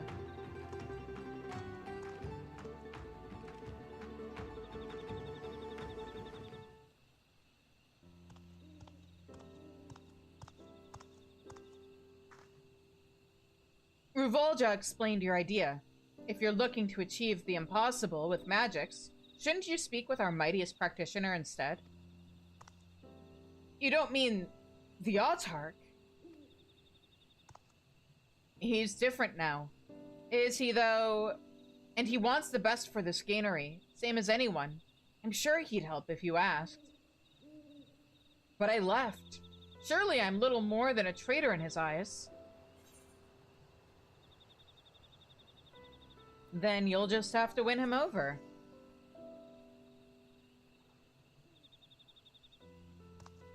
You're right. This is for Gakolma, for Mumuk. Then if your mind is made up, shall we request an audience?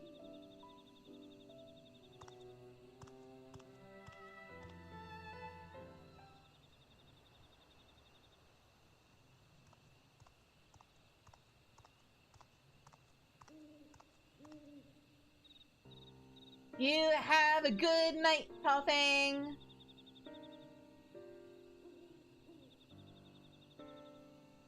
Masterful work. Thanks for dropping by, and thank you so much for helping out with the dungeon and trial tonight. Autarch. Just the other day, my wife brought me a sample from your harvest. I could hardly believe how flavorful it was. Thank you. It is an honor to receive such kind words. I hear that you require a Bunewa's expertise. Yes. We were hoping to create light here, with magic, so we can grow an even wider variety of crops.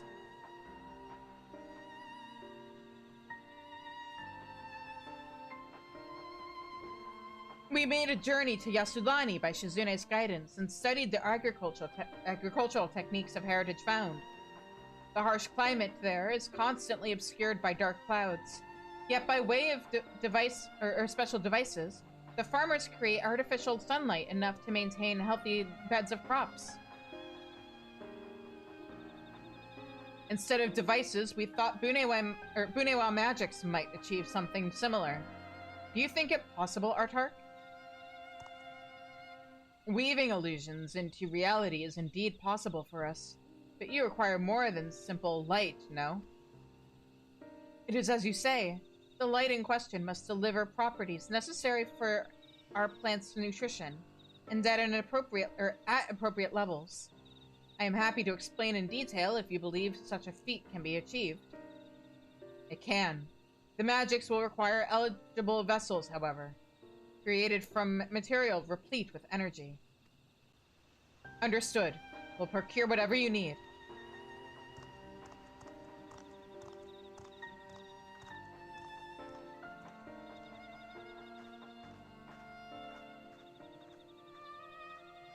Show us the change!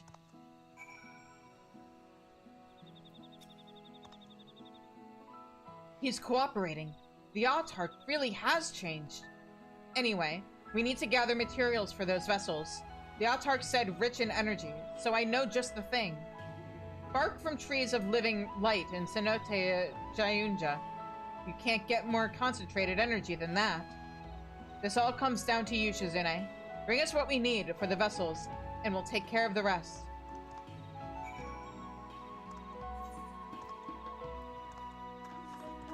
Okay. I think what we're gonna do tonight, is since I forgot to completely cap Pelu Pelu tonight, we're gonna do Mamulja and Yokoi, so that way I can double up on quests from them tonight after the stream. And then I will cap Pelu Pelu tomorrow, and then maybe if we have time after the raids on Tuesday, we can do the Pelu Pelu quests. Otherwise, we can do them after Hildebrand on Thursday.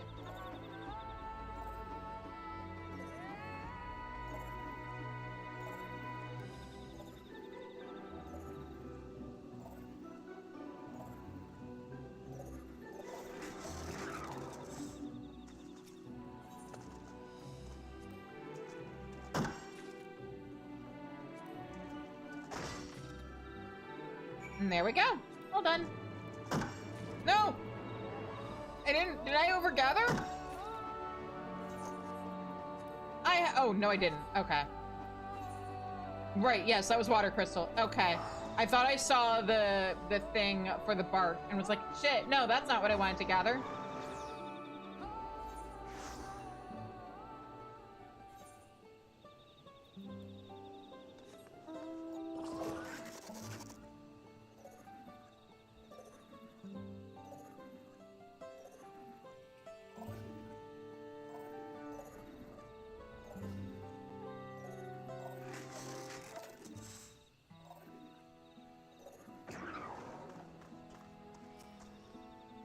Did you find what we need for the vessels? I did.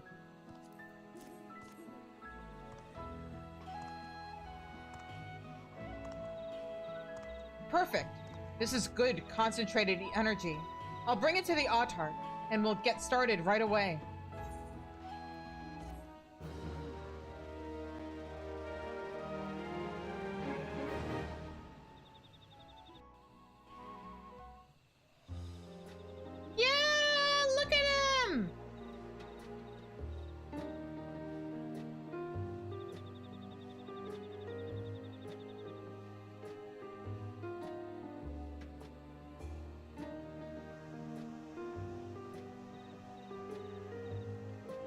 Watermelon!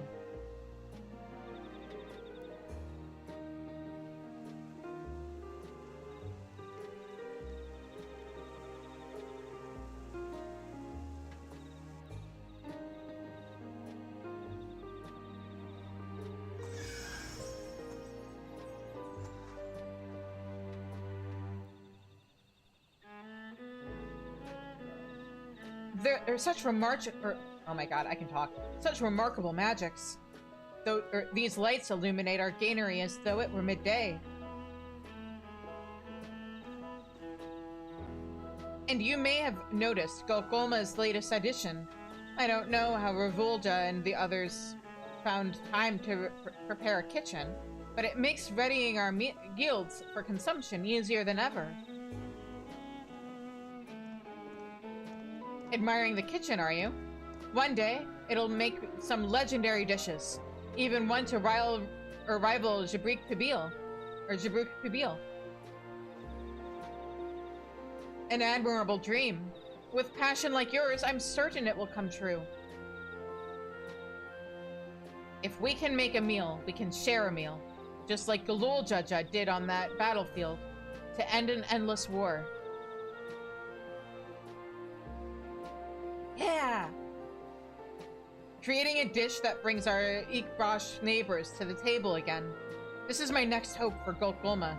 I hope we become living proof that Mamuk has changed for the better.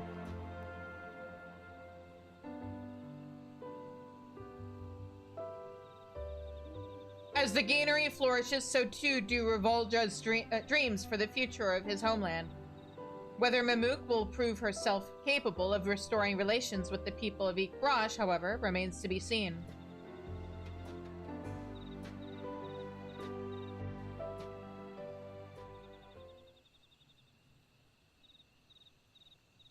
Yeah, we got it in before the ad break started. Huzzah!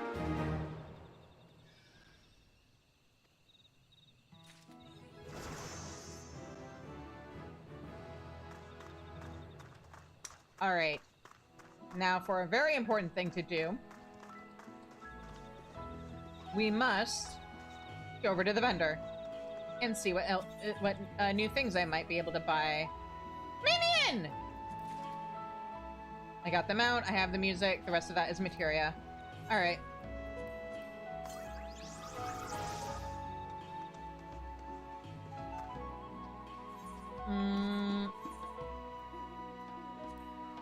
All right, new little friend, what happens when I interact with you? I do have the right, wait, do I? Okay, I do. Hang on. Hand over. Yep. And then, is it pet? Ah, it's so cute! Look at him! Okay, anyway, we have an ad break happening, so I am going to head over to Orler's Echo, put up the BRB screen, eat some food during the couple minutes that we have, and then we will continue when we get back from ads. So yeah, BRB, guys.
All right, we're back. So, let me switch over to a crafter. Grab a mount. And let's fly.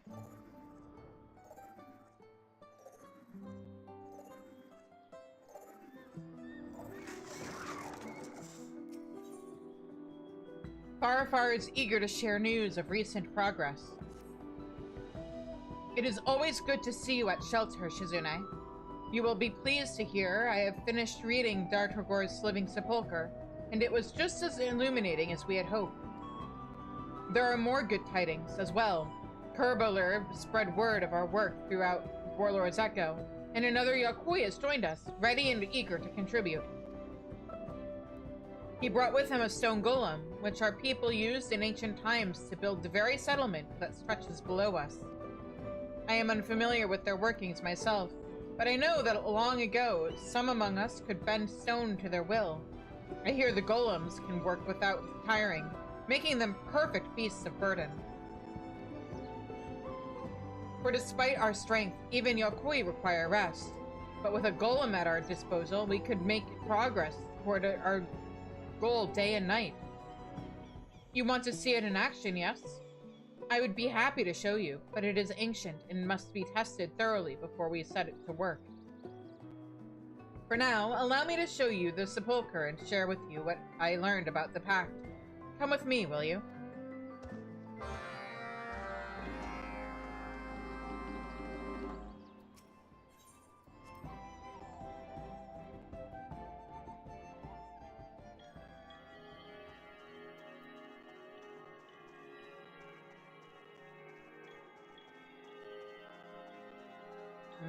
Oh, right. I can use mounts in here. Hang on.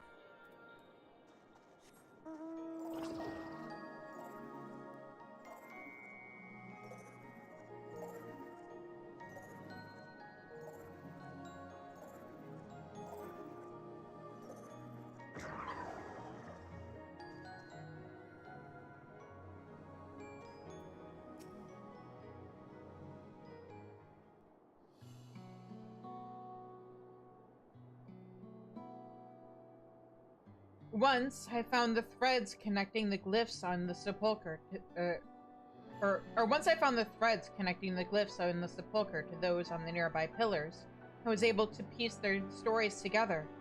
They told of Dartragor's life here, and of course, the pact.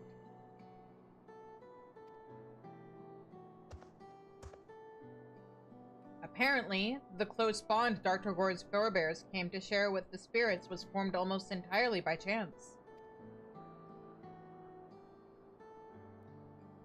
You see, the Yokoi living here drank a corn liquor called a kirakryar to warm their bodies against the cold.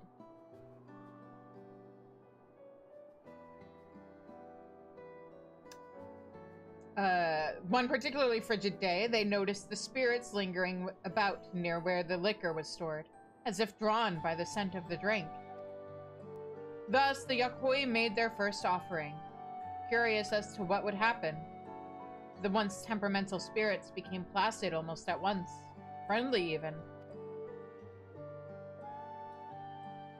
In fact, they started visiting often, regaling the Yokoi with their strange games and charming antics. Eventually, the altar was built, and the pact was performed to serve the spirits their favorite libation. Over generations, their bond deepened.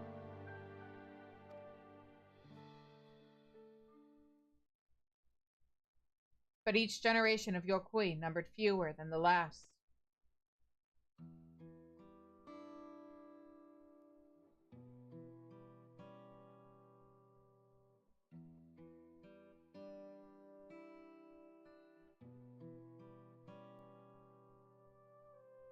Dartragor saw her family depart, one by one, until only she remained.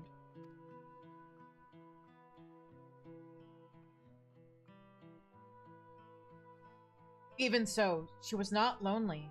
Her parents lived on in her memory, and the spirits were by her side. Dartragor's sepulchre contained vivid scenes of her frolicking in the snow with the spirits, of them gazing at the moonlight sky together. Moonlit sky. Oh my god. One passage was dedicated to the time she and the spirits saw the frost blooms.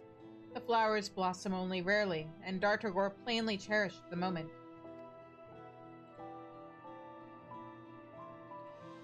But then the stories end so suddenly, because she...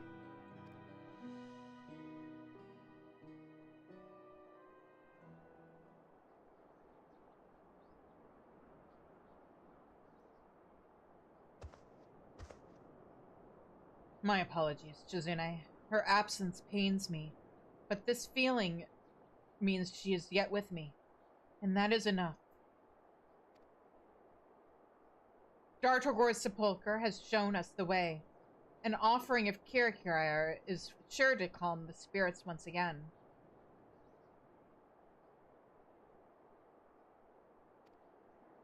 Once Kerbeler manages our foodstuffs, or since Kerbeler manages our foodstuffs, he should know how soon the corn liquor can be ready. Let us ask him, Shizune.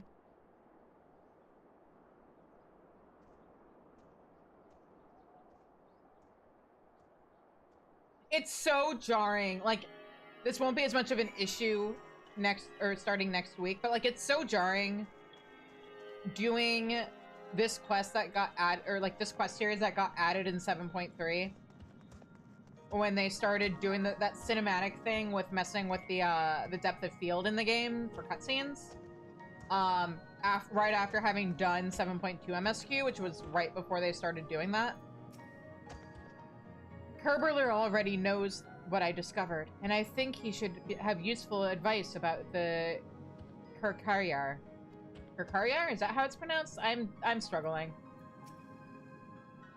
I haven't heard of Kirkariar before, but it explains the corn's odd flavor. It was never meant to be eaten. We recently found a ruined building, and I thought it might have been a kitchen or something of the like, but now I'm thinking that's where they made the drink. Dartogor has given us a gift. Truly, we know what to restore next. I mean, you mean the only other building left to restore before we start fixing the altar? The golem would help us complete that task much faster, and its testing should hopefully be done by now. We should go and check on them. This will actually be my first time seeing a golem with my own eyes. Another new experience for which I have Dartogor to thank. Wait, Ha! Look at her. Farafar's spirits seem lighter than ever. Dartogor must be proud. Yeah. I heard they were testing the golem on the outskirts of Warlord's Echo. You're in for a sight, Shizune. Best get going before you miss the show. We've already set aside space for the corn, and we're getting ready to plant the seeds once we knew their exact purpose. I suppose that time has come. Okay. Warlord's Echo.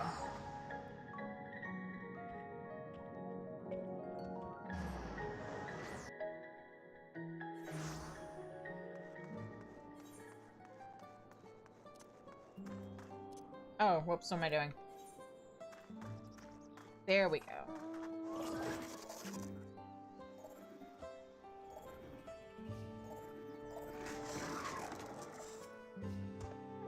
Huh? Are you talking to me? I'm thinking here. This is the golem? Is it supposed to be so still? Well, this looks awkwardly familiar.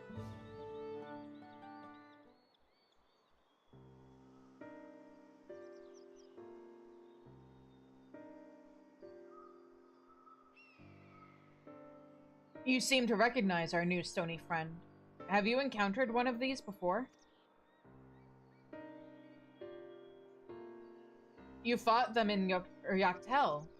Why, is there any corner of Tural that does not bear your footprints? A good chunk of Shock Tural, actually. This golem was apparently used for building, so we need not worry about being attacked, even if it was moving. Then why does it have cannons for arms? And it won't be moving until we have what we need. This is the fresh volunteer I spoke of. And although he was kind enough to bring the golem, it appears something is lacking. If you tell us what it is, perhaps we can help. Something's wrong with the parts that make it move. Tell me, what do you know about the golems? Only that they were used long ago. I never had the chance to see them build Warlord's Echo. I would very much like to hear more about them, however.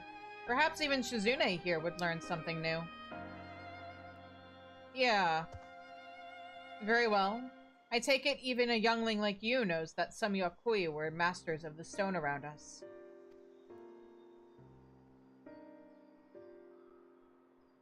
And although many now know them as machines of war, their original purpose was to shoulder the burden of physical labor. They built our houses and paved the ground beneath our feet. The secrets of stone were passed down through generations, and my forebears were proud of what their knowledge had provided our people.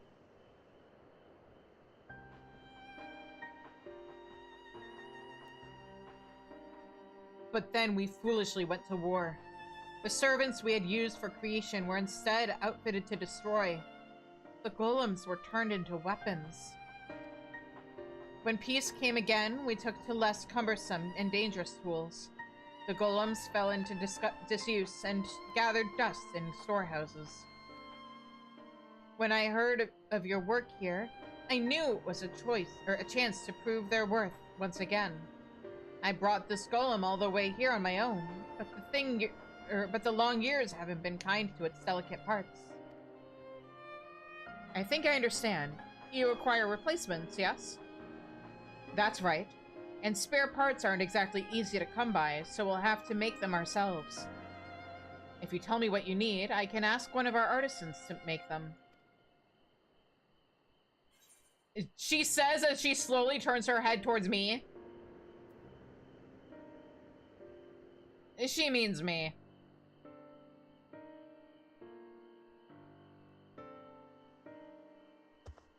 Why, I would be in your debt. And if you're worried about its armaments, rest assured they are broken beyond my skill or desire to repair them. My best guess is that the energy transmission components in our golem are worn out. To make more, we'd need parts that are highly conductive to magical energies. That should get it moving. You know, I think Werfertard can help us with this problem. Come, Shizune, let us see if he can procure the materials we need.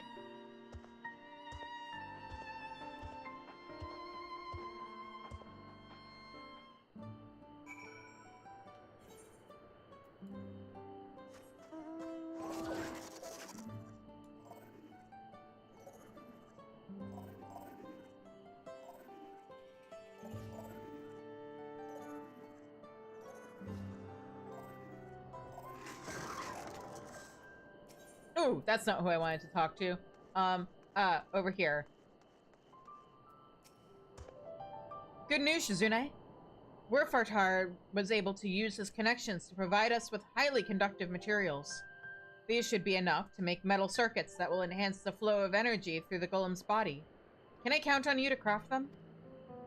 If you need a resupply of materials, just ask Werfartar for more. Good luck, Shizune.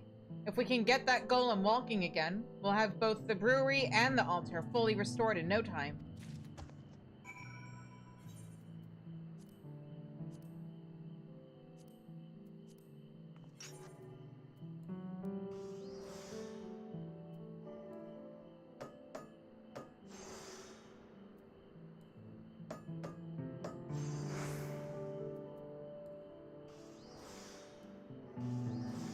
Alright.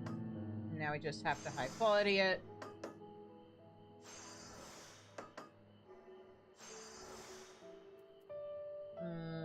Yep.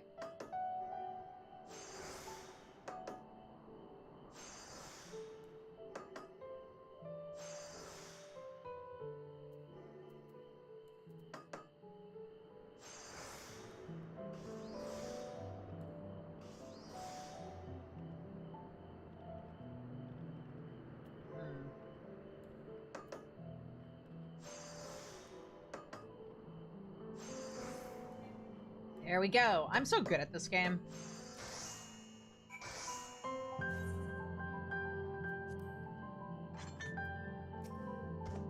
Are you finished? Oh, I can barely wait to see.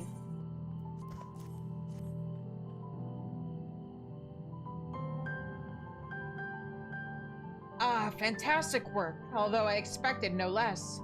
Still, to think you could craft a perfect replacement part for a mechanism so ancient. Truly, your imagination astounds me.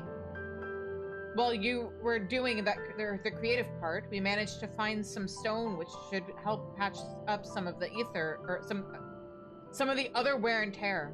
Let us return to the Keeper. Assuming everything goes to plan, then our long project will be as good as finished.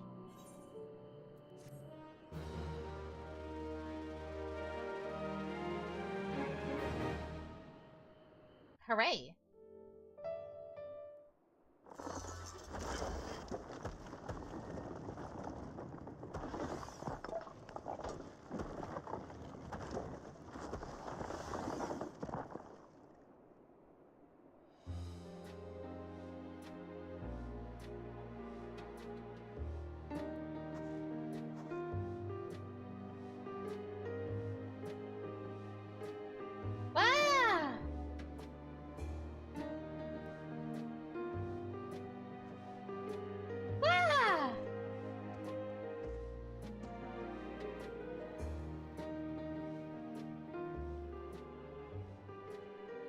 Look at what everyone's hard work has achieved.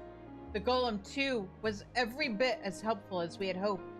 The Breathless Altar is restored at last. Now we only need wait for the Kirkariard to ferment, and the pact can begin. Until then, there are plenty of odds and ends to wrap up. By the way, Shizune, would you like to share a drink with me when it is done? I don't drink alcohol, but, of course, the first batch of Kurakarb will be used for the ritual. But I see no harm in a little indulgence afterwards. Nothing is sweeter than the fruits of one's labors, after all. With the restoration of the Kurakar house and the Breathless Altar, Zigurte the Open-Armed has been restored to its former glory. Keep assisting Farafar to ensure a successful pact that will restore peace to Urkopacha.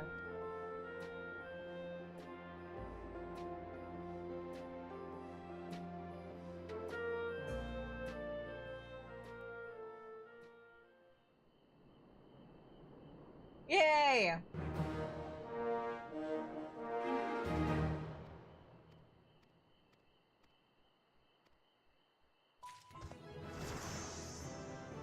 Heck yeah!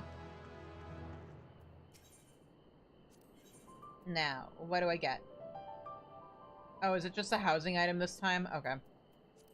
That's not as interesting to me.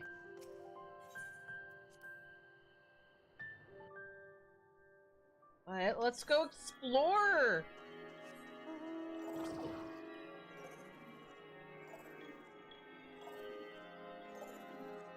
We have to check out our new brew house.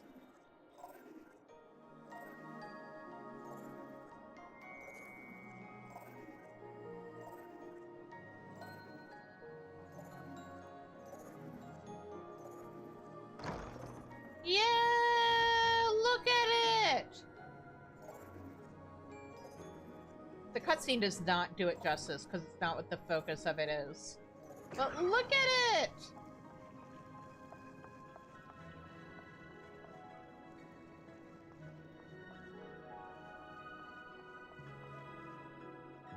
Yeah. It's so cozy in here.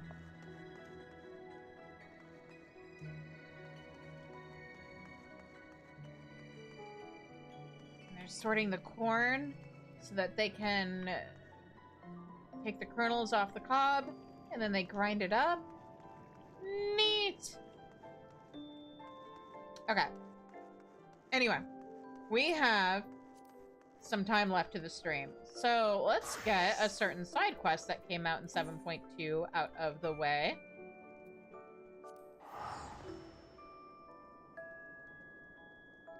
Because I am trying to do this stuff in order of when it came out in the game. Which means Thursday might actually be a busy day, depending on how I end up deciding to handle lunar exploration and, oh, I should have just taken the Ethernet. Well, it's fine now. But lunar exploration, exploration, and Occult Crescent.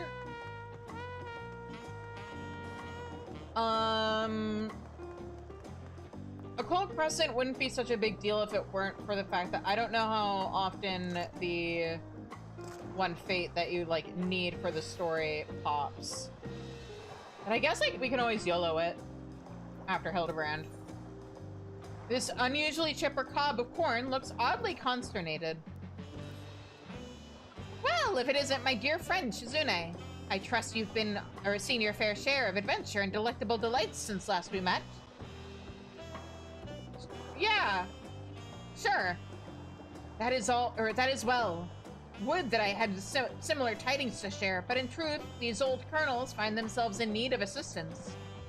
I sense a belly possessed of monstrous appetite has found its way to Bayside Bevy, you see.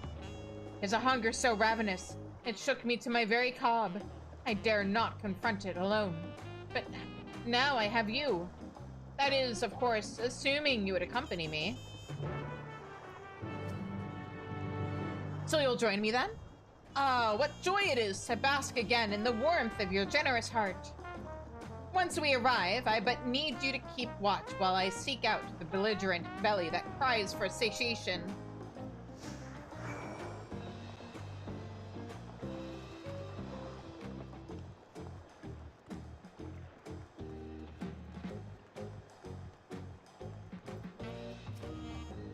I still have a little time before work, but what to do? We met him once before, did we not? Yeah. I vaguely remember. Say, don't I know you from somewhere? Yes, of course. You're the one who offered me that grilled corn. That was awful nice of you. I was definitely at my worst back then, without any prospects to speak of. But that corn was just the boon I needed. It wasn't long after that I found a new job, and now I couldn't be happier.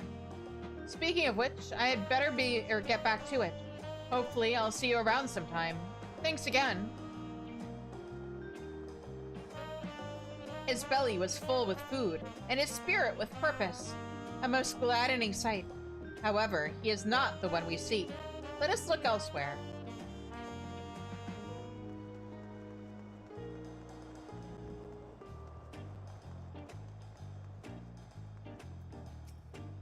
I really should be heading back. She'll start to worry otherwise. Say, is that not the kindly woman we met once before? Uh-huh.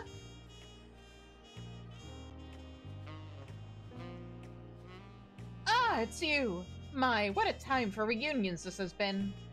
My daughter has been missing for some time, you see, but I found her in Yasulani at long last. A most joyous yet shocking occasion, for now she's nearly as old as I am. Would that her father could see us, a pair of old maids. We're together now, though, and that's what's important. Oh, but listen to me prattling on. I'm sure you have better things to be doing. Take care, miss, and thank you again for your kindness.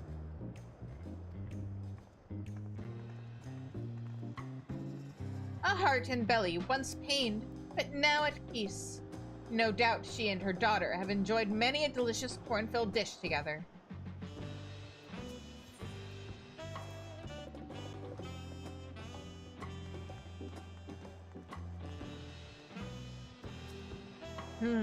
Will this be enough corn for the shop, I wonder? We know this fellow, do we not? Uh-huh.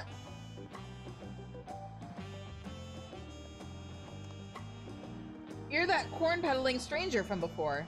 If you're worried about what I've been up to, you needn't be. I went and got my life together, just like I said I would. Even managed to find a new job. A friend of mine put in a good word for me over at Aunt T's, so the next time you see me, I'll be grinding corn to make tasty tortillas. Be sure to stop by sometime, and I'll pay you back for that grilled corn. Did he say he'll be making corn tortillas? How delightful!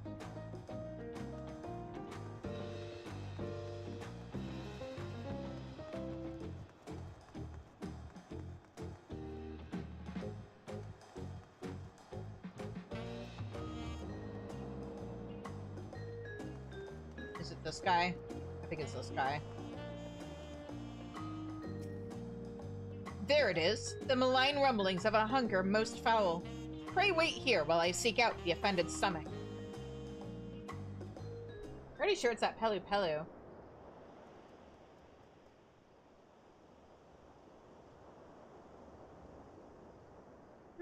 The rumblings are coming from...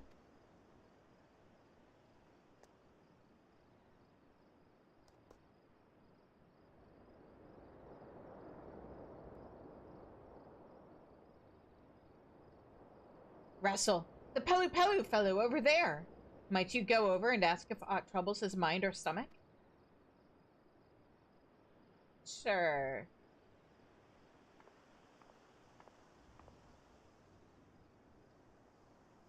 Hey man, you don't look so good. I'm sorry. You want to know if I'm having stomach troubles? Yeah. No, I can't say that I am, though I have been having strange cravings as of late. Ugh, terrible cravings for...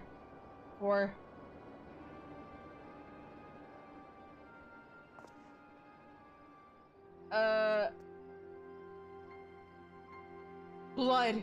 I yearn for blood. Wait, this baleful hunger is not his own. He's been possessed. Leave him be, spirit. Leave him be and show yourself. Swish, swish.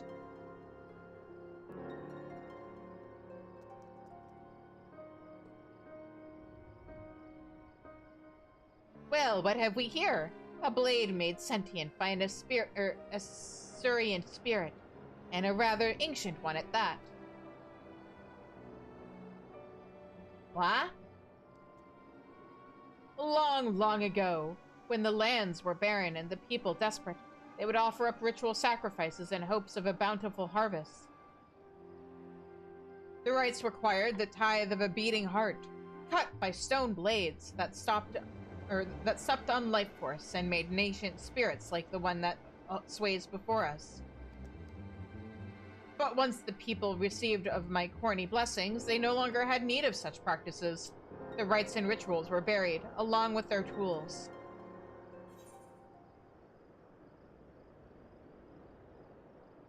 Should I slay it?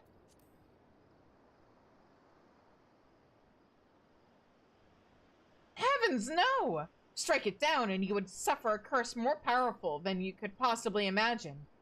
We must find a way to sate its hunger. But how? Russell, I've got it! I cannot prepare aught to suit its palate, but you can. You slay all manner of beasts on your travels, do you not?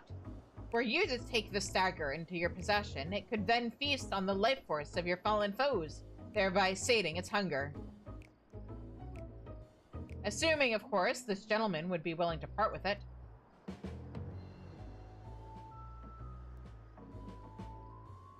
That dagger is the reason why I've been feeling so strange? Uh-huh. Come to think of it, I've never had such weird cravings before buying it. And insofar as it's being a knife for ancient rituals, the peddler who sold it to me did say they found it in the aftermath of a landslide caused by the Great Storm.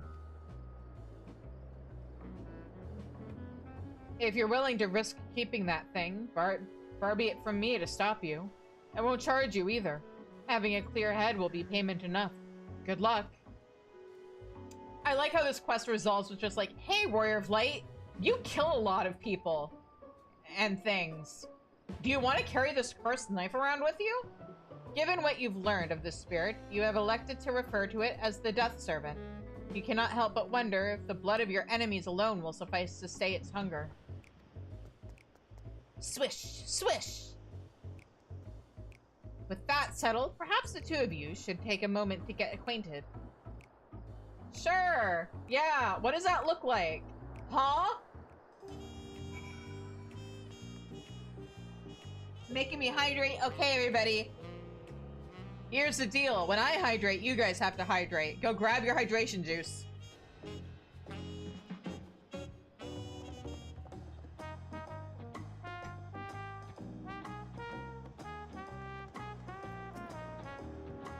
Go on now.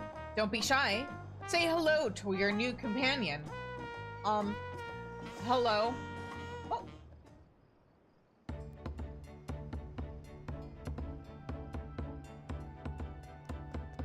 Swing! I do believe they've taken a liking to you. And so long as they are permitted to feast upon the beasts, slain on your adventures, you needn't worry about the ill effects of their appetite. A rather unexpected turn of events. Would you not agree? Would that all appetites could be sated with corn, but alas, hunger is a fickle fiend, not so easily overcome. Thanks to good friends like you, however, I need not contend with such challenges alone. Indeed, I have been blessed by the fertile soils of trust and acceptance to cultivate such a beautiful friendship. I have little more than my cob to offer, but I should hope this will suffice as fitting payment. A decadent dish made of made with the finest corn.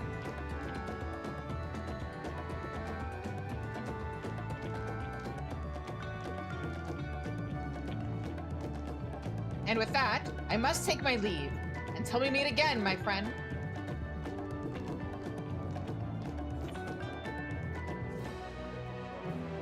Yay! Question mark? Question mark, question mark, question mark?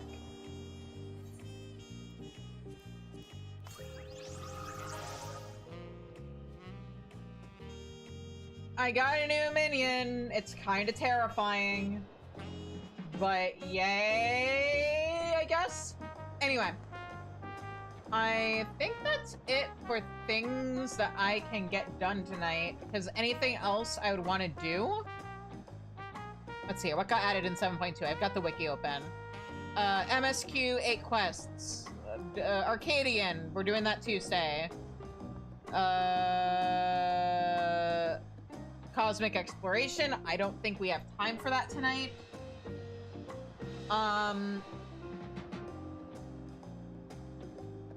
Well, maybe. I know we definitely don't have enough time for Occult Crescent. And we're doing Hildebrand on Tuesday as well. So, if I only do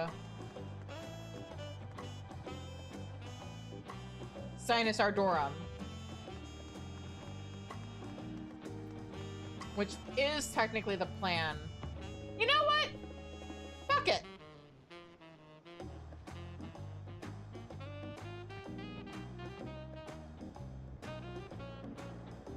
How bad could it be? How many quests are there? Does the wiki tell me?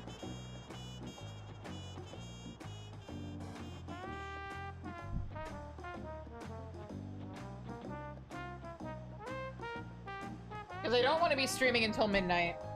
I've got stuff I gotta do right after stream.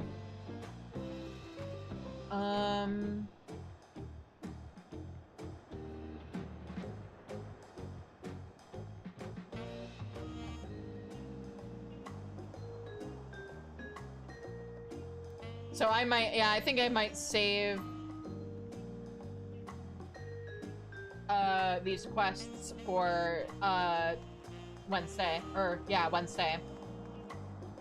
All right, I might just wrap up early, because full disclosure, I am super behind on making my clips for the YouTube channel for this week. Ha ha ha ha ha ha ha ha. On the plus side, after the little oopsie I made with last week's How Comfy Is That Floor, I made a point of scripting this week and next week's videos ahead of time, so I have time to like let it sit and then reread it and hopefully catch any embarrassing typos, like say me accidentally saying that Bahamut was the 7th or was the 8th astral or the 8th calamity when it was the 7th. Oops. But yeah, anyway, I'm gonna wrap up here for tonight, I think. There's only 15 minutes left to stream anyway, if I were to stop at my usual time of 10:30. So yeah, I'm gonna wrap up here for tonight. Thank you everybody for joining me tonight. If you were involved with the dungeon or the trial, then super duper duper thank you for the help. If you haven't already, please hit that follow button, subscribe on YouTube, subscribe on Twitch. Also make sure to join the Discord, because every month I set up a poll where the community gets to vote on what I'm gonna have to do if we hit our sub goal of 100 subs for the month. And that will be opening up tomorrow in the Discord. So yeah, make sure to join the Discord and vote. Make sure to subscribe so that it actually happens. And yeah, you can also follow me on Tumblr and Bluesky. I'm Cheese in both places. In the meantime, let's find somebody on Twitch for us to raid.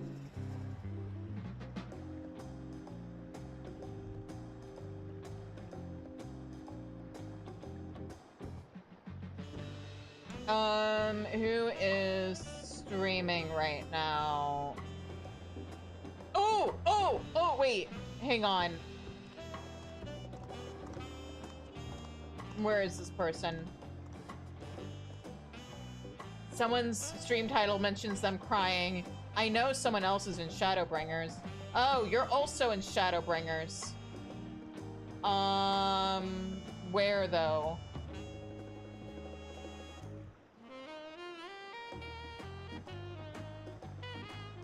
Oh, they're an Endwalker.